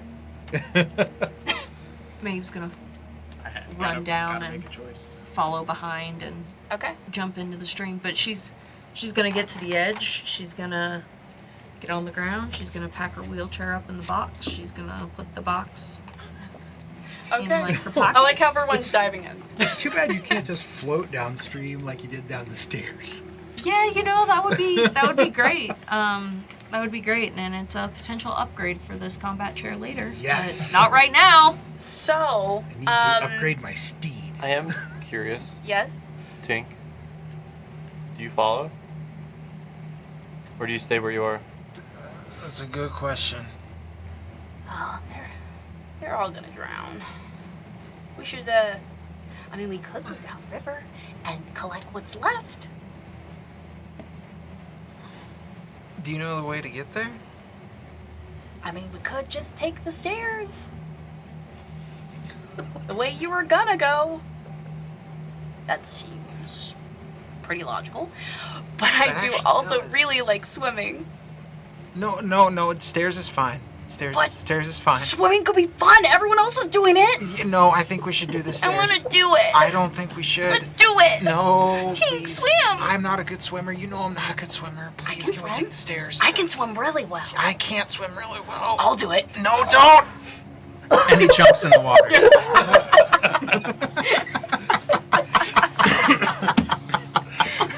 You jump in. Beautiful. We got issues. I'm starting to see why people were in jail. Oh man. Things are making sense. I would say by the time you guys made your decision, these two are already going this way. So Well, Cuddles, if all your friends jumped in a river, would you do it too?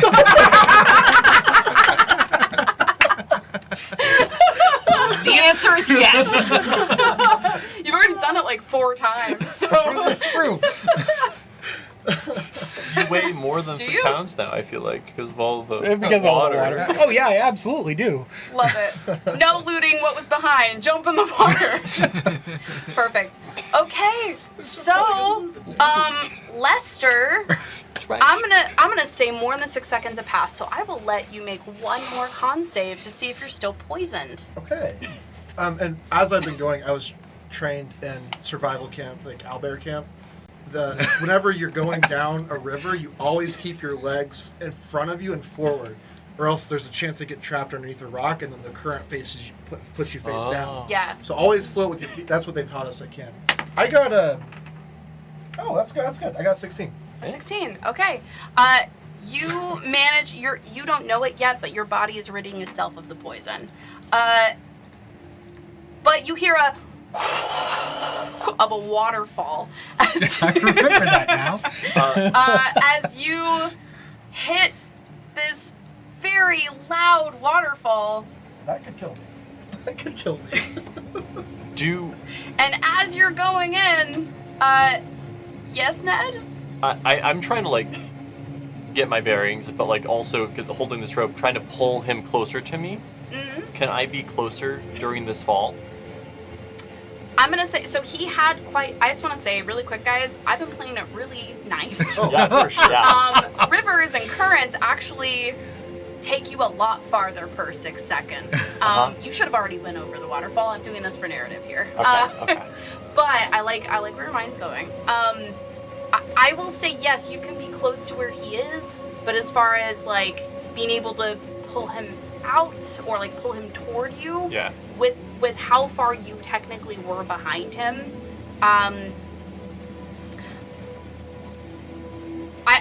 I'll say this much. You had the rope. Yeah. You make me a dexterity check to see if you can grab the rope. The very edge of it. Oh, 15?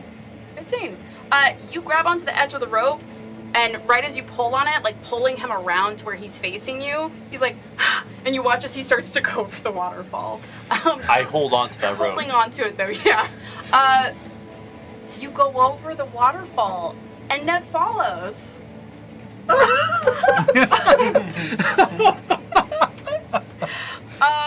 So excited. Don't worry, we're right for behind you. It's not a battle that is a TPK. It's a waterfall. It's a waterfall. It's a waterfall that's What- a TPK. The biggest threat to level 1 characters, early level characters, are falls. Yep. Every time. Very true. And so I'm gonna put just The only survivor is him, because it's bludgeoning damage. okay. Well, I can't drown, so. That's true. That's good. Okay. Only I So- Let me look up how waterfall damage works. Well, I guess it really depends if you get stuck in that, what is that called? The turbine of water? Oh, like the It is okay. How yeah, craggy it is is it at the bottom of the water? same as fall damage. Max is out at 20d6. Love that. Lester, I just want to let you know, as you grab the rope and pull him to face you, by the way, you see the little creature sitting on his head, like tufts of red hair between its little claws as it's holding onto his head, like it's on top of a little buoy. Its eyes are huge and fearful. You go over the waterfall. As you feel yourself being tumbled and thrashed, you hear the roar of the water in your ears. Terror just lancing through you. You already are such low health. I think there's a brief moment. What does Lester think of? What is he thinking of right now, knowing there's a very great possibility he's not going to survive the landing? Well, I think right now he's stuck in a huge, like, there's such a huge disparity between where his life was, like, even 2 weeks ago versus now. And this big turn of events has happened to where it's like he's reminiscing on what put him in this place. And he kind of thinks to himself, if I survive this, I'm now fully dedicated to solving the things that I need to solve. Like, I can't be on the back burner. This has to be my life's mission. Like, I'm not going to stop here if I survive. It's almost like he's making a vow to himself that if he survives this, he is absolutely going to figure it out. Are you just sending these hopes into the cosmos? Yeah, I am sending this out almost, I wouldn't call it a prayer necessarily, but I am sending this out as like, I need to survive this. You wouldn't call it a prayer? I wouldn't call it, it's not like I'm praying to something, but I'm sending out these thoughts similar to how people who I have seen in the past pray. I wouldn't call it, because he's never called it a prayer. And so he still doesn't want to call it a prayer, but he's sending the thoughts out in hopes that something hears him. So he's thinking along the lines of, if I survive this, I'm going to do better. I'm gonna solve all the things. I'm gonna be better. I'm gonna get justice. I'm gonna find out why these things are happening to me. I think in this moment, sending out this desperate plea with the universe, with himself, is a brief flash in your mind's eye of that night in the tower. The warmth of his hand.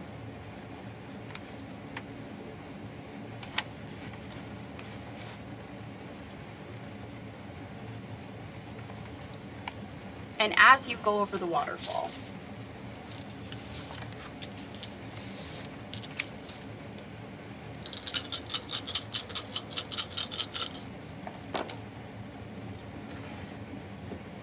you sail over the foaming, crashing water, rocks below. One moment you're looking down at the sharp, jagged edges of them, at the rushing water that's ready to entomb you. And the next moment, there's a brilliant flash of light, hot white. It explodes through the cave, illuminating everything. And Ned, I think you see this as you're going over the waterfall as well. And suddenly, you are ripped from time and space as your feet hit the hard stone of this sloping edge over here. Ned, you are yanked along with him, and you hit the ground, crashing into it with your armor, pain lancing through your shoulder, your heart jackhammering. And as you turn your head over, Lester, tasting the bile and fear in your throat, you look at the brilliant ivory eyes of your little buddy as he's sitting next to you, glowing extremely brightly. And he stares at you and sneezes. And that's where we go in tonight's session. That's so fun. Oh my god. That was good. And that's where you take your second level. Perfect. Oh, that Thank was you for stressful. playing, everybody. Damn.